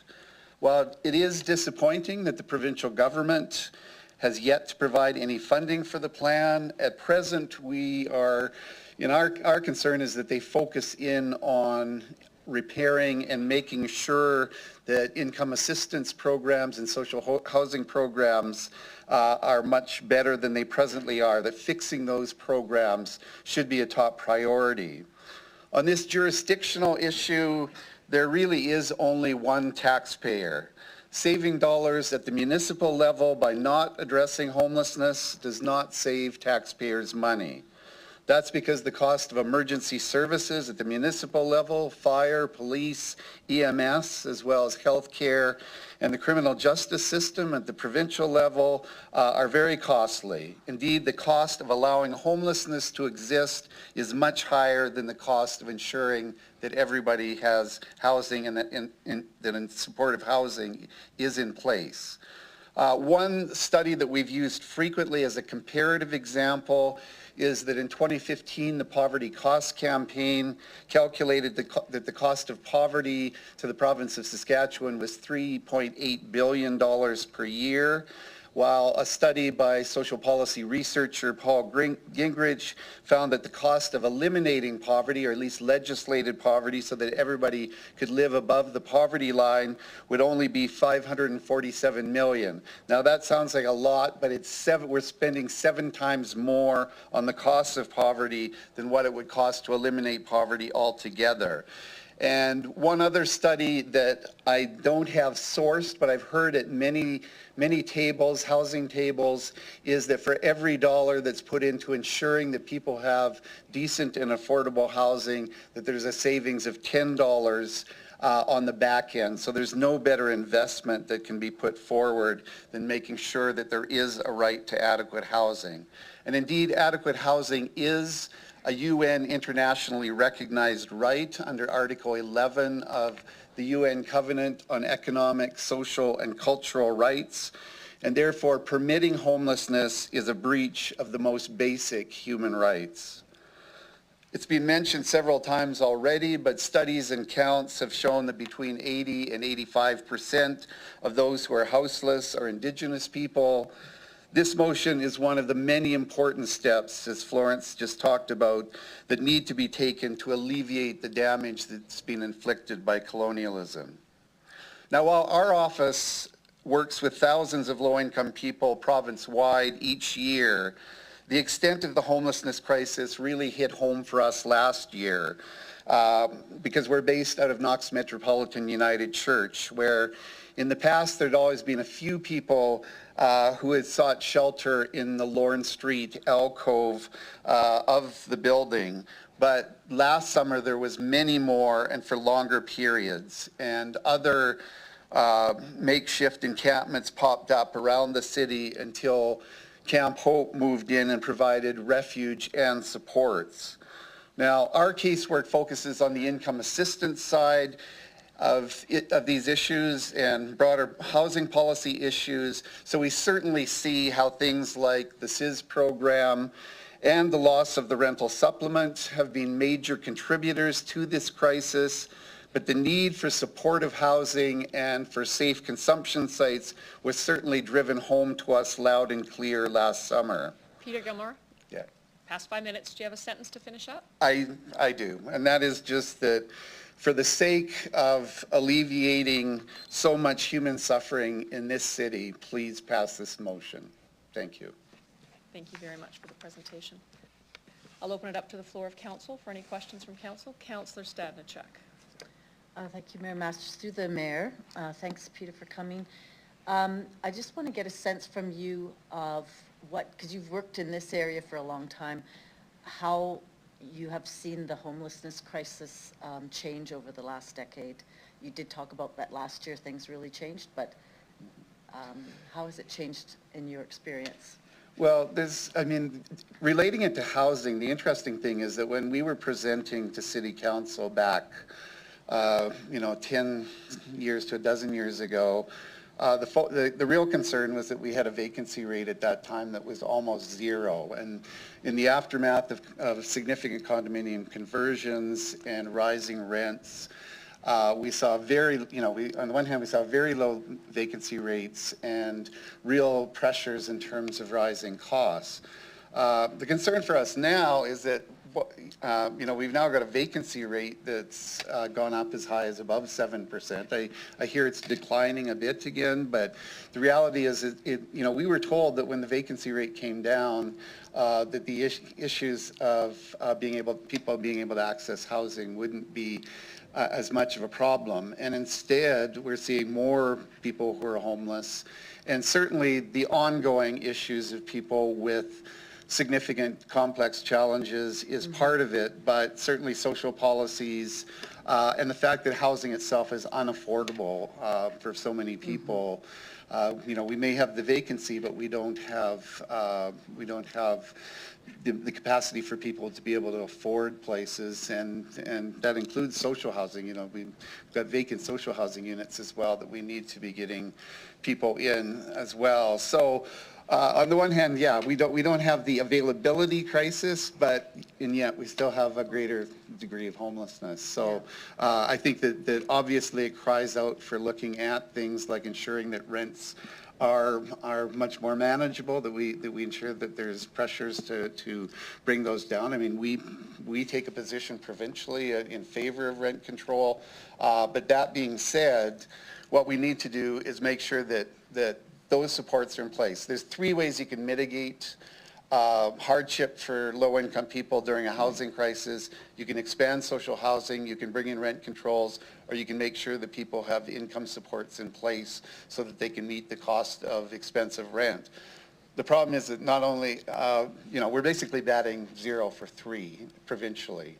And that's why I think that this is one place where the city can really step in and play a leadership role, because we've heard this at city council tables for years. We've heard it from most community agencies who've played a real leadership role, and there's people with expertise on housing first and supportive housing in this community. We need to make sure that we bring that all together and that we make sure that for those folks who need it the most, that we've got supportive housing in place.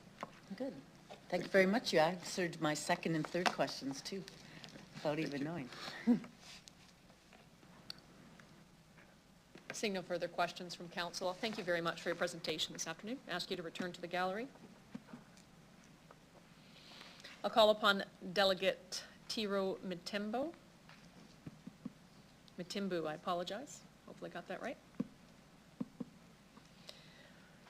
I'll ask that you introduce yourself for the record, the organization you're representing, if any, where you happen to reside.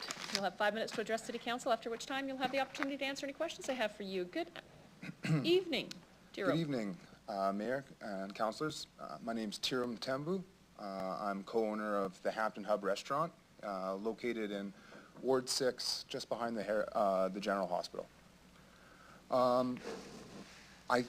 There's been so many wonderful speakers, and I think that the experts, I urge you to listen to some of our community leaders here, like Shiloh, Brother Peter Gilmore.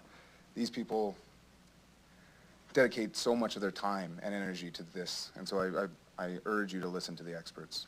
I'm going to make the argument that this is good for business. It's both physically responsible, it's good for business and tourism. In my neighborhood, often there's a lot of poor bashing. We look at the houseless and we try to determine reasons why they got here, as opposed to just loving up on them. In our neighborhood, we view these as our community members, our brothers and sisters. And everyone goes through hard times. One of our regulars today told me that she was houseless in the 90s, and she said, when you go there, discuss and make sure that everyone knows we're all one social economic disaster away from being houseless ourselves. We're all one unfortunate accident. So it's important that we gather a safety net that will be there to catch our most vulnerable and marginalized people. I'd also say that this feeds into racism.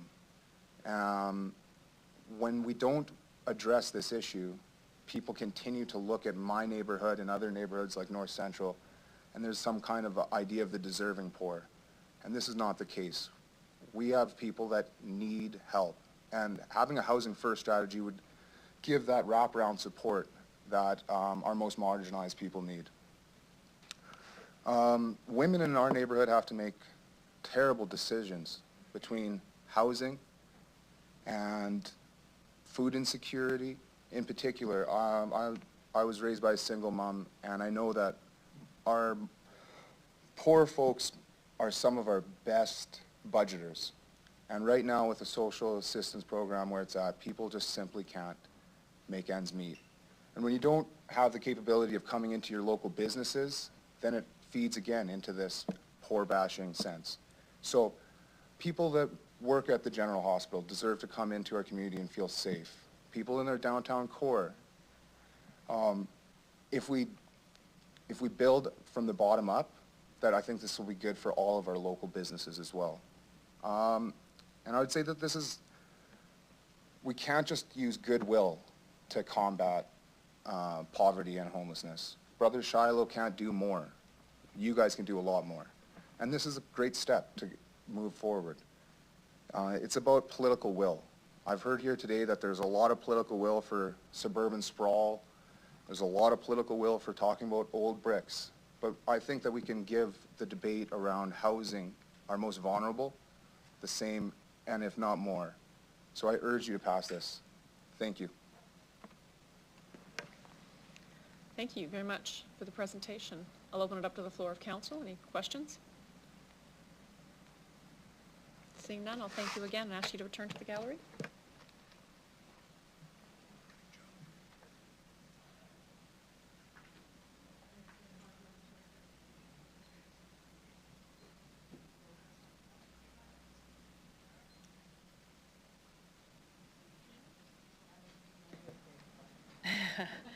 I call upon Delegation Trina Hodgson. She's on. I'll ask that you introduce yourself for the record, the organization you're representing, if any, and where you're calling from. You'll have 5 minutes to address City Council, after which time you'll have the opportunity to answer any questions they may have for you. Good afternoon. Good evening. Hi, it's Trina Hodgson. I live in Regina, and I just want to thank you for allowing me to speak today. I'm a member at Sunset United Church. I'm a registered social worker in private practice. I volunteered at Camp Hope and now with Warriors of Hope Community Support. I also volunteer with the Interfaith Saturday Lunch Program. I'm grateful to be able to share the work being done at the grassroots level to serve our community and our Indigenous relations. What I share tonight is with utmost respect for the people I have met. The work being done at the grassroots levels is attempting to fill gaps related to underfunding of government programs and CBOs. When I arrived at Camp Hope one of those first Sundays, it was because I truly believed we'd lost our collective humanity. And to a certain extent, we have. But what was not lost was people's willingness to answer the call. People showed up day after day with items to help and asking the question, what do you need? There were days I could state specific items. There were days I said everything. We need everything. And there were days that, in all honesty, all I could muster was, I need you to call your city councillor, I need you to call your MLA, and I need you to call your MP. One of the most important things about Camp Hope was that people were seeing how they came to be there or their sobriety were not barriers to our support. The first question always was, what do you need? One of the things I noticed quite quickly was that there was no hot coffee in the morning. People were cold and damp, and there was nothing hot to drink. The Tims delivered in the evening was cold. I figured I could solve that problem. And with the folks of Sunset United Church, we did. We utilized the urn from the church. People donated coffee and 2 large thermos carafes. We made it happen. There were days where we served 4 100-cup urns, depending on the amount of hot coffee that was dropped off. Next was the lack of breakfast. Well, we could probably solve that too. With big pots from the church, we were soon serving between 75 and 100 people oatmeal every morning. I quickly realized that trust was earned through consistency of my actions. This was the lesson I shared with others as the group of interfaith leaders met to discuss how we could be of service post-camp. And while we did not have the human resources to host the warming center, what we could do is we could offer lunch. There was no meal program on Saturdays, and this group was able to address that need. Thanks to the generosity of the folks at First Baptist Church, we are able to have a consistent location. We were able to bring together groups of congregations to supply and host lunch each Saturday for this foreseeable future. This is not only about lunch, but a place to warm up, share fellowship with others, and meet people where they are at, with compassion and grace. As this is a grassroots endeavor, we are able to respond as needs are identified. People needed socks, we found socks. People needed menstruation products, we added them to the shopping list. One of the repeated statements that has stayed with me has been people's appreciation for the opportunity to do God's work. It reminds me of people coming to camp to donate, thankful for the opportunity to give. People want to help. People want solutions to end homelessness, houselessness, and hunger. But they want their gifts to be meaningful and tangible. While I respect the work of organizations in the community and understand the need for process and policy, what we need to remember moving forward as we end houselessness is people experiencing houselessness and food insecurity don't need more forms to fill out or hoops to jump through. They need food in their tummies and a roof over their heads. I deliver bread donated for people in the community. When I arrive, I see people I know from camp still getting support from folks. I applaud all of those working to support folks in the community. But as a society, as a community, we need to do better. Many days when I arrive, it's standing room only. We need to replicate this feeling of safety and community. We need to create this energy in more spaces. This is the energy of the Warriors of Hope and the Interfaith Saturday Lunch Gathering. It's what the volunteers of both groups endeavor to bring to the community. We need to include food security and harm reduction models as we commit to ending houselessness in our community. We can't do one without the others. We are always ready with cash in hand for the fun things, a stadium, a new pool. We have millions for a state-of-the-art temporary home for our furry friends. Now is the time to stand up as a community and state we care for the most vulnerable among us. Trina, Here. Trina, I'm going to tell you that you're Yeah. 20 seconds over 5 minutes. Do you have one final sentence to finish off? Sure thing. For those of us that identify as Christians, we are answering God's call to the people who we serve who are in need. We need to embrace Jesus' radical love for all his children, and I implore others in the community to do the same. Thank you. Thank you, and thank you. I'll open it up to members of council. Any questions? Seeing none, I'll thank you very much for your presentation this evening and ask that you please leave the meeting. Thank you. Council, we have a mandatory supper break at 6 o'clock. We have two more delegations virtually. We have two more delegations to hear virtually, so I'm looking for concurrence just to hear the final two delegates. Thank you. And we'll break after that.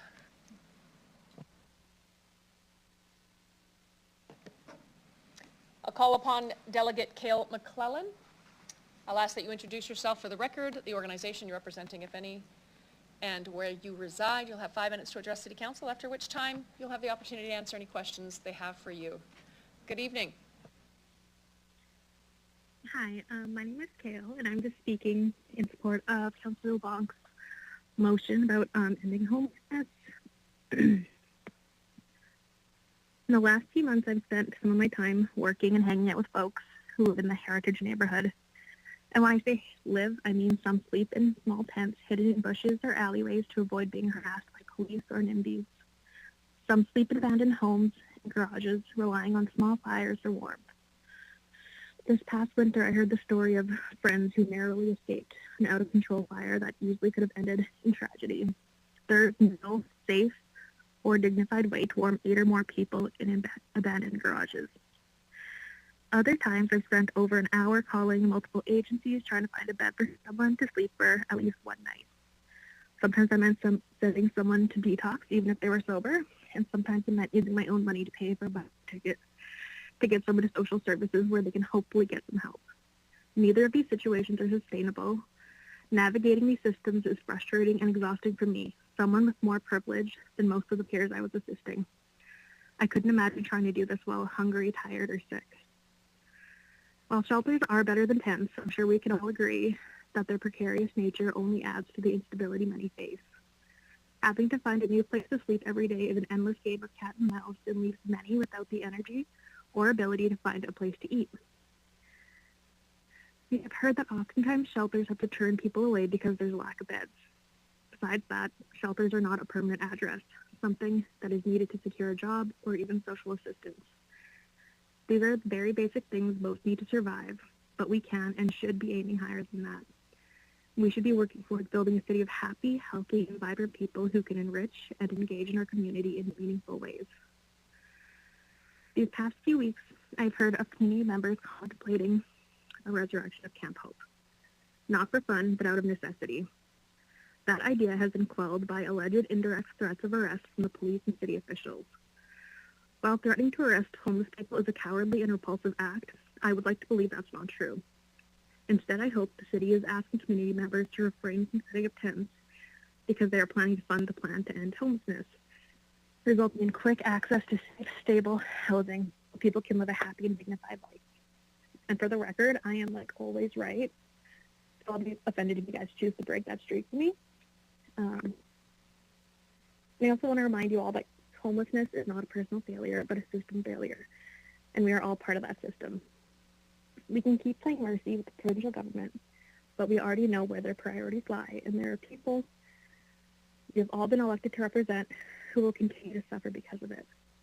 So I'm asking you all to support this motion to end homelessness. Please approve this with the same vigor many of you have when it comes to approving police budget. Further, Councillor Shaw, I would like to correct your idea about the wanderers. No, there are not people who want to be homeless. Everyone wants a place to call home. Some people choose to travel, just like people who choose to spend their winters in Arizona or Florida. Framing homelessness as a choice is a weird take. Nobody chooses to be homeless. Nobody chooses to be insecure. Thank you.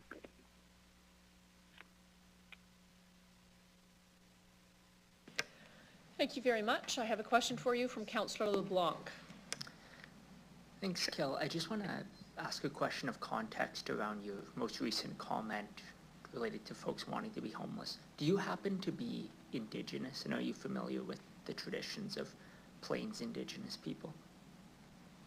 Oh, I forgot to mention that. I am Indigenous, so I'm probably the right person to be asking that question to, not another white lady. Thank you.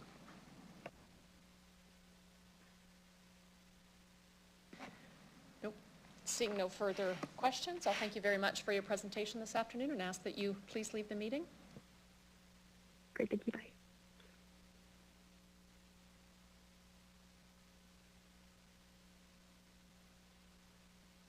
I'll call upon Delegation Joe Thomas. I'll ask that you state your name for the record and an organization you're representing, if any, and where you reside. You'll have 5 minutes to address City Council, after which time you'll have the opportunity to answer any questions they may have for you. Good evening.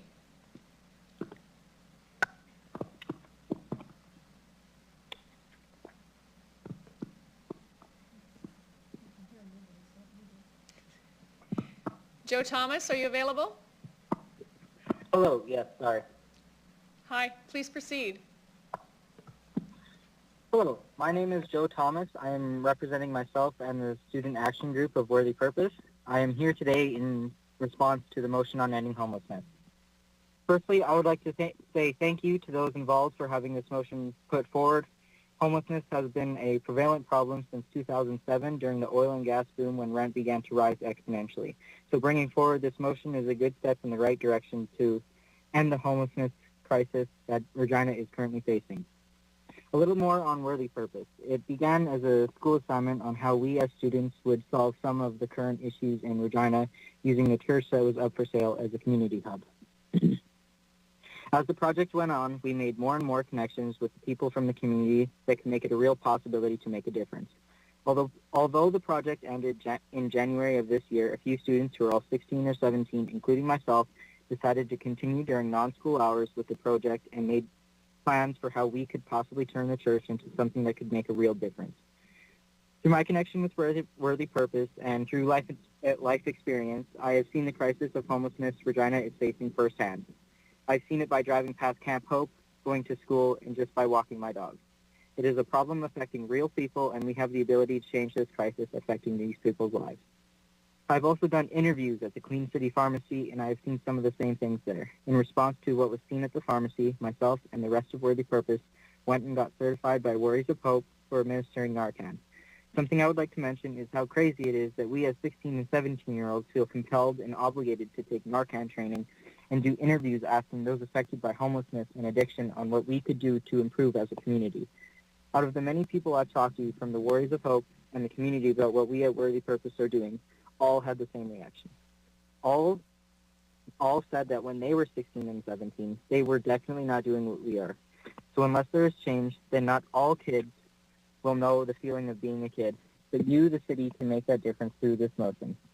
One of the things I would like to address is Camp Hope. This program became known as one of the biggest representations of Regina's ongoing homelessness crisis. This camp was established in early October of 2021. This camp provided people in need with a safe place and many more services. In fact, over 100 people were staying at the camp. The city of Regina made an amazing effort and provided temporary housing for at least 40 people during the 5 months of winter. But what happened to more than the 60 other people that were staying at that camp? That is why we need the Housing First model and all the support that comes with it to ensure that no one is left without not only a place to live, but also a place to call home. Bringing this motion through could lead to an end in homelessness and a reduction in addiction, and that is something anyone can get behind. It is not only the right thing to do, but it will also save taxpayers money in the long run. Thank you. Thank you very much. I'll open it up to the floor of council to see if anyone has a question for you. Seeing none, I'll thank you very much for your presentation this evening and ask that you please leave the meeting. Thank you.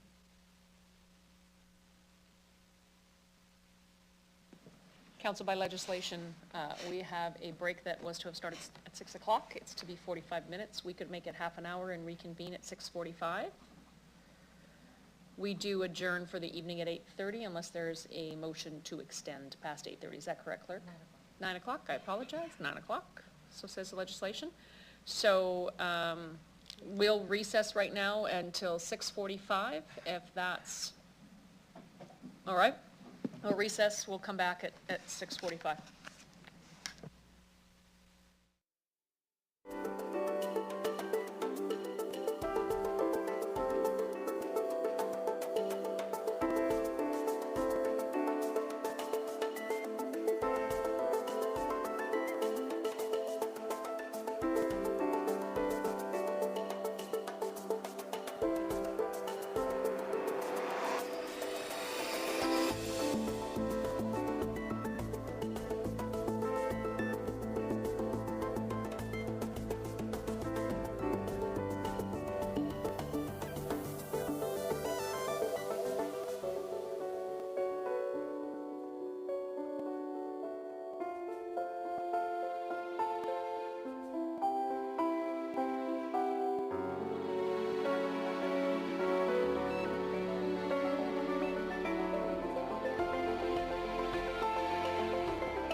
Council, we have communications on the motion from Matthew Livingstone of Regina, Joey Reynolds of Regina, and Catherine Cameron of Regina, and from Tamira Marchment of Sophia House.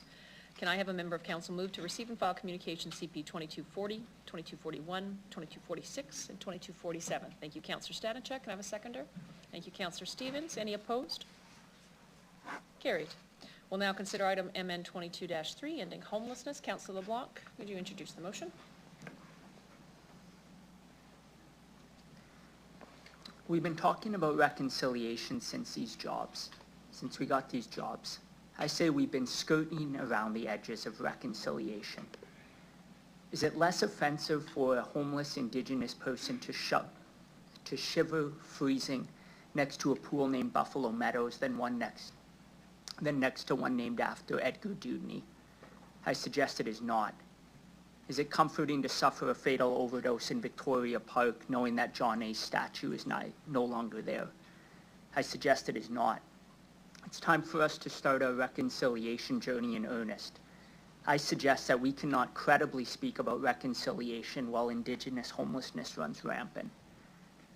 The city committed to a 5-year plan to end homelessness in 2018. It is to be solved by 2023. We are not on track to meet that goal. Instead, there are twice as many homeless folks today than there was when the plan was adopted. It's time to make good on our commitment. 79% of Regina's Indigenous homeless population is Indigenous. They are grossly overrepresented. That's not an accident. It flows from colonization, historic and ongoing. We formally rejected colonization and racism. We have a policy of naming streets after Indigenous folks. Now we need to make sure that Indigenous folks don't have to sleep on those same streets. Continued inaction on reconciliation is continued colonization. Our historic acceptance of Indigenous homelessness is gross inaction on reconciliation. It's a gross form of continued colonization. It needs to stop. We need to put our money where our mouth is. At a minimum, we need to seriously debate this as part of our 2023 budget proposal. That's what this motion is aimed at. It's about getting a fully costed plan to end homelessness in our 2023 draft budget. This will allow us to weigh our priorities of community safety and reconciliation against our other priorities. In part, this motion flows from previous year's delegations from Miller High School. We heard from some today. These students come to us, tell us to address homelessness, and then we pat them on the head, indicate it's not in the draft budget, we don't know how much it would cost, and so we're not going to move a motion to that effect. That makes perfect sense. I'm not in favor of flying blind, but this motion addresses that issue. It allows us to have a substantive discussion in December about what it would seriously mean to take the 2018 commitment to heart. This motion will come with a report providing context to the number in the draft budget. The report will explain how much it would cost on both a total and an individual scale to house all homeless folks who want it. It will also explain the continued costs of inaction on a one taxpayer model. I'm asking for it to be assessed globally here, which would mean what would the impact be on an actual Regina resident who pays both provincial and municipal taxes. I suggest that this makes sense and that ignoring it is ignorant. Calls to mind a couple, one of whom is responsible for groceries and the other of whom buys restaurant meals. If the grocery partners stopped buying supper such that they ate out more, they could hardly brag about the fiscal responsibility of the lowered grocery budget. We're doing the same here. We need to stop robbing Peter to feed Paul. The 2018 plan indicates that the province should split the cost with us. They didn't do that in 2019, 20, 21, or 22. I don't expect they will in 23. Some will say the province should pay half. I'd go further. I think the province should pay it all, but they won't. We've got to take the world as it is, rather than as we'd like it to be. The province is not coming. Calls to mind the old saying, fool me once, shame on you. Fool me twice, shame on me. We've been fooled 4 times. Let's not be fooled again. If homelessness is going to be solved in Regina, we must do it. In order to seriously discuss whether to do it, This motion needs to pass. If it passes, it will provide us with the information we need to seriously debate the matter as part of our 2023 budget deliberations. So I'd ask for your support. Let's give ourselves the information we need to seriously discuss that in the right forum, which is at budget. Thank you. Thank you, Councillor LeBlanc. Requires a seconder. Thank you, Councillor Stadnicek. Opening up the floor, Councillor Hawkins. Thank you, Mayor. I appreciate Councillor LeBlanc's words. I'm going to speak a little more personally, actually. The most important memory I have of my time in council was the debate over the Maple Leaf Pool. In that debate, the administration recommended that the pool be closed. I came into the council chamber agreeing that the pool should be closed. We had a large number of delegates, the most impressive of whom was a 14-year-old lad. And he said, it's all very fine for you guys sitting on council who have summer cottages to go to.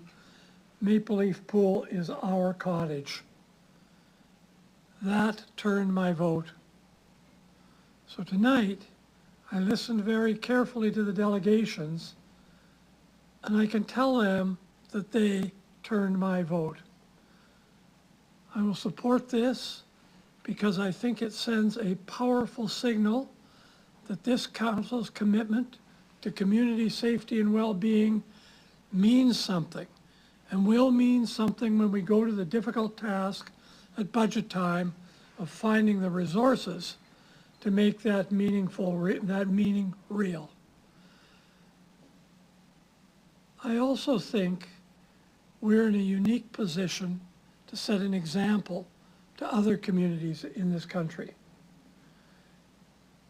We're saying that no government can download to the extent where they terrorize a lesser government.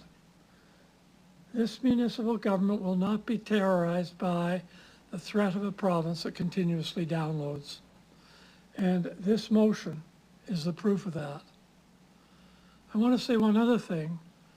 I've been aware of Housing First since the time it first arose in New Brunswick.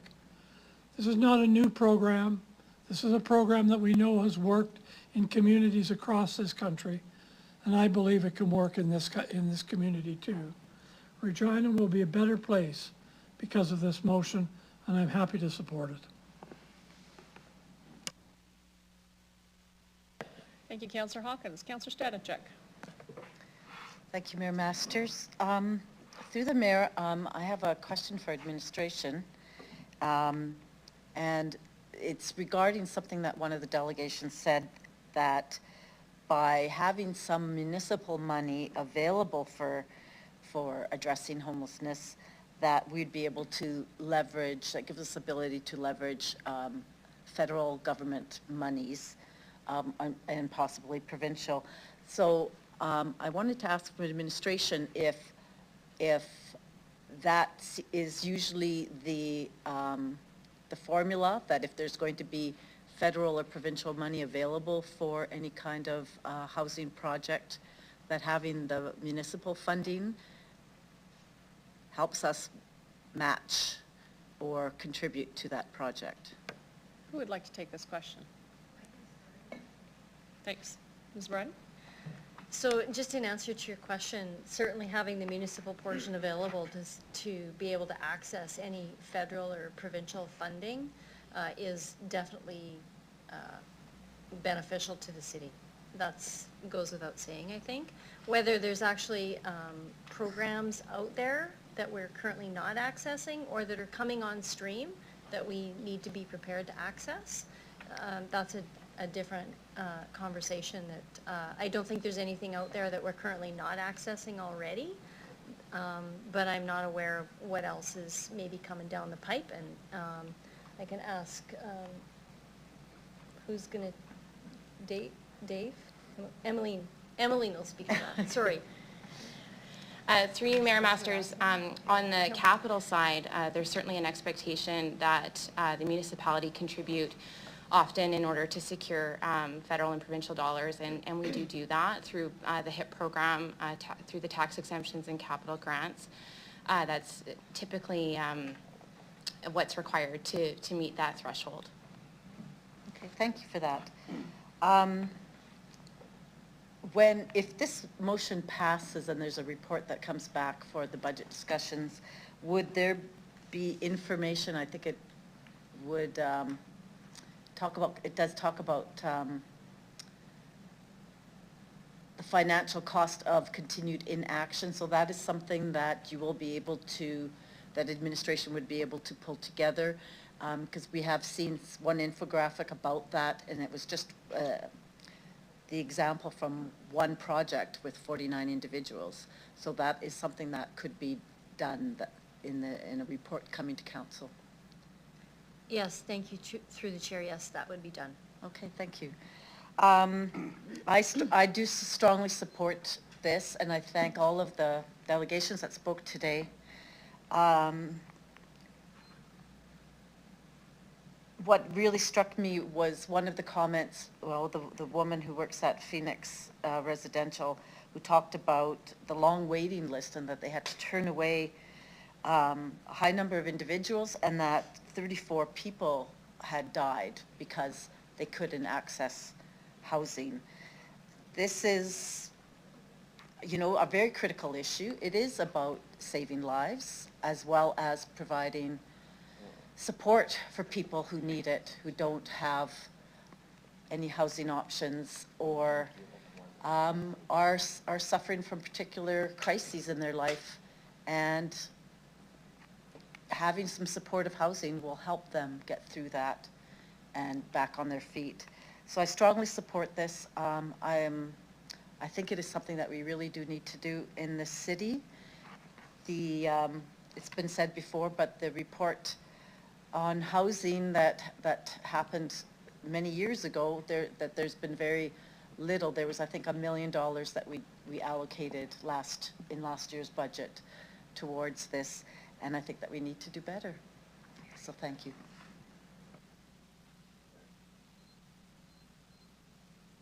Thank you, Councillor Stanachek. Councillor Shaw. Probably time to have a bunch of questions. I have some questions for administration. Do we have a total of money that we invest in homelessness now? Through the chair? Thank you. Through the chair, yes, we do. Lori, Ms. Shaley will speak to that. Through you, Mayor Masters. So on an annual basis, we invest through a few different areas. One being our housing incentive program that Ms. Hill has talked about. The other two being our permanent supportive housing grant, which of course is new. And then the third one is our community investment grant program. Those combined on an annual basis, we invest between $3.5 and $4 million a year.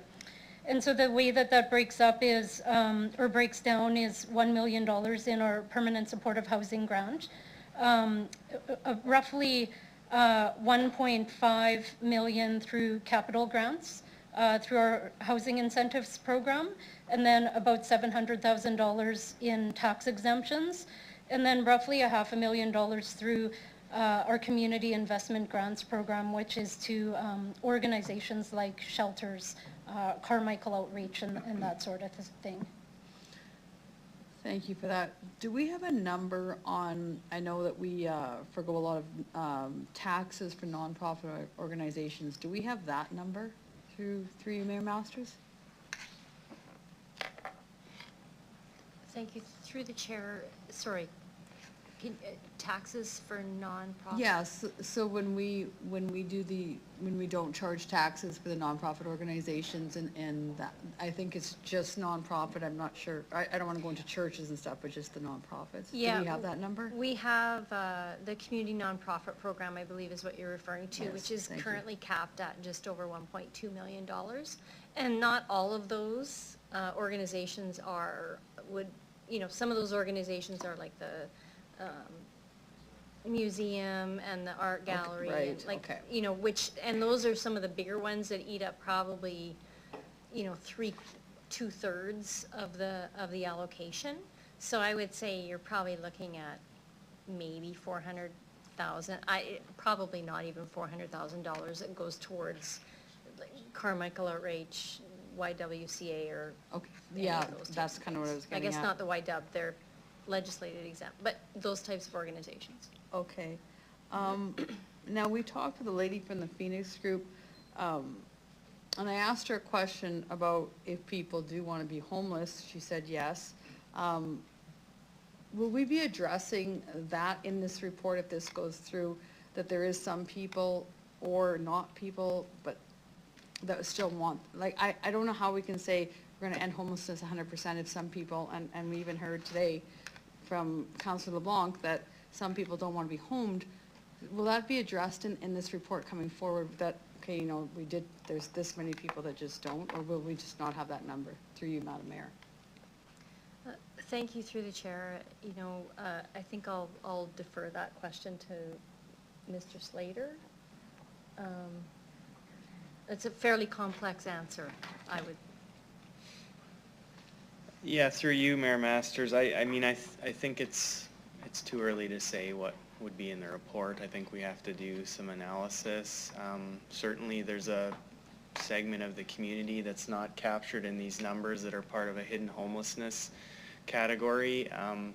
So we'll need to work alongside our partners in the community, groups like RITSIS and other organizations who are working in the field to explore more. Thank you. Another question I have, and I hope this comes in the report, or if this goes through, there's a lot of services out there, and I've dealt with this with the young people that I've worked with. They just don't know how to access all those services. So, you know, like I was explaining to my colleagues, there's some people that I worked with that had never filed income tax, so they didn't even know they had GST coming to them. In this report, will there ever, in this end of homelessness, will this be brought into some of the work that we'll be doing? Will that be included in some of this work, through you, Madam Mayor? Through the mayor, Mr. Slater? Through the mayor, what you're talking about aligns very strongly with our safety and well-being plan. In particular, we have priorities around access to service, coordinated access to service. It was one of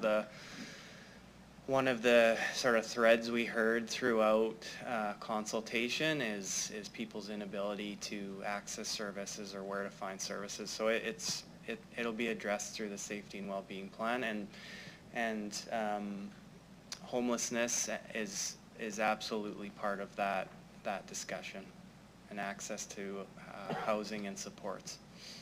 Okay, thank you. We could talk about the cost benefits analysis all day long, and I actually have proof of that it does cost a lot more to incarcerate somebody or to be homeless than it does to have them, you know, productive people in our society. In any of our programming, or any of these programming that we're going to be talking about, is there going to be an educational component that will be talked about in the discussion to end homelessness, through you, Madam Mayor?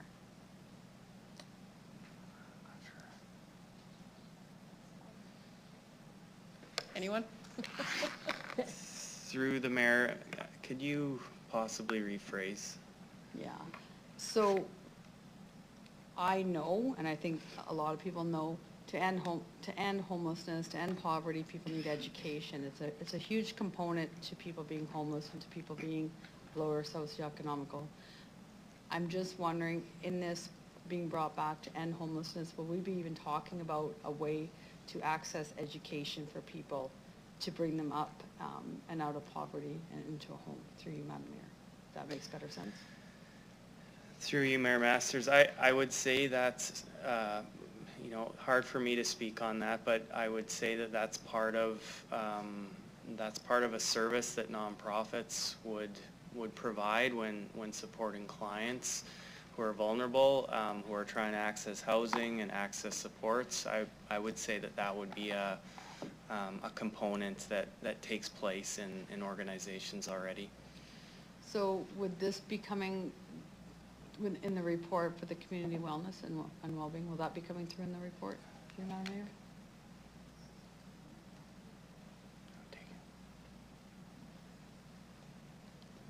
Through you, Mayor Masters.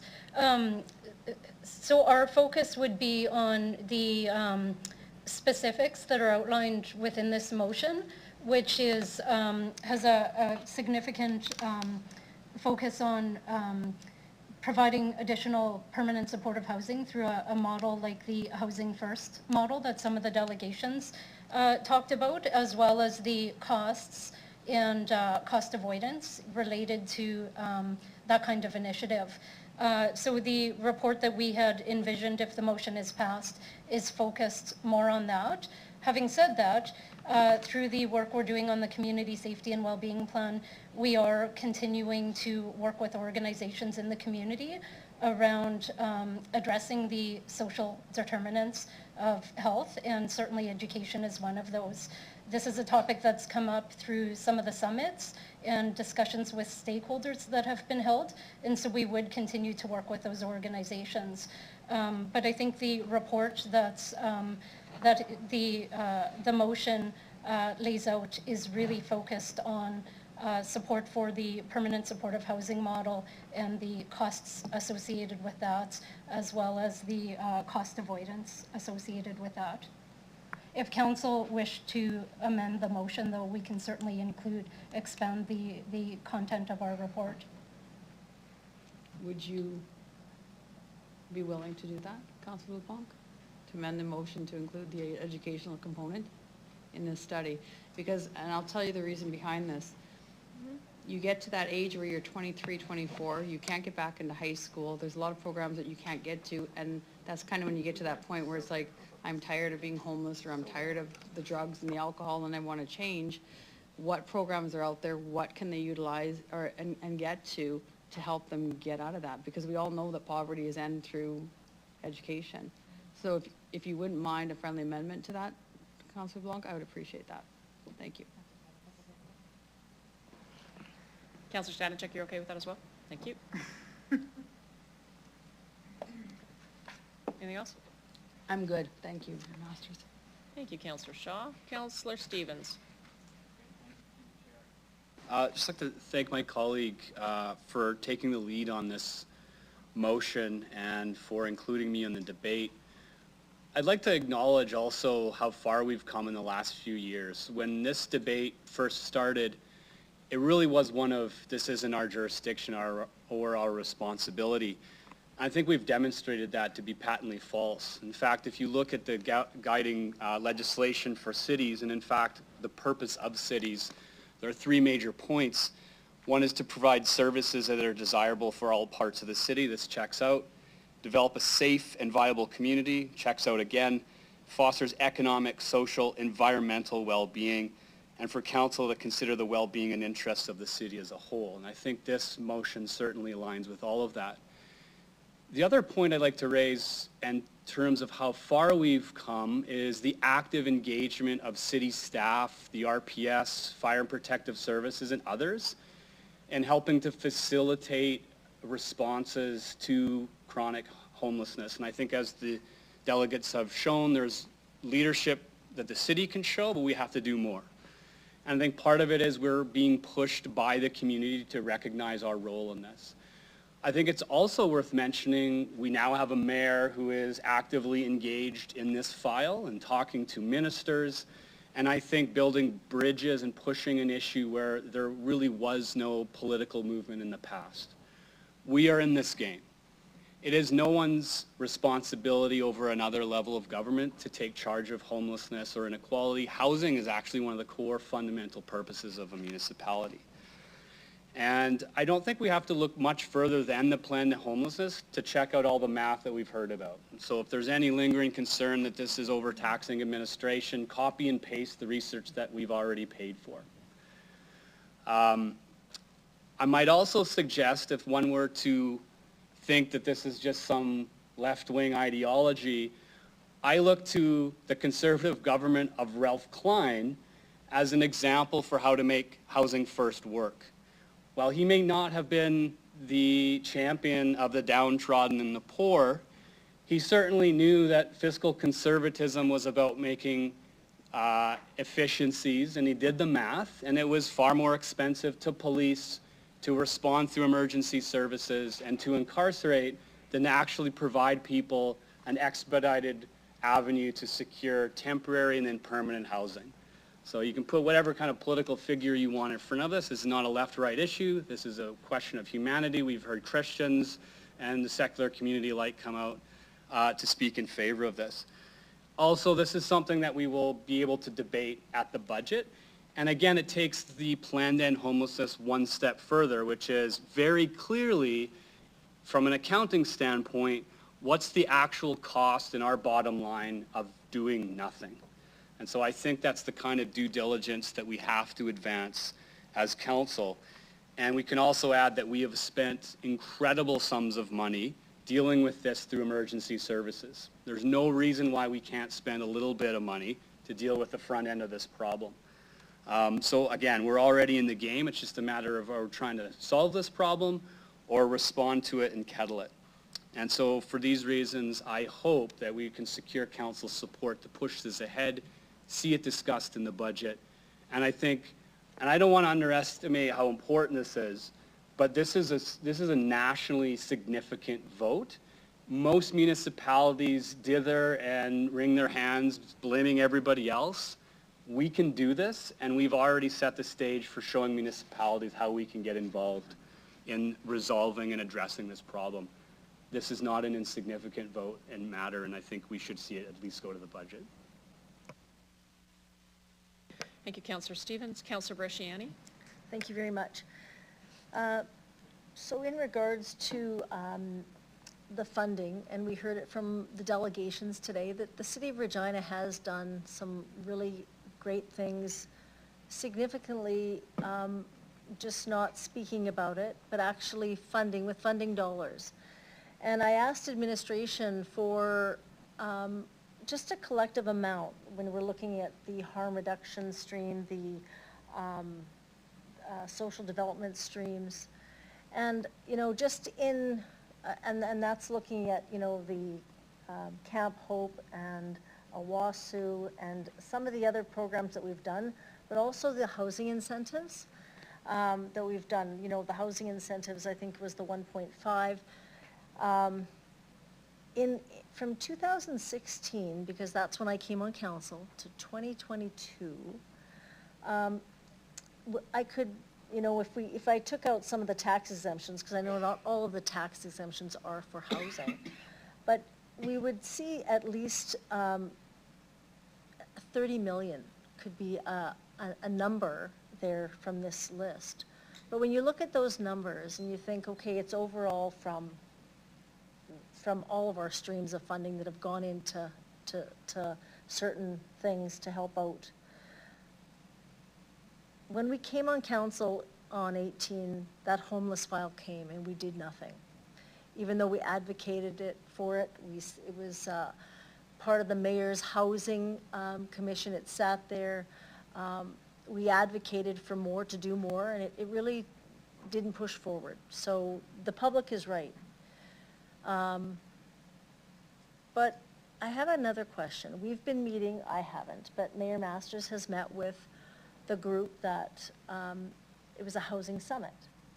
And I guess I'd like to just hear what was the outcome from that summit, Mayor Masters, in regards to what were the thoughts around, obviously homelessness would have come up. Was there something that you can highlight for us? I was not able to attend that. Was there something that you could highlight? I think what I would say is that in the community safety and wellbeing plan, there were 6 areas of focus for the city. And one of the areas that the consultant had felt others were dealing with was housing. And I think that's because NAMRIND, as the federal entity for Reaching Home, was managing that. What's become apparent out of, frankly, all of the summits, from domestic violence to substance use to, frankly, racism and discrimination even, all of them have highlighted the stabilization that housing provides. And in order to serve people, they need to have a house over their head. I think there was recognition at the Housing Summit from folks in the room understanding the jurisdictional issue that Councillor Stevens raised, but that we do have a part to play. And I think what we saw even recently with the 24 supportive housing units that were done, there was 1.2 million that came from the province for that and a contribution from the city, that when we get in the game, everybody else gets in the game too. And so I think from a leadership perspective, if we're willing to play a part in it, I think the partners actually, it's easier to get folks at the table. Some of the issues are things like centralized intake, and so it's not just housing that I'm now talking about, it's about folks who need help with substance use. It's folks that, domestic violence, as you know, I know you're very passionate about that topic. It's whether it's refugees, immigrants, or new Canadians, they need some help too when they land here. Oftentimes there's other programming that kind of falls by the wayside. Stabilized housing becomes critical for them as well, where they enter a country with skills, even to go get a job, perhaps needing to polish up certain skills or get accreditation, that they're living under the poverty line, which again puts housing at risk.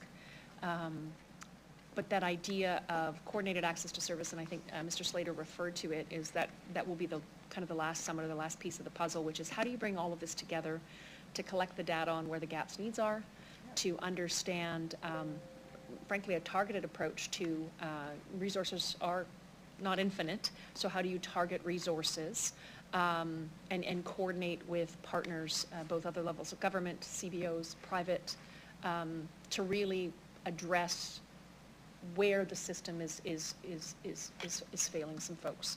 So, you know, supportive housing is one of the issues because in some respects housing availability exists, but lots of folks need supports when they go into them, and there's the partnership with, frankly, health, right? Like in terms of bringing those folks along to get the health services that they need in order to stay housed.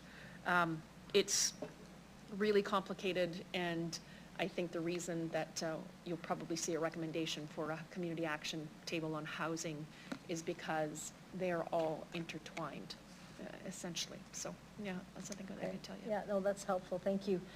So, to the staff that are going to be doing the work on this, I guess, how would this work? So you're going to bring back a recommendation as to, from the summit that Mayor Masters is talking about, there's going to be recommendations coming from that. Like, how will this come before us to share kind of what this looks like? Because when we talk about 5.5 million, when you read the document that was on the Housing First, or that Welcome Home package that was done in 18, was done on 2,200. So when you look at that, how does that work with now, you know, I guess I need to know I know we've got 488 that the last pit count, the previous one that I also participated in was like, I think 298. I think about 90% were Indigenous. So again, how is this going to come forward for us to make those decisions, and how will it be determined, and what will be the criteria? Like, how will it be measured? I guess that's the other thing. I know that's a big question, but. Who would like that big question? Lori would like that big. Ms. Shaley, you got voted. Yes, Lori. You got voted. So through you, Mayor Masters, we do have a number of sources of information right now. Some of it is, as you suggested, a bit out of date, like the Plan to End Homelessness.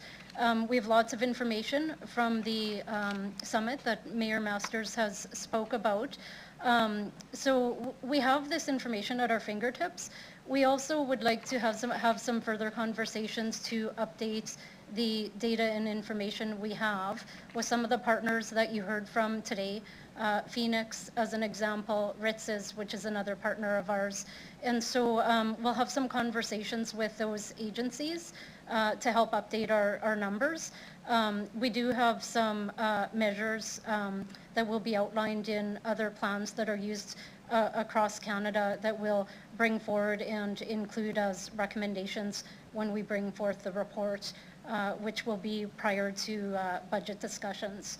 So sometime in Q4 of this year. Okay, thank you. So I guess the one thing when this comes forward, I just want to be clear that the report will come at budget with a number, or will it be certain options to it, or I just need clarity. And then at that time on budget, then that's when we would determine what option we'd be looking at, or how does that work? Thank you. Through you, Mayor Masters. I would envision, Councillor Bresciani, that as Ms. Shaley has outlined, they will be looking at getting the latest and greatest information that they can. We'll be talking to the partners in the community. We will follow what is outlined here in the motion, if it passes, to provide that information in advance for consideration in the 2023 budget. At that time, I think it would only be prudent that there would be a total cost projected for this. I think it's also fair to say that we would have to provide some scalability options in that, because it goes without saying this was not the only thing that's going to be coming forward to you to fund on an incremental basis. That'll be up to you to decide the priority of which, but I think we as admin would be doing a disservice if we don't give you some kind of focused, scalable options to consider, all of which you might take. But that's how I envision us preparing this for the budget discussion. Okay, thank you for that.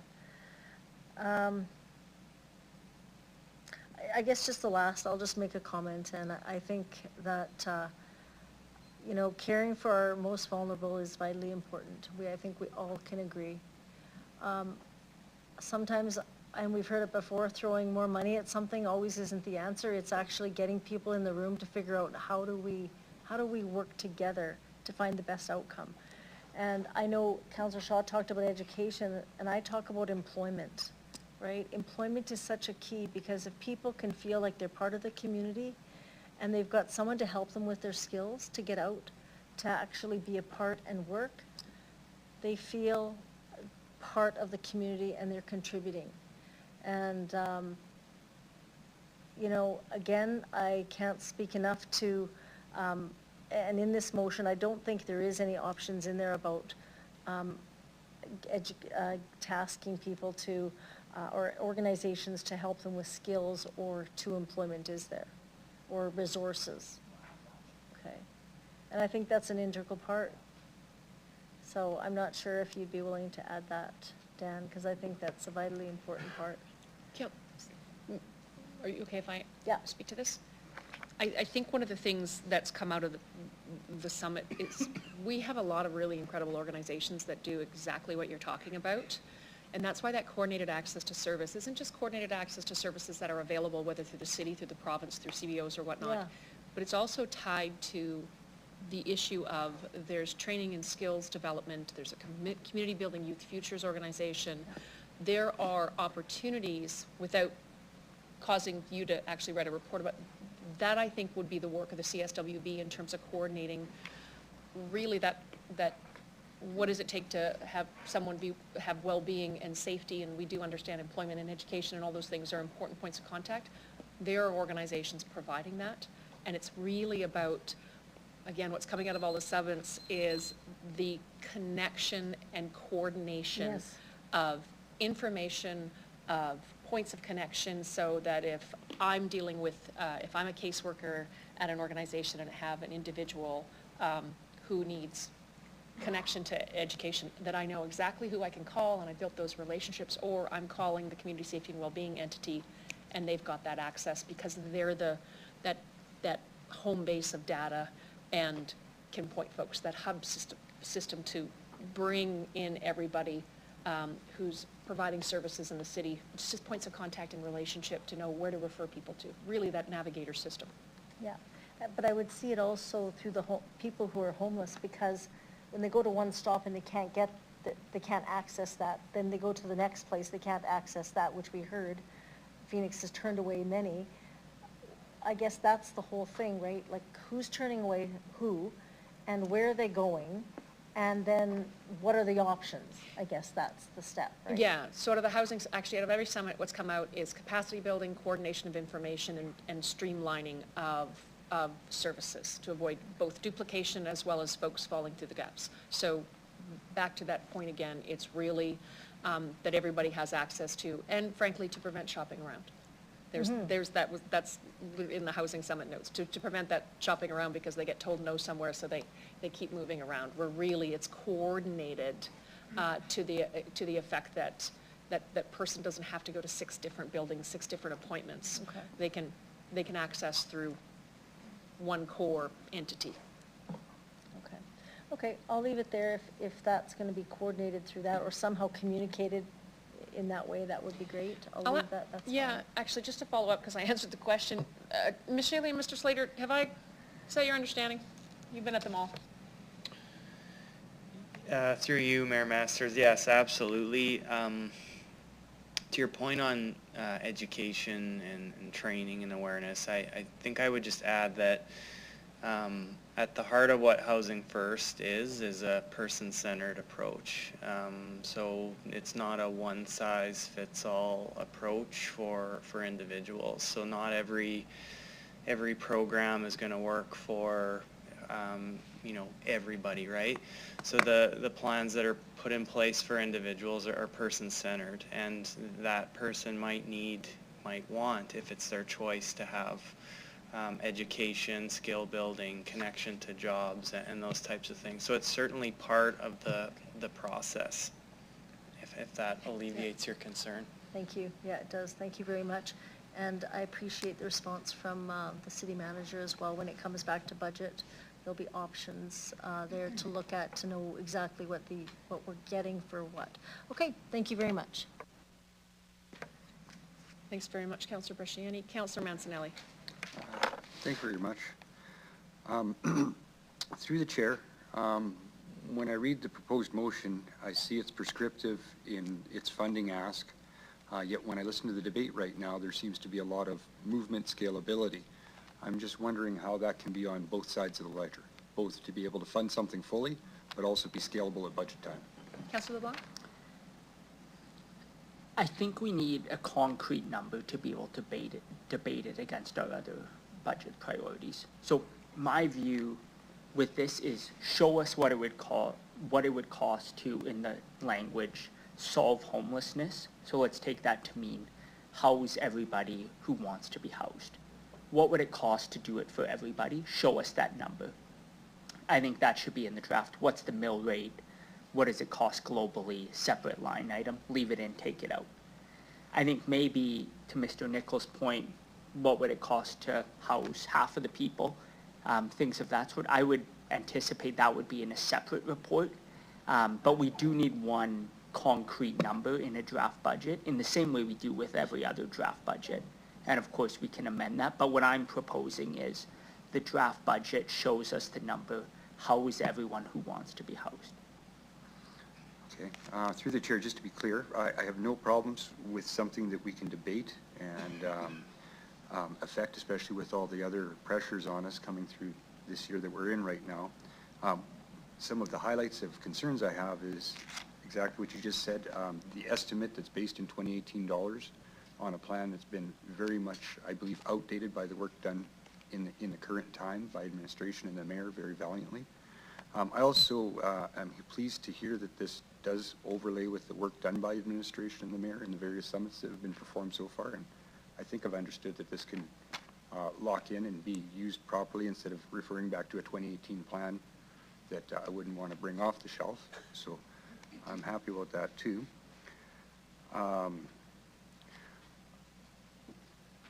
The capacity and the coordination, that's to evolve still as we go through the process that the mayor's been leading so far. Is that correct? Sorry, ask that one more time. The capacity and coordination is still an evolving product from the work you're doing. I'm just wondering how that might plug in at budget time when we get this number. The outcomes we find there will be part of the number that comes forth for what we put into the budget number that we work with. Is that how that would look? That would be my opinion. Councillor LeBlanc, you go ahead. My sense is there'll be a line item for Canadian Community Safety and Wellbeing Plan, that table, that arm's length organization, that number will be X. And there'll be one in there for this motion if it passes, how to solve homelessness, Y. And, you know, I expect if we think some of the money spent on community safety and well-being will reduce the amount of spend here, we'll see that reflected. So there'll be a relationship between the two, but I don't think they'll be collapsed into one budget item. I think we need them separate, especially for this, so we can really see what does it cost and have a debate about it. But I think I would hope there is a relationship between those two. I think Mayor Masters is right. The coordination of service stuff is very important, maybe fits better under that table than under this one, and we've already approved something to do that. Okay. And just because this is my second term and I've been burnt by language before, when it says full operational funding, there's not going to be a turnaround by the lay of the pen that this can't be debated later on, just to make sure. What I'm hoping and what I would expect from council colleagues is if you vote for this today, it's to put it in the draft budget so we can have a serious discussion in December. It's not a commitment that you will in fact vote in favor. There's complicated things to weigh. We have lots of priorities. Let's have the debate in December, but we need this to have that debate. Yeah, you know, it's funny, language is way better than reading the written word. Thank you for the debate. Thank you, Councillor Mancinelli. Councillor Pindura. Thank you, Mayor. 2018 to today, that's a long time. Started that when I was part of this thing that we talked about homelessness, and I think I feel comfortable hearing the debate. I mean, it's an important time to have this debate. So my quick question would be how the money will get divided to make sure that we get the bang for the buck. I mean, we've heard that that's going to be, because we have many organizations that are vying for the same dollar. So the first question in that report that comes to us, because there's going to be a lot of folks that are out there going to be looking for cash. Mayor? Mr. Nicol? Thank you, Mayor.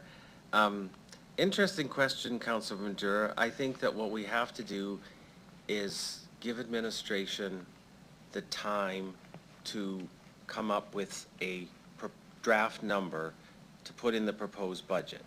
And I think at that time, in the budget documents, I think it would only be prudent, as is referenced, I think in the second part of the motion, that there would be a report as part of the budget discussion explaining how we got there, what this means, what are some potential other areas of funding, et cetera, et cetera.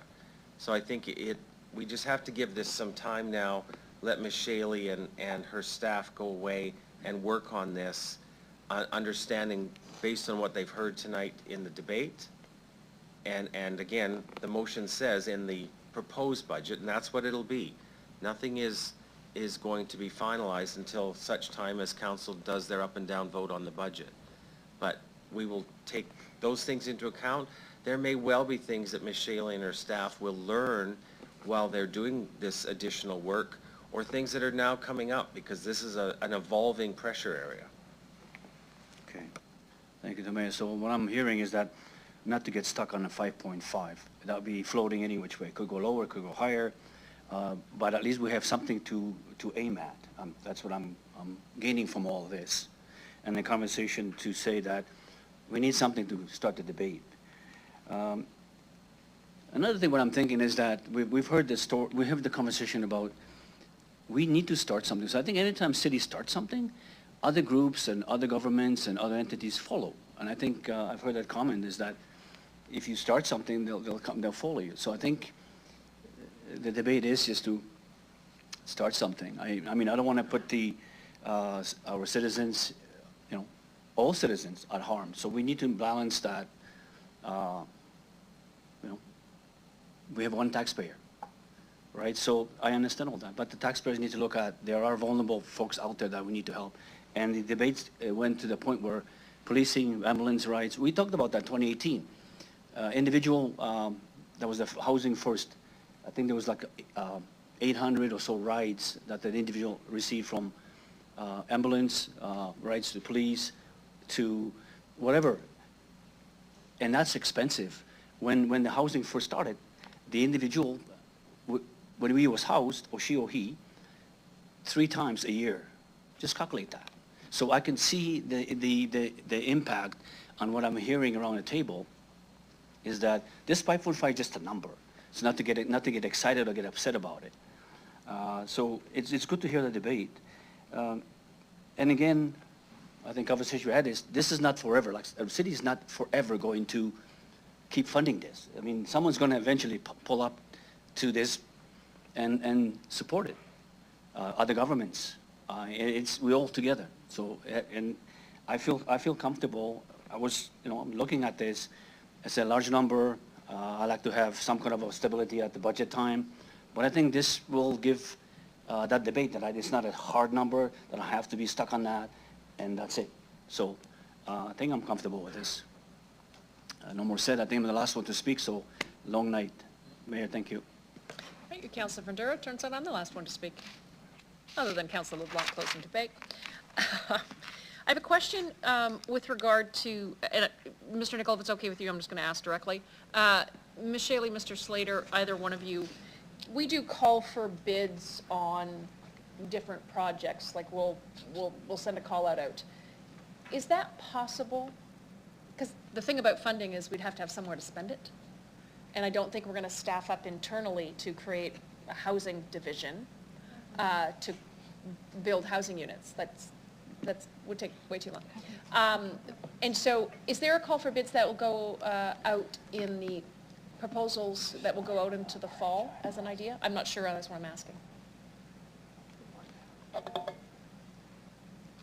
So, through you, Mayor Masters, I'm not sure if I understand the question in terms of, so there will be some work we'll do to bring forward a report to council. If council was to approve funding to invest in this area, right. I think we would look at maybe best practices from other municipalities and bring forth some kind of proposal around process. So it probably would involve some kind of call, as you're suggesting, but we would likely start by looking at how other municipalities are investing in this area first. Got it. Thank you. There was some talk during the Reaching Home initiative, the 29 units that were approved last fall, that administration would be doing some work in terms of preparatory work, knowing that when these calls come out, there's very short time frames attached to them. Often in terms of awarding them. Has that work been ongoing?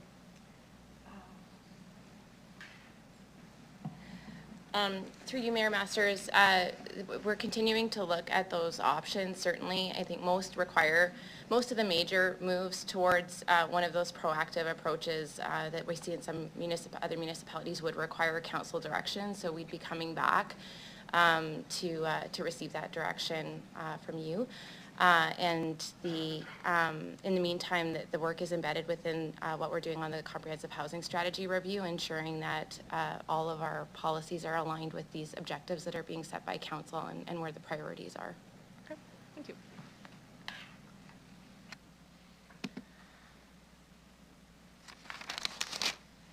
No, I think that the rest of council has asked any and all questions that were available. Councillor LeBlanc, you want to close off debate?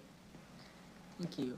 Just a comment. I'm happy to hear how complementary the motion appears to be with existing work being done at the Community Safety and Wellbeing table. I think that's positive, and we need to have the left hand talking to the right as we go. So I think we will, and that's good.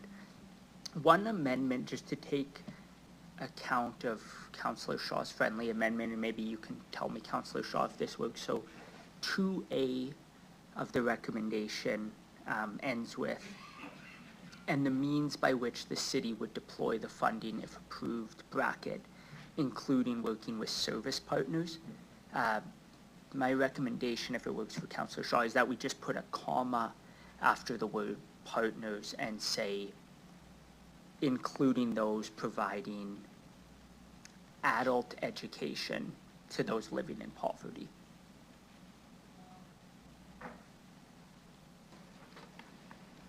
I'll tell you why I'm so persistent on the education. There's lots of different programs that I've been involved with nonprofit organizations. One is Pathway to Education, all these things. And I don't mean to be disrespectful, but some of them are kind of fluffy. It's like, well, we're going to help you do this, we're going to help you do that.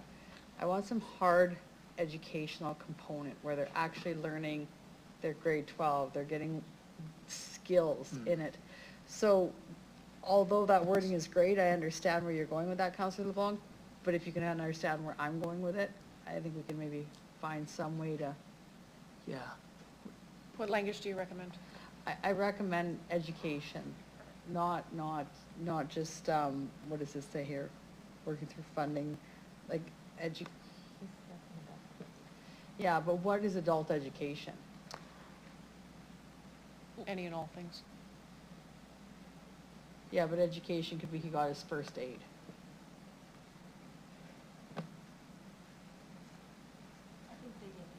I think they get the drift. I think administration understands where you're going. Okay. Yeah.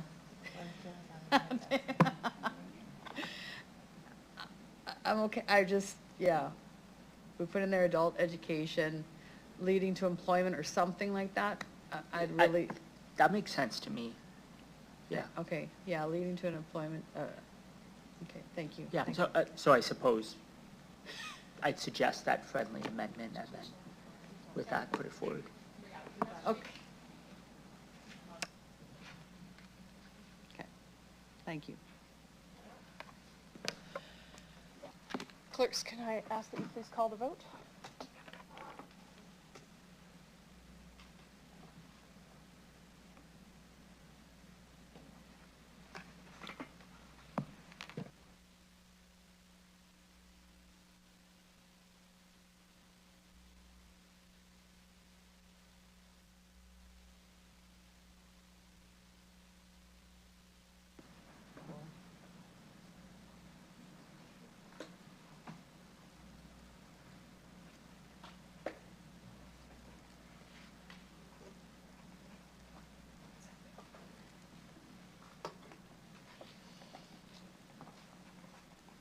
Through you, Mayor Masters, the motion carries unanimously with all members voting in favor. Thank you very much, Council. Moving on, we'll now consider. No, I'm gonna ask for adjournment. Shaw wants to move adjournment. I want to move adjournment. Go ahead. I'd like to ask to move adjournment. She'll need a seconder. Anyone? Councillor Bresciani.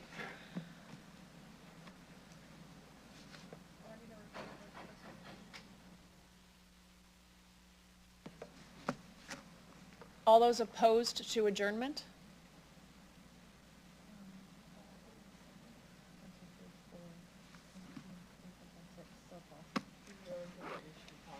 It's lost. All right, we're moving on to motion 22-4. We have several delegations. One moment, I'm just going to confer with the clerk.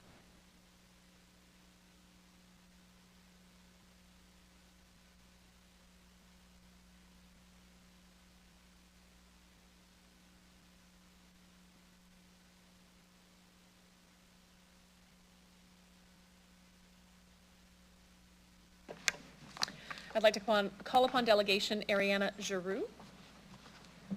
Giroux, I apologize if I've got that wrong.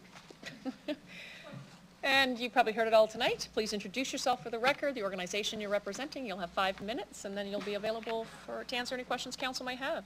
Good evening. Hi, my name is Ariana Giroux. Good evening and thank you for this opportunity. I'm going to follow my script.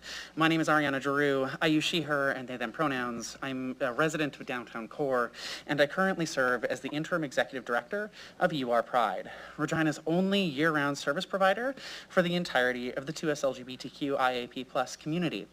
I do apologize I'm kind of long-winded, so I'm going to burn through this as fast as I can. I'm here 4 days after the Pride Parade to speak to the importance of the motion before us. Moreover, I have come here today to speak on behalf of the community that I represent, and most importantly, to speak on behalf of the young member of the 2S LGBTQ IAP+ community I recently met who is facing houselessness and that I spent most of last week getting to know and working with. Today, I would like to share with Council why this motion is so important to that specific young member of the community and ask each of you what you will do to help them. Today, I would also like to speak on behalf of that houseless kid who, through pain and sadness, quietly said to me last week, "I wish I lived in a city that cared about me." This motion and the subsequent report exploring the feasibility of many concrete and tangible methods to improve 2S LGBTQIA+ lives throughout Regina is not only a step towards directly supporting that youth, but also represents our city's intent to make Regina a leader amongst Canadian cities in diversity and inclusion, a city where 2S LGBTQIA+ youth feel safe to live. Until the city can stand as a force of positive change and lead by example as an employer, we will not be able to begin the long journey of becoming a truly queer inclusive city. And the city has the capacity, via the implementation of policies, processes, hiring practices, and expansive education strategies, to help destigmatize and normalize 2S LGBTQIA+ support, inclusion, and equity in all the forms it may take. By taking these steps, the city can directly combat homophobia and transphobia by showing us institutionally that 2S LGBTQIA+ people are celebrated and valued members of our community. Our city has the capacity to directly improve the aforementioned houseless youth's life by becoming an employer and service provider that they would be safe utilizing, and therefore providing a blueprint for other organizations. The 2S LGBTQIA+ community has a unique cultural and community practices and needs, and as such, any policy or practice that impacts our lives cannot truly be inclusive without the community's involvement in the design, implementation, and evaluation of those policies or practices, whether that be through an advisory committee or a dedicated community consultant as suggested by the motion. We see every day here within UR Pride that services provided by non-queer-led organizations fail to address our community's unique needs. For example, our organization has recently begun to address the need for an addiction support group for 2S LGBTQIA+ people, as we've seen regular demonstrations that other addiction services are simply not safe enough for our community. Every day, we interact with 2S LGBTQIA+ people like the aforementioned houseless youth who face higher barriers to equitable employment, access to affirming care, and a host of other challenges that the city could directly impact through inclusive policy and funding streams. Lastly, I'm here to assert that the queer community is an active and vital part of the greater community of Regina, and that despite our community's active presence within Regina, there is still a great need for queer-specific funding systems.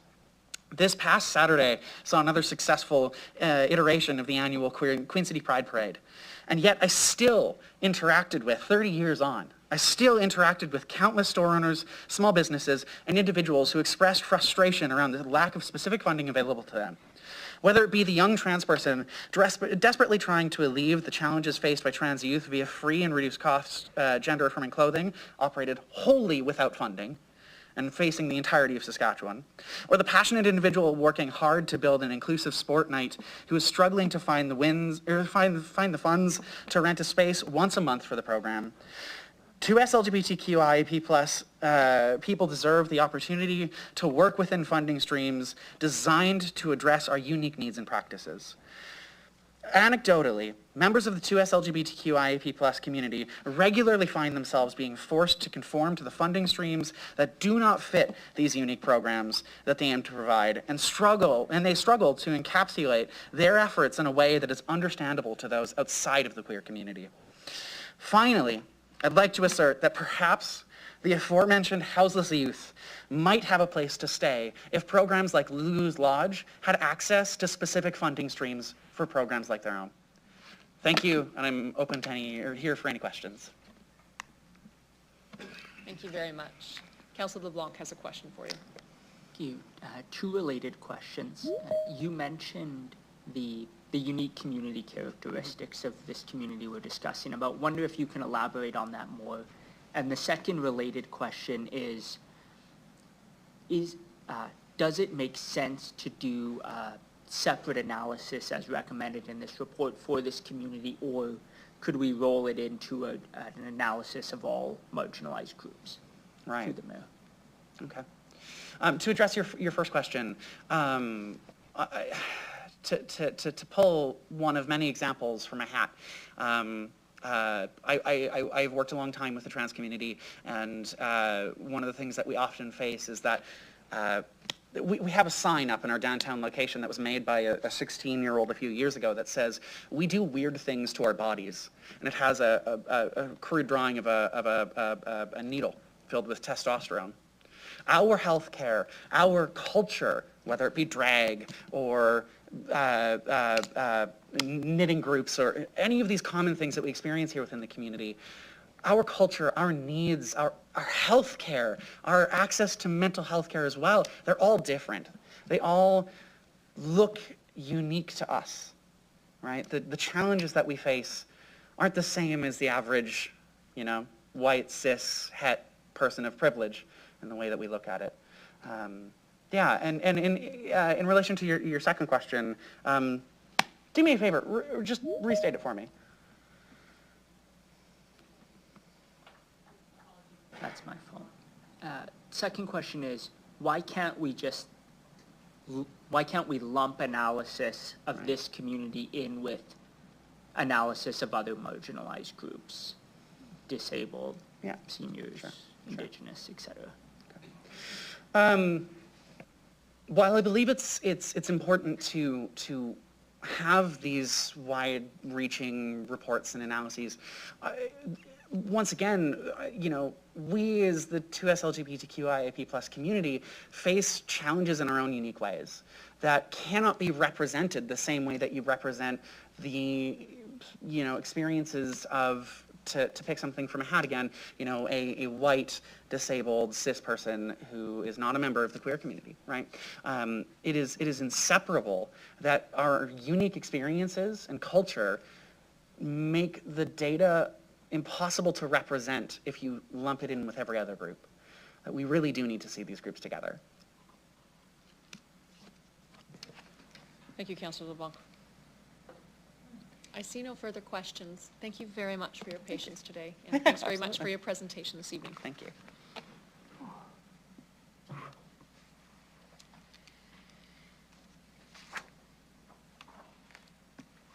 I'd like to call upon Delegation Aspen Huggins. I apologize, Aspen. I'll ask you to please introduce yourself for the record, the organization you're representing, where you reside. You'll have 5 minutes, and council will ask you questions afterwards. Thanks very much. Thank you.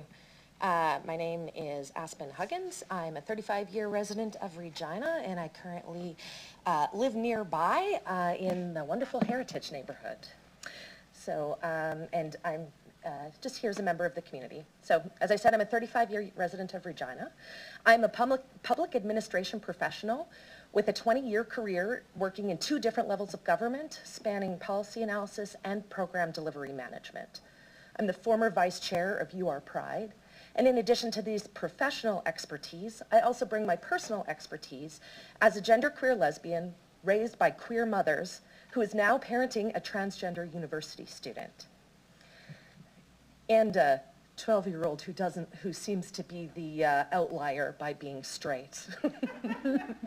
So it's appropriate that you're considering this motion so soon after this weekend's joyful Pride celebrations. Certainly, I have seen much progress for Regina's 2S LGBTQ+ community over the decades that I have lived in this city. But there is more work to be done as many queer and especially trans people continue to experience personal harassment, employment discrimination, and barriers to full participation in city programs and services. I am here to speak in support of this motion, and I will focus my detailed comments on the 2 sections where I believe my personal and professional expertise will be most helpful. The first is Section 4, which concerns the City of Regina as an employer. Subsection 4A calls for adding 2S LGBTQ+ people in employment equity policies. This is a needed change because there are employment disparities between queer and trans people compared to others, and employment equity can be a tool to reduce these disparities. I'd like to note that there are distinct barriers and results for sexual minorities versus gender minorities, and I would recommend that these groups be identified separately in any updated equity policies that the city ultimately adopts. Subsection 4B calls for a streamlined name change process for city staff.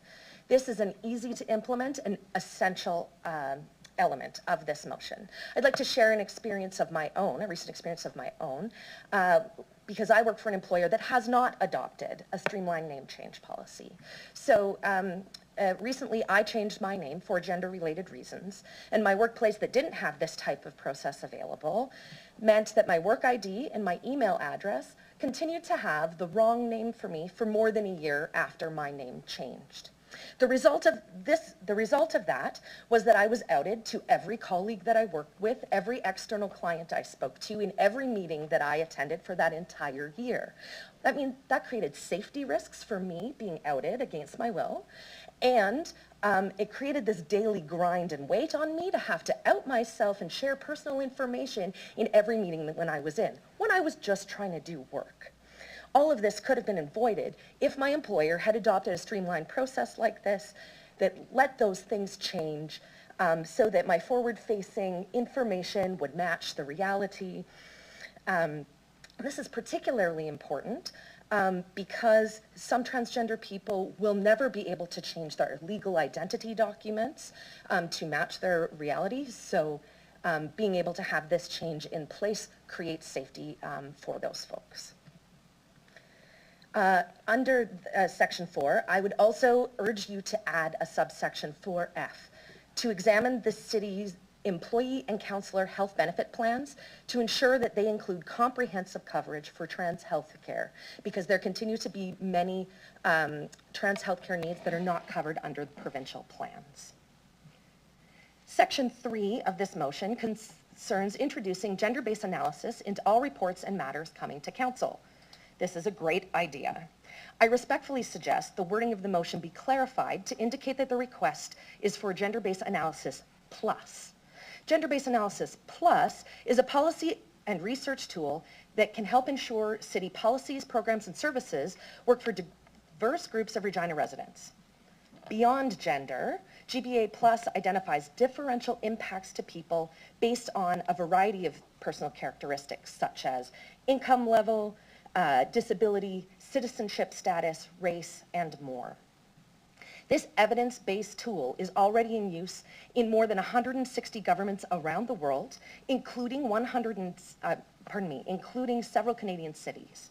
In the city of Edmonton, for instance, Gender-Based Analysis Plus is now included in all reports that go to council, much like the environmental section is included in the reports that come to this council.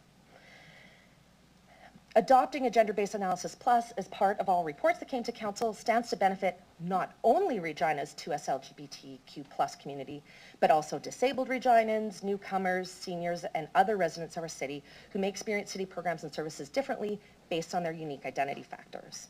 It would do that by helping this council make wise, informed decisions based on disaggregated data, looking at different groups of Reginans, when making decisions well into the future. My written submissions provide more information on GBA Plus, including a really fantastic City of Edmonton video that's only 4 minutes long, but gives really good introduction. And I'm also happy to answer your questions about GBA Plus after I conclude my prepared remarks. I reiterate that, with these small recommended additions, I support this full motion. Finally, I would like to remind all of you councillors and guests and staff, thanks for sticking around, when each of us arrived at City Hall today, we were greeted by a large collection of colorful pride flags on the front of City Hall. These celebrate different groups within the 2S LGBTQIAP+ umbrella. I was so proud to see my lesbian flag that matches my earrings. There's a non-binary flag, there was intersex, there was wonderful, great diversity of what's in this community. I appreciate the symbolic welcome.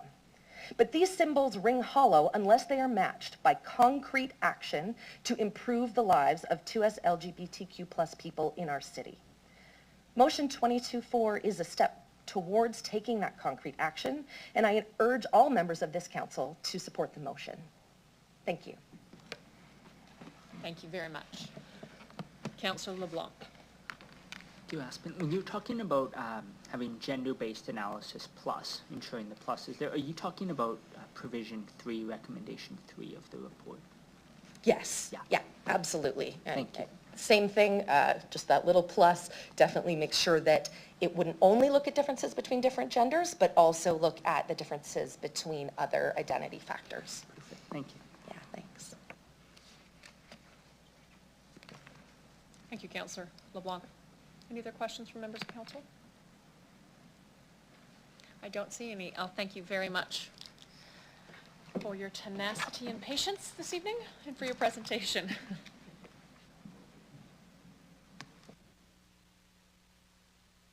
I'll call upon Delegate Whitney Blaisdell.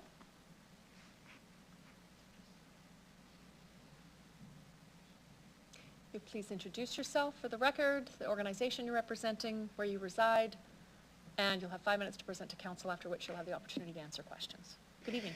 Thank you so much, and good evening, councillors. I am Whitney Blaisdell. I live here in Regina.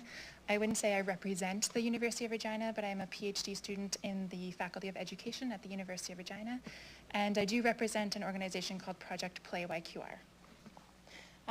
Before I start, it's important that I speak in support of this motion, but not from a 2S LGBTQ IAP plus perspective.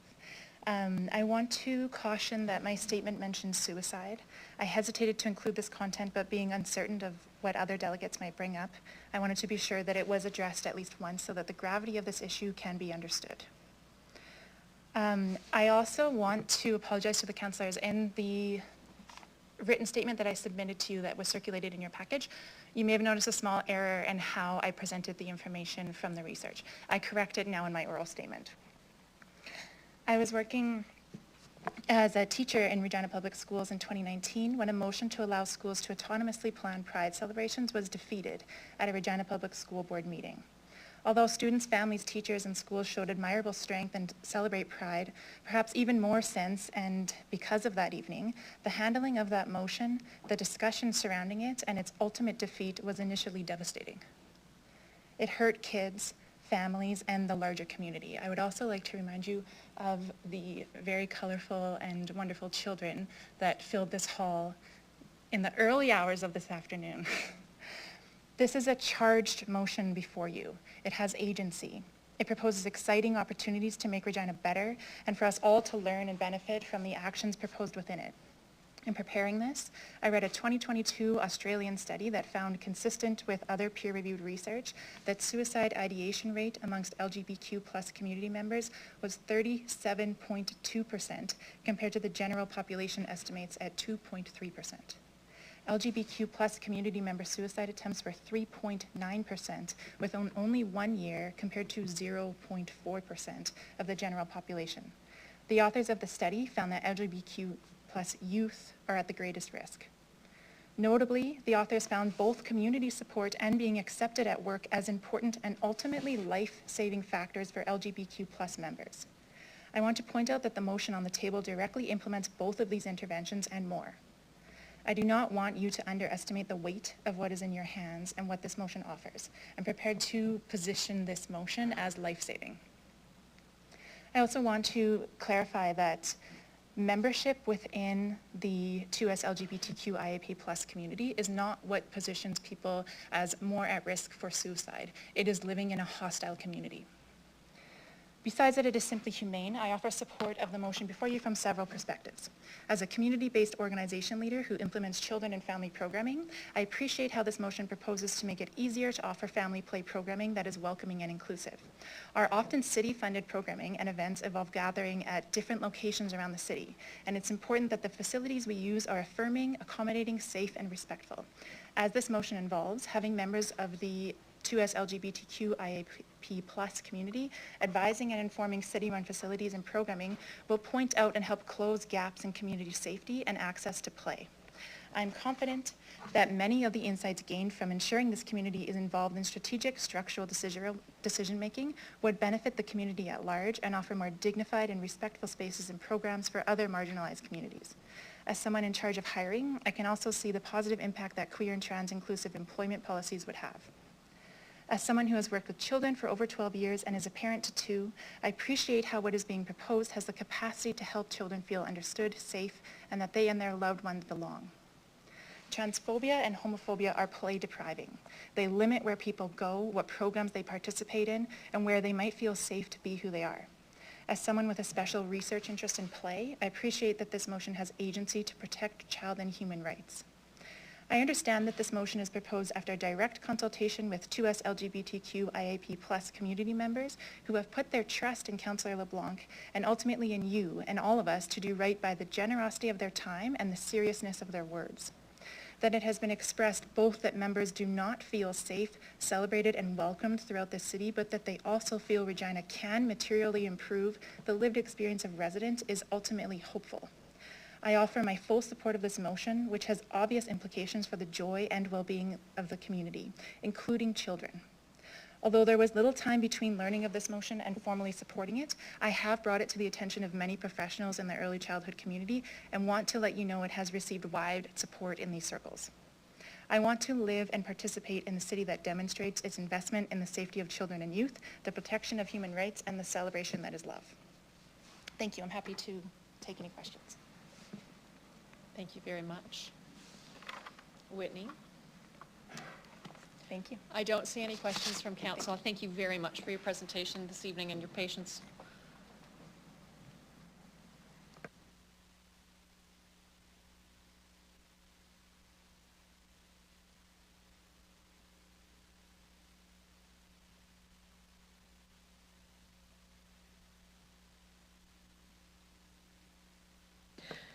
I'll call upon Delegation Kat Haynes. I'll ask that you introduce yourself for the record.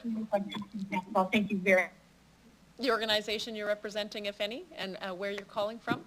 You'll have 5 minutes to address council, after which time you'll have the opportunity to answer any questions they may have for you. Good evening. Hello, thank you very much. My name is Kat Haynes. I am representing myself, and I'm calling from the heritage community in Regina. I am a genderqueer trans woman and a lesbian who lives in Regina, but I don't want to position myself with my identity, but rather the work I've done around 2S LGBTQ IAP+ advocacy and support work in Regina, Saskatchewan, and across Canada.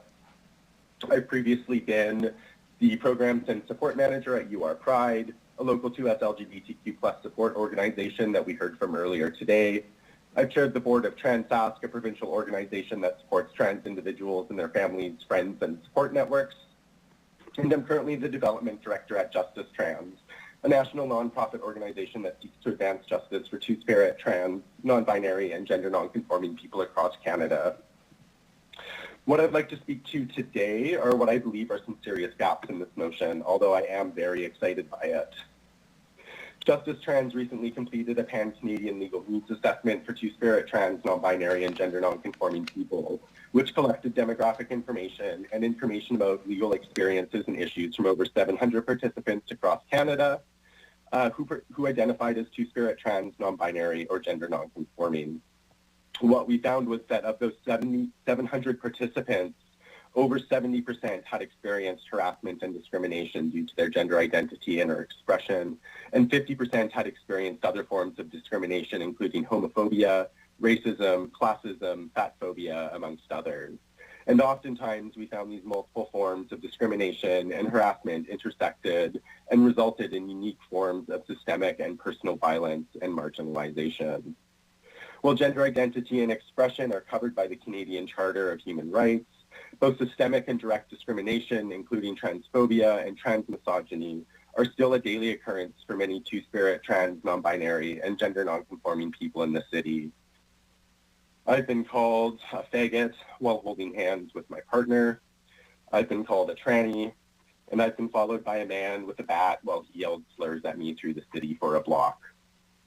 These experiences, not just mine, but the experiences that our research shows, result in complex trauma with issues with physical and mental health, including suicidality and the withdrawal from public space. And what's worse, our research shows that services that should be designed to support these people in need, including healthcare, mental health care, social services, human rights tribunals, and the legal system, often not only fail to provide the required services, but invoke systemic and personal transphobia and transmisogyny themselves, whether intentionally or not. Some other statistics to chew on from this study. 30% of the participants we surveyed were disabled. 37% had experienced housing insecurity. 20% had engaged in sex work at some time in their lifetime. And over 20% had experienced police harassment or violence. The impacts of things like police budgets and the realities of how those budgets contribute to police violence and over-policing of marginalized communities, including queer communities. The impacts of city bylaws and how they affect sex workers, including queer sex workers, and the priorities that counselors set and motions and recommendations they bring forward have a tremendous and deep impact on two-spirit, trans, non-binary, and gender non-conforming people in Regina. As I mentioned, there's much to be excited about in this motion and the proposed report, but to me, it frankly does not address the issues affecting the most impacted by systemic and institutionalized discrimination and harassment in our city. And I would urge councillors to consider how to incorporate these serious gaps into the report, including a prioritization of specifically two-spirit, trans, non-binary, and gender non-conforming communities and people, as well as the issues I have just raised. Where I work now at Justice Trans, we talk about and believe that by enabling those most affected by systemic marginalization and discrimination, we not only improve the lives of people within those communities, but improve the lives of everyone. Housing, which we've discussed so deeply tonight, but also police violence and budgets, the lack of supports for sex workers are critical issues in the city and country for 2S LGBTQIAP+ people. And by addressing these issues in the report, we'll take the first steps to making Regina a better, safer, and more comfortable community for everybody. Thank you. Thank you very much, Kat Stevens. I'll open it up to the floor of council to see if anyone has questions for you. I don't see any. Thank you very much for your presentation this evening. Thank you very much.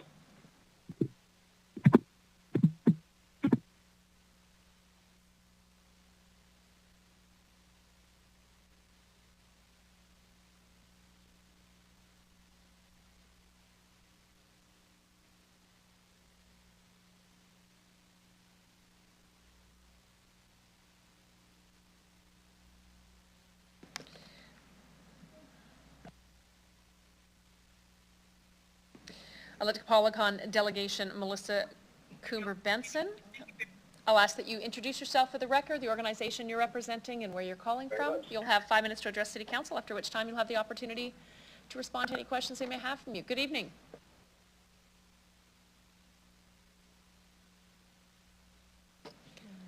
Melissa, you may need to press *6. You may be on mute. Yes, thank you. I got it, *6. Got it. My goodness. I've been waiting to do that since 1 p.m. That's the problem. Thank you very much for having me. My name is Melissa Coomer-Benson, CEO of YWCA Regina, and I'm happy today to be speaking about this motion on 2S LGBTQIAP+ communities in Regina. Since 1911, YW Regina has been serving women and families in our community, and we've adapted and changed our programs and services to meet the changing needs of those we serve, while continuing to advocate for a more equitable society. We serve women and gender diverse folks in all of our program areas. Our shelters, outreach services, housing services, and community programs serve many women and gender diverse members of the community. In addition to this, our community programs have developed specific mental health programming for gender and sexually diverse youth, and our child care serves 2S LGBTQIAP+ families. YWCA Regina has recently developed and is implementing a gender and sexually diverse framework that supports much needed change to our organization, to our governance, our policies, our staff supports, training and development, and programs and services. This framework includes commitments for change as well as outcomes which are evaluated by accountability partners. This work will not only ensure that YWCA Regina is providing safe and quality programs to members of 2S LGBTQIAP+ community, but will also ensure that our staff are safe, have opportunities to develop further, and have influence over the future of our organization. These frameworks will also support YWCA staff retention and satisfaction rates, as well as support our outcomes of igniting equity in our community. I urge City Council to vote in favor of this motion. Gender and sexually diverse people are marginalized and vulnerable in our community. As has been said previously, a disproportionate amount of 2S LGBTQIAP+ folks suffer from mental health, poverty, violence, homelessness, and human trafficking. Their experiences and voices have been left out at decision-making tables and in our systems and institutions. I believe that this City Council is moving forward with ensuring that all voices have place in our city. I would suggest that it's important to specifically make extra space for voices that have been left out for far too long. This will create a stronger community and a better city for everyone. Thank you very much. Thanks very much. I'll open it up to the floor of council to see if anyone has any questions for you. Seeing none, thanks very much for calling in tonight. Absolutely, thank you.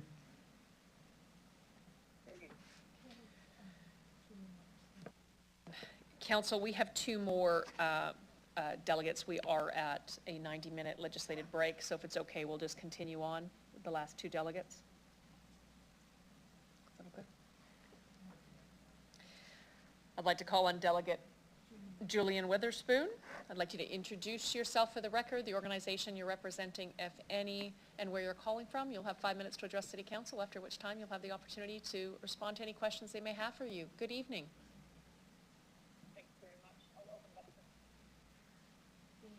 You may need to hit *6. You might be on mute. Hello? Hello, I think we can hear you now. Oh, you muted yourself again. *6. Hello. Hi Sorry there. about that. We got you now. Yeah, you bet. Okay. My name is Julian Witherspoon, and I just wanted to thank you so much for giving me this opportunity today. It's been a long day for everybody, so I hope you'll sort of bear with me if I'm a little tired and not as on the ball as I was hoping to be. So I live in Ward 3 here in Regina. I'm a bisexual woman. I'm a mother to gender diverse children. I'm also a researcher, a program developer, and a policy analyst here on Treaty 4 territory and doing work in communities across the province. I'm with you today to discuss this community engagement and the subsequent report that was used to develop the motion in front of you, which I was involved with. This motion represents an exciting first step. It includes both items that are simple and immediately actionable and items which represent an opportunity for further engagement and collaboration in developing the policies and programs that our community needs. It's not an exhaustive list, as we heard from Kat before us and others, but it's a place to start. We're asking for a report that will explore potential options for action on each of these items presented to you. And while many of these items are relatively simple, others will need to go through their own process to be operationalized once this report is produced, and that's okay. This is not meant to be sort of a one and done, but a continuing conversation.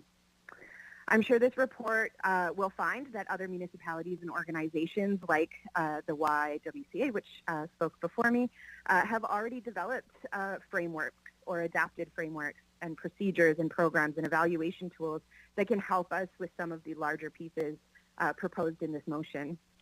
Support for this motion would affirm the city's commitment to 2S LGBTQIAP+ inclusion with meaningful and ongoing action.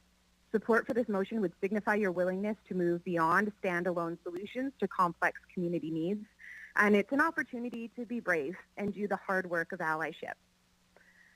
In March of this year, I facilitated a community discussion on behalf of IBD Consulting and Councillor LeBlanc about how our community could move beyond the conversion therapy ban that was passed last year.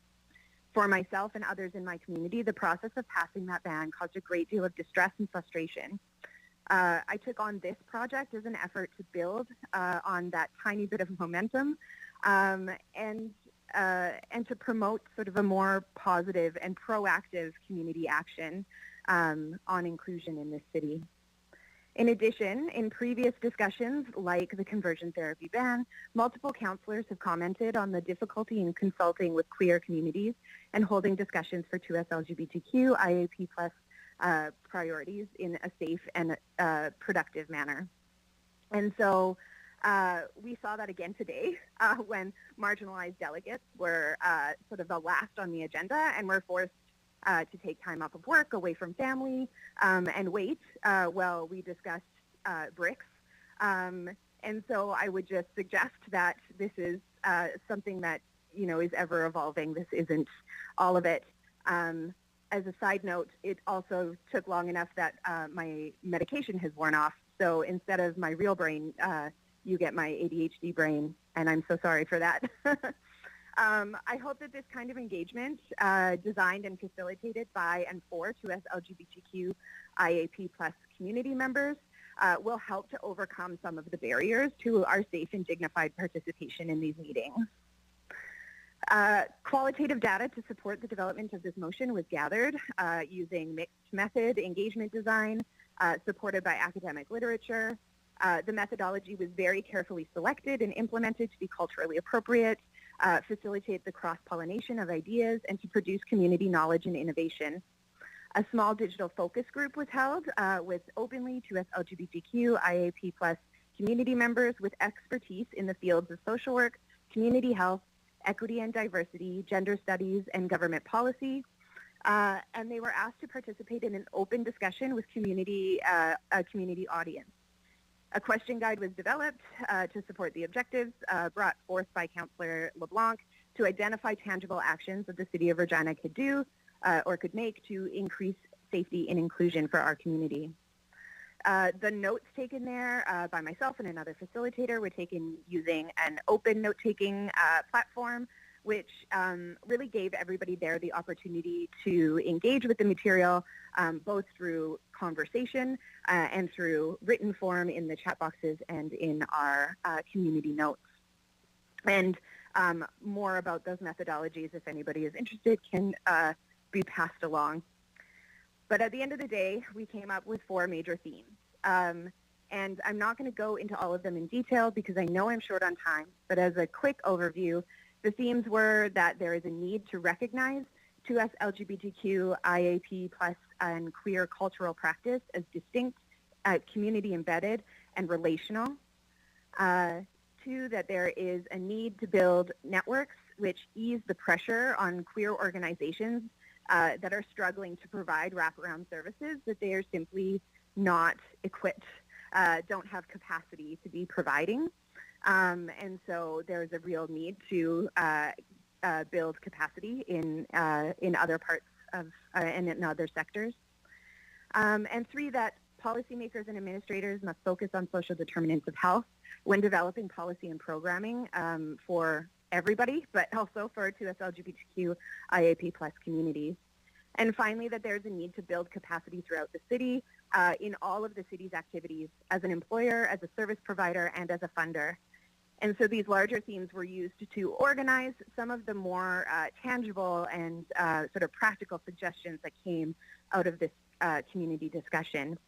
And so what you have in front of you is really a motion that's based on the priorities, the knowledge, the innovation of our 2S LGBTQ IAP plus community, and one that centers the needs of our community in meaningful ways and provides an opportunity to reconcile previous challenges to consulting with 2S LGBTQ IAP plus people on matters that directly affect us.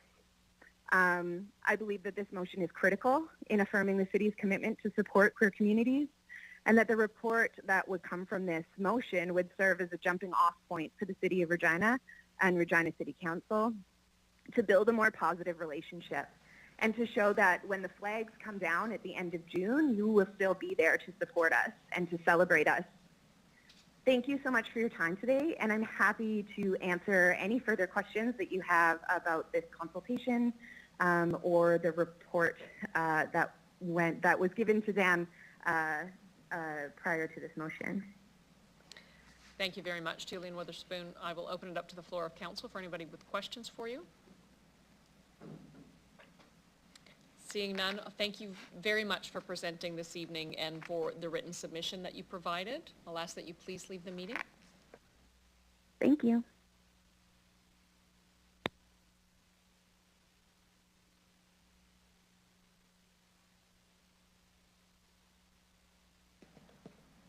A call upon Delegate Jacques Brasseur. I would ask that you please introduce yourself for the record, the organization you're representing, if any, and where you're calling from. You'll have 5 minutes to address City Council, after which time you'll have an opportunity to answer any questions they may have. Good evening. Good evening. Can you hear me? We can. Perfect. Thank you so much for having me today. Hello, Mayor and Councilors. My name is Jack Brosser. I live in Regina, and I'm also a Regina business owner with a business located in Ward 3 of downtown Regina. I currently run a consulting company that supports nonprofit and public organizations in building better governance, engagement, and outreach processes that more meaningfully incorporate the needs and realities of diverse communities. I'm proud to have been a part of supporting Councillor LeBlanc in drafting this motion, along with my colleague Julian, who spoke just before me. As Julian shared with you, we worked with Councillor LeBlanc to host a series of community-based conversations, along with Councillor Stevens, about a wide range of topics. And one of those topics were about 2S LGBTQIA+ communities, where we saw over 24 members of the 2S LGBTQIA+ community in Regina offer their ideas and input into how our city government could more meaningfully serve queer and trans communities, looking at sort of a municipal action plan of sorts. This coincides really lovely with a lot of national organizations who have been working with the federal government on building a national action plan for 2S LGBTQ communities. I'm not going to repeat what Julian shared already about the data collection and consultation, because she is much better of a community researcher than I am. And so I encourage you, if you do have questions about that, that Julian can, that what Julian shared with you should answer those.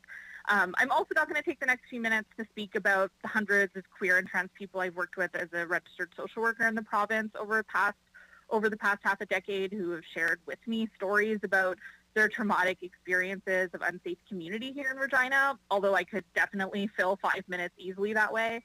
I'm also not going to speak to you about the countless ways that other municipalities have served their queer and trans communities, although again, I could fill my time that way for sure. I'm also not going to speak about the serious lack of funding for LGBTQ organizations in our city who provide the healthcare and social services to queer and trans people that the province is ill-equipped or sometimes even unwilling to provide.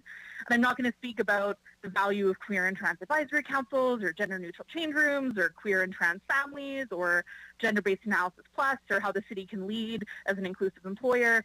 Other people have already spoken about those things, and a lot of that is already included in the motion. Instead, I'm going to remind you all that this motion is about the city administration writing a report that would explore and investigate the immense possibilities that could be implemented to better support the queer and trans people who live in our city. A report that would evaluate whether or not this list of recommendations from LGBTQ people in our city are feasible to implement in our city. And the reality is that the information that we're asking for is already out there. The report would not take significant consultation, as we've heard from other delegations today. Information about 2S LGBTQ inclusive municipalities are out there already. I'd really encourage the city to take a look at the CC UNESCO's LGBTQ toolkit for inclusive municipalities in Canada and beyond, which goes into detail about that. I'm confident that city administration can build a report that covers all of the topics listed in this motion with information that's out there already.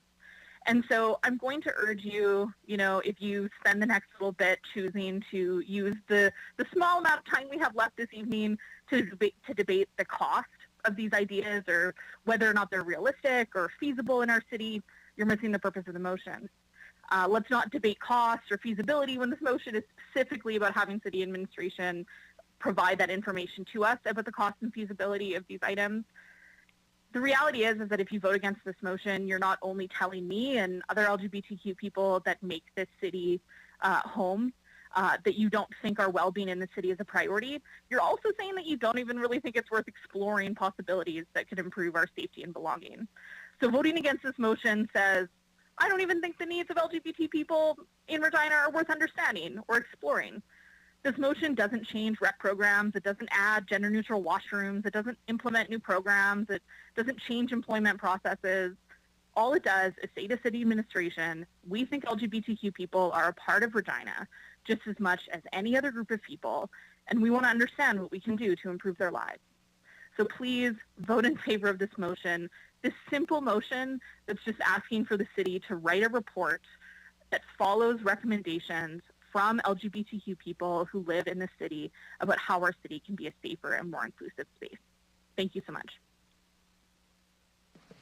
Thank you very much, Jacques. I'll open it to the floor of council to see if any member of council has a question for you. Seeing none, I'll thank you very much for calling in tonight, and as well as your written submission into council. Thank you so much.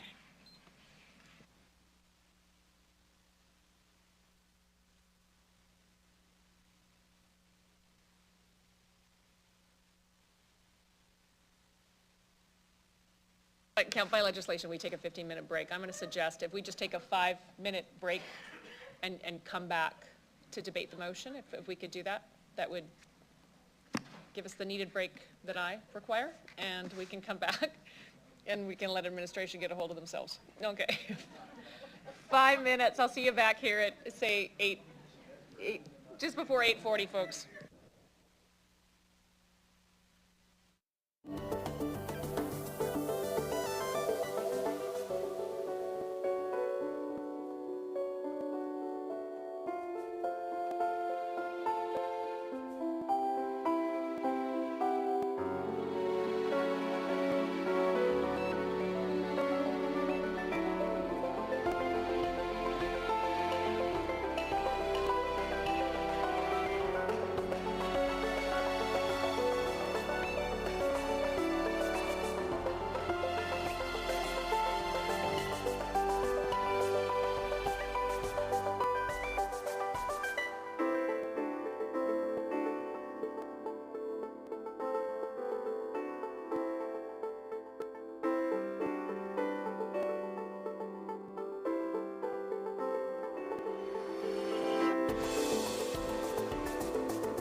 got enough to start.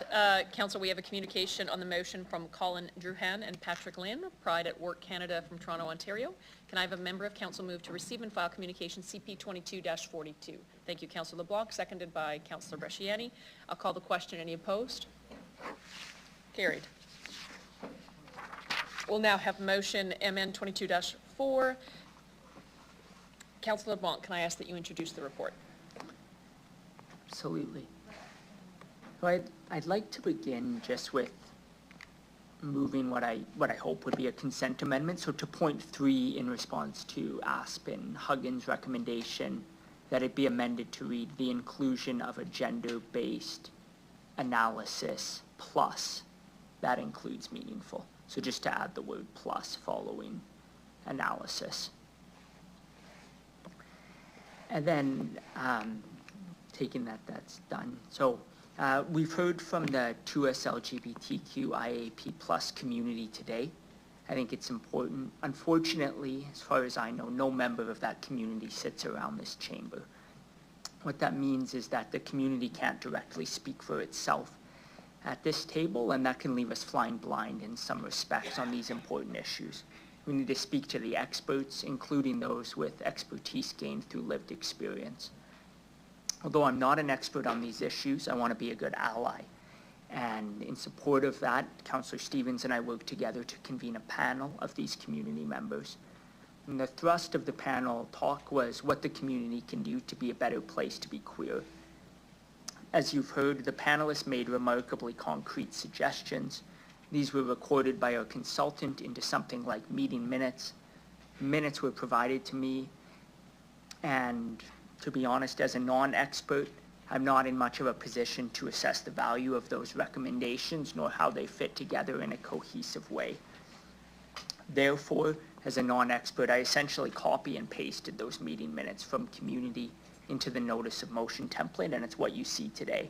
So it's the closest thing I've put forward to allowing community to speak directly for itself, and I think you've heard community speak in support of it. And importantly, no member of the community has come to speak against it. If this passes, administration will have 1 year to write a report regarding how we can be more queer-friendly, that is, how we can be better allies. In writing the report, I'm confident they will speak to experts in the community and provide us with fulsome informed advice. As noted, we need that advice in order to not fly blind. It's not much different from us seeking a legal opinion before drafting a bylaw or a heritage architect opinion before demolishing a building.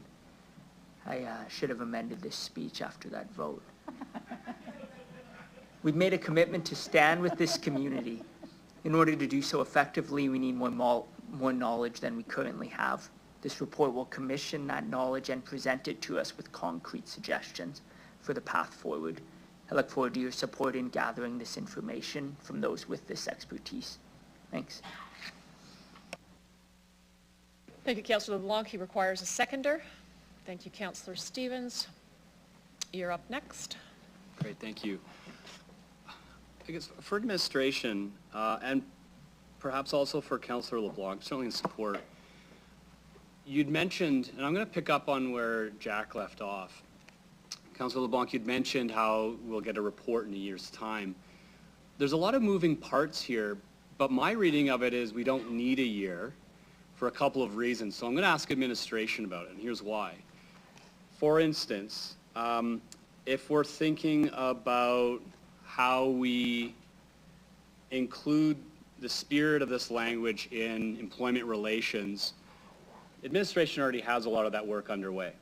We've talked a lot about equity and diversity in hiring and making the workplace inclusive. We don't need to wait a year for that. We also have reports. There's the Recreation Master Plan. There's also adaptive recreation. We've talked about accessibility to expand beyond mobility issues. We don't need a report for that to be done. So from administration's standpoint, what in this motion could just be plugged in if we support this as is to the work you are already doing, rather than providing us with a cumbersome report a year from now and just actually doing the work and plugging it in where appropriate? Councillor Stevens, I will say that on facilities, we'll probably defer to Shauna Bisdell because there's a motion on facilities. HR, I believe we have Nancy Amiot in the House, and for programming, it would be Lori Shaley. And so further to that, I would ask, I'll cue you up. Perhaps, Ms. Bisdell, could you speak to it with regards to facilities in terms of work being done? Sure, through you, Madam Mayor.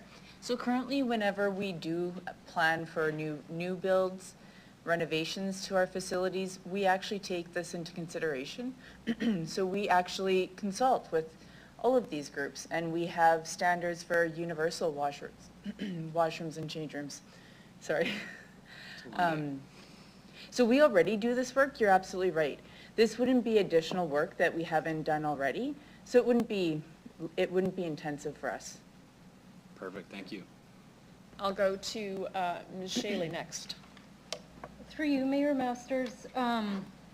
So there's work we have underway right now to expand the range of programs that we offer, as well as to enhance our recreation and community facilities as safe spaces for the community. So that ranges from trying to offer new programs. An all-body swim is something that's been identified. We're planning that for this fall. That's certainly not something that we need a council approval to do. We're starting to do positive spaces training for our staff, or not starting to do that, but rather expanding it so that our staff are better equipped to provide more inclusive services to the community, and that kind of training enhances our facilities as safe spaces.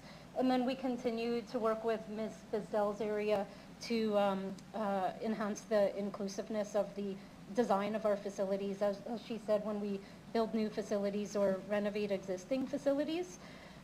So I think all of those things are things we can do as we hear more from the community. Might also be things like changing the forms or registration processes and that sort of thing in terms of the language that we use. I think the way that it's likely our department that would lead the engagement work related to this motion.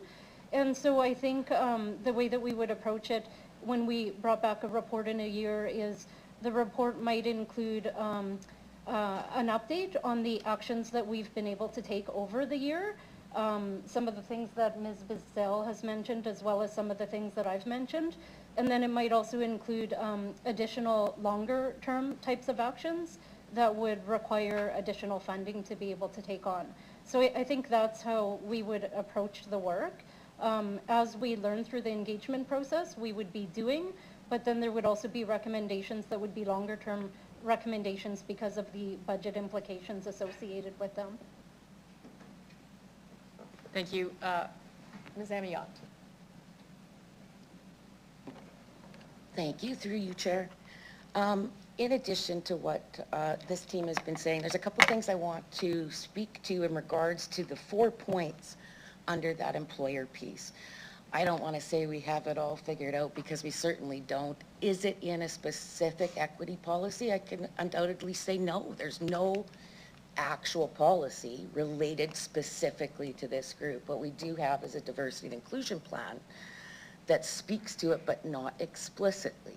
So how fair is that? And where do we maintain that? It's always evolving. We have learned this through this entire meeting, that this is something that continues to change. We've had these conversations for years, over and over, and we need to do better.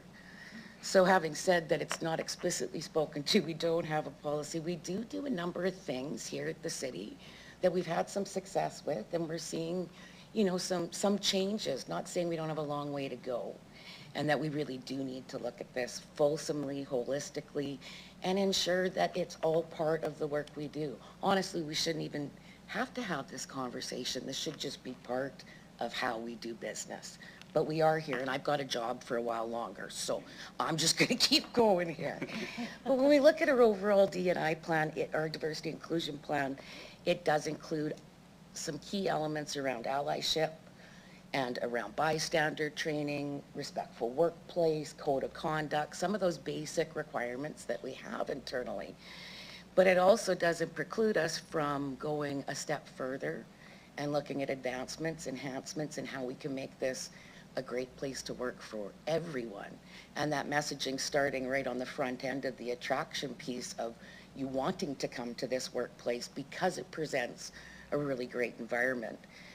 I just wanted to approach the name change piece too, which should be standard. That shouldn't affect anything. We often hear it may affect benefits, so there might be a piece around benefits you may hear people talk about, that they might need more additional detailed information on the benefits side. But having said that, a name change should be a name change for anybody. There shouldn't be anything that should get in the way of that or make it uncomfortable in any way. The gender neutral piece, we've been talking about that this week too, because we've had a situation that has introduced that as well. So let's take a step back and see where do we have gender neutral bathrooms, washrooms, facilities, and we often add that accessibility piece onto that, and it's two really separate things. Yes, we have accessibility washrooms that we, use as gender neutral. Now, if you look at the one down here, right by Larry Schneider room, it is a gender neutral bathroom. And as just mentioned back here by Ms. Bizdell, is facilities looks and continues to look at new builds, how we do better, where we can actually access that. The education and awareness for leadership and frontline staff that's written here, I would say it's for absolutely everyone. And although we do have a positive space training program that we utilize and people can attend, it is not part of our core programming as an onboarding program.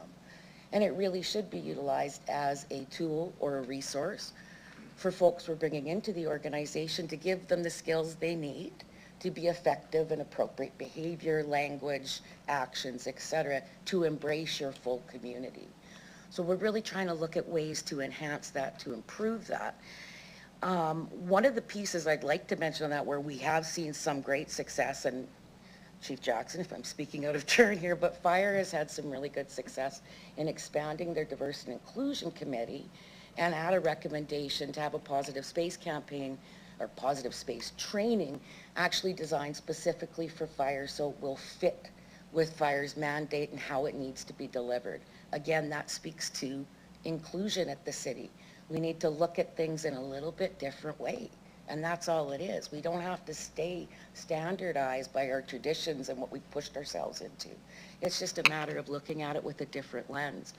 So I'm very supportive of Fire looking at it that way. They've taken some other cultural components that they've really streamlined out to get it into a package that's effective and efficient for platoons, for firefighters, and get them in, get them out, and they've got the information. This is vitally important on this end in dealing in a crisis as a first responder and being able to recognize your community, use proper pronouns, understand approach and how you should speak to people. You think sometimes that's common nature, but it's not. We need to teach these things and allocate those things.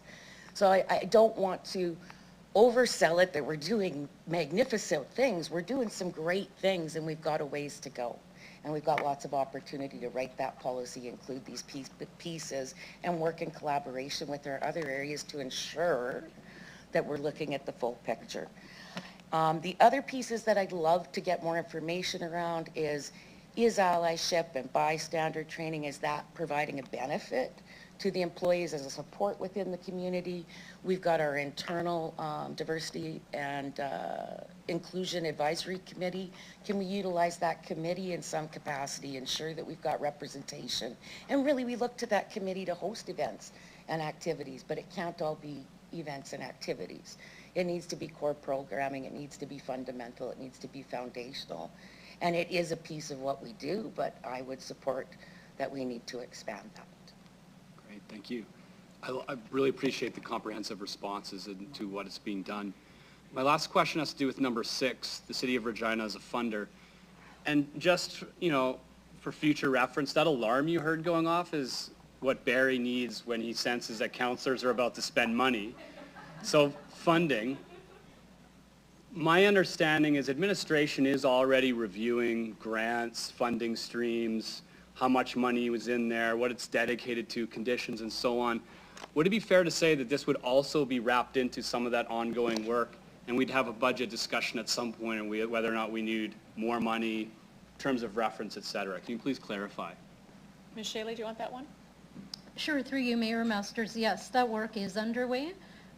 We're taking a review of our social development grants to better align with the safety and well-being plan.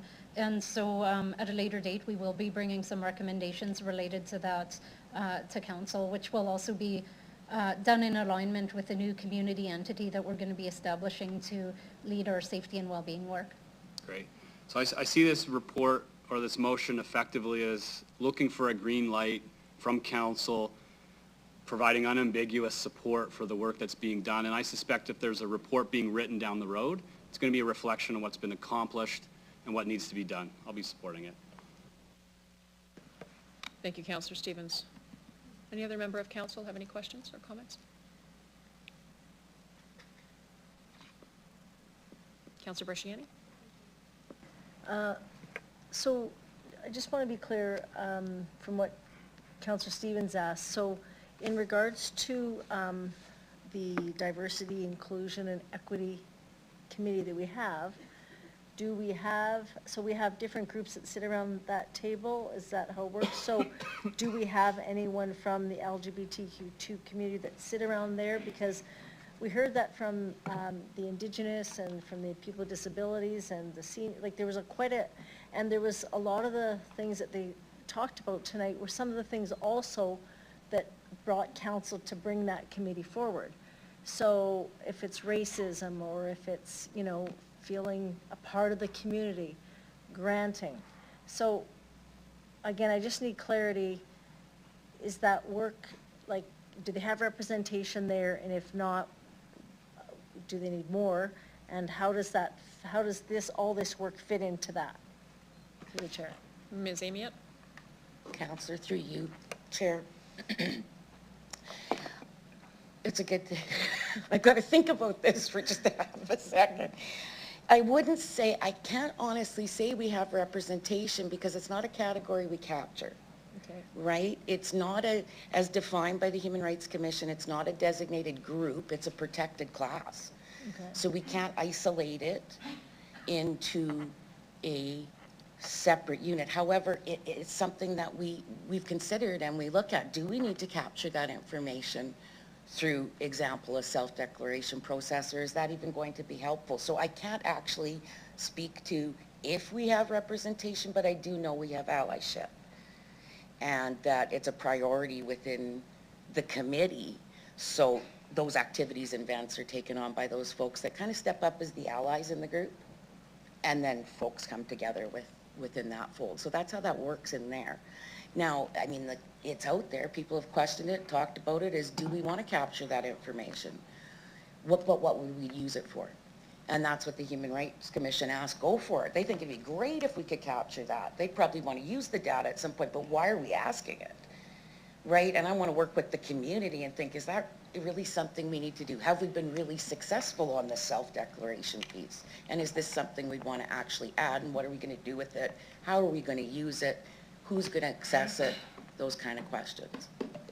Mr. Nicol, you wanted to respond? Yes, thank you, Mayor, and Ms. Amy perhaps can expand on this, but I think it's just, unless I have misunderstood something, the committee that Ms. Amiot refers to is an internal committee of employees. Oh, okay. So your questions, I was assuming you were thinking there was some external body.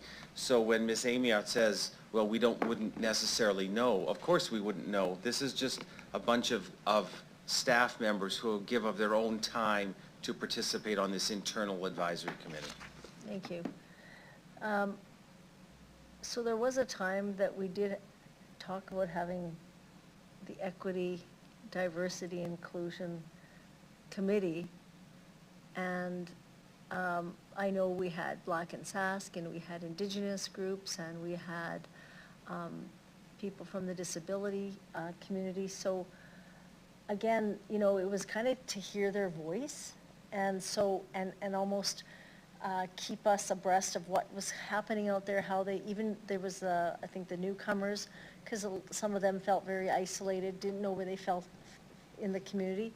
So again, I'm just wondering, from what we've got internal, what happened to the external piece that was supposed to happen? through the chair.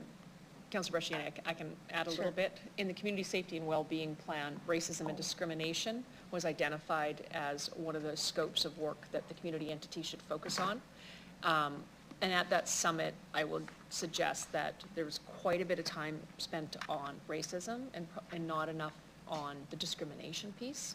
I think that's the further work of the committee, almost in terms of, we had a conversation, met with the co-chairs just this week to discuss almost the breakout of subcommittees. So I think there'll be like a piece around the discrimination.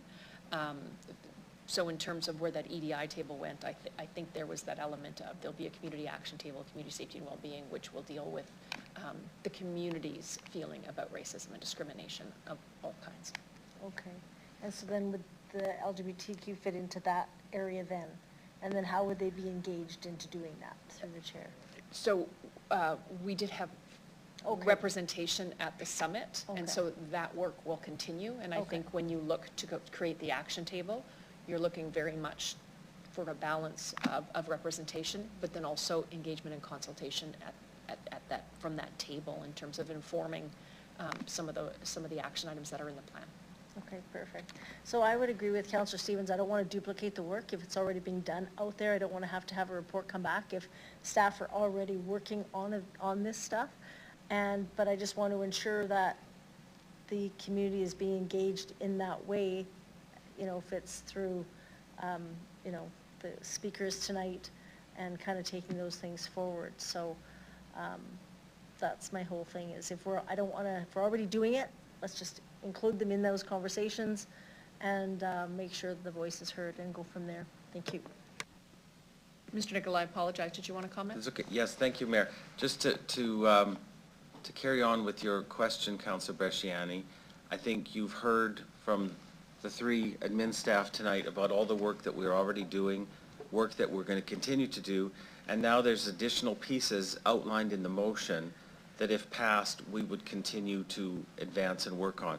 So that when the report would come back next year at this time, we could say, here's a reminder of everything we've done, here's the additional things that went on from June 15th of 2022 to now, and here are those outstanding questions that we didn't have answers to or that we didn't have programs or services for. Here's what they could look like, here's what their costs could be, and again, back to that scalability options that would be provided to council, because going forward, these would include various budget asks, and then they would be considered as part of the next, you know, the subsequent year's budget deliberations. Does that answer the question sufficiently? Yeah, that does. And I just think the piece though around when we're looking at all gender changing rooms and things like that, we also heard from the disability community, like moms going into, or, you know, with a wheelchair, like a larger, if you want to call it I don't know the name, but again, it's just something that could, you know, work together, right? So we can kind of see how it's great to kind of be all working together so we can all hear the voices, so we can, yeah, so I think one of the comments was that tonight. So, yeah, I think that's great. I'll leave it there. Thank you. Thank you, Councillor Bresciani. I don't see any other further questions. I just have a couple. Ms. Amy, I just wanted to clarify with you, in terms of HR, which as an employer, as well as the DIAC committee, Diversity, Inclusion, and Advisory Committee, do you foresee, is there an issue with your engaging with the community, with some of the folks that have come forward, the panel, in terms of continuing, if we're developing the policy anyways, is the engagement piece available to you as well? Absolutely, and we would need to do that. We would need to have that engagement within the community. And I mean, we've got some outreach there and we have relationships built, and we'll keep extending those and working with those so that we reflect the need of the community. Thank you. Thank you for that answer. I actually just have one question for Councillor LeBlanc. As this work is undertaken, as opposed to an omnibus report, do you foresee an issue with perhaps facilities working on and solidifying up a policy that they simply bring it forward as and reference your motion as completing and continuing to move forward and getting feedback from council at that point in time? Like, would that be reasonable to you? I think that certainly would be reasonable. The one piece that was quite expressed to me in the consultation was folks would like to see it all in one place at one time. So I think it would be useful to come to see it as it becomes available, but also at some point to see it all at once. Okay. But I agree, if we have it ready in 6 months, I don't see why we'd wait another 6 months to hear about it. Okay, and Yeah, to receive it. thank Okay, you. thank you very much for that. I have no further questions. Councillor LeBlanc, did you want to close off debate? Yeah, maybe just one comment. It seems like things are going well, and thank my council colleagues for that, and for the folks who came to speak in support of it and took time to educate us today. I really appreciate it. The one piece I'd highlight, just ending, is again in the consultation, it was quite express, I think, that the needs of this community, the life ways of this community are quite distinct from others, and so it's important to have distinct analyses around them. And so I think I heard that echoed from administration today, and hope we continue with that as we implement the work and get the report back in a year. So appreciate it. Thank you, Councillor LeBlanc. Clerks, I'd ask that you call the vote.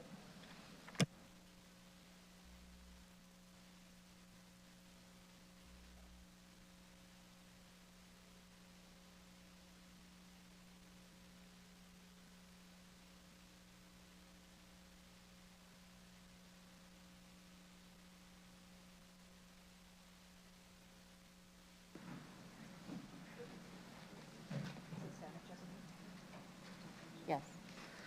Through you, Mayor Masters, the motion carries unanimously with all members voting in favor. Council, we are to adjourn at 9 o'clock. We have a reading of bylaws. Would anyone have an issue with the motion to continue, just to continue reading the bylaws? Thank you. You have an issue? Go ahead, sir. Move to adjourn. Councillor Hawkins has a motion to adjourn. He requires a seconder. There's no seconder. He doesn't get a seconder. If he doesn't get a seconder, then his motion doesn't get put on the floor.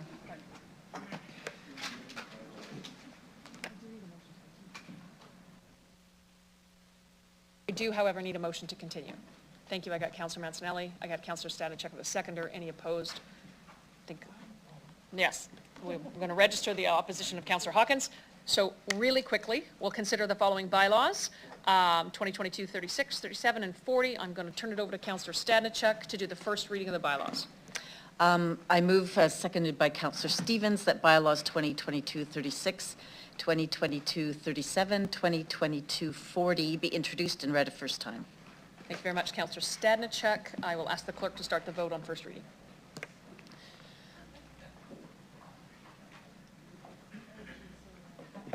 Everyone shut down. Oh.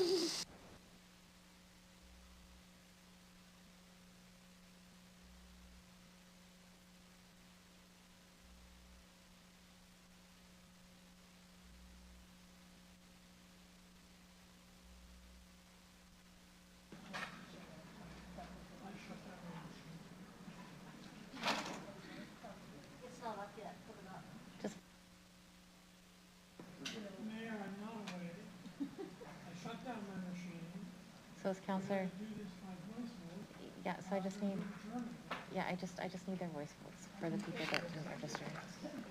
A recorded vote, Councillor Hawkins? Can we just do the hands the old-fashioned way? We can do a recorded vote if you like. You want to take this down? We'll do a recorded vote. Motion on first reading. I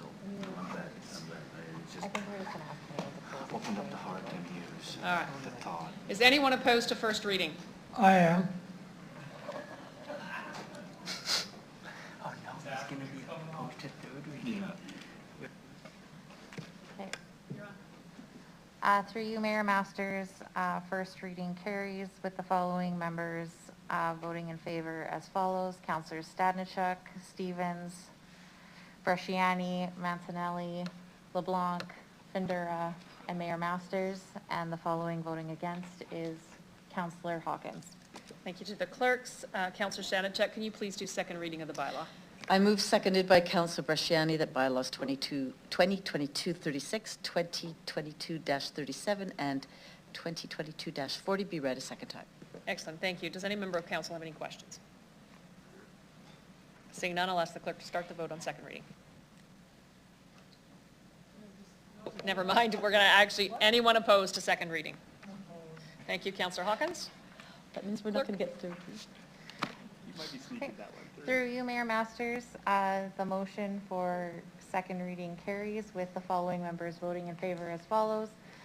Councillor Stanichuk, Stevens, Bresciani, Mancinelli, LeBlanc, Findera, Mayor Masters, and Councillor Sakidniak. And the following voting against is Councillor Hawkins. Thank you very much. Councillor Stanichuk, can I ask that you do consent for third reading of the bylaw?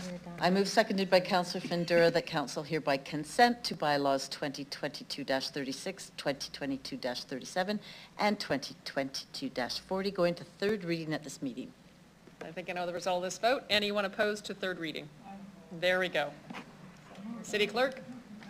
Through you, Mayor Masters, because we did not receive unanimous consent, the final and third reading will be tabled until the next meeting. Councillor Hawkins? Move adjournment. Thank you, Councillor Hawkins. Needs a seconder for adjournment. Councillor LeBlanc. Anyone opposed to adjournment at this point in time? Oh, yeah, thank you. Passed, carried. Thanks very much.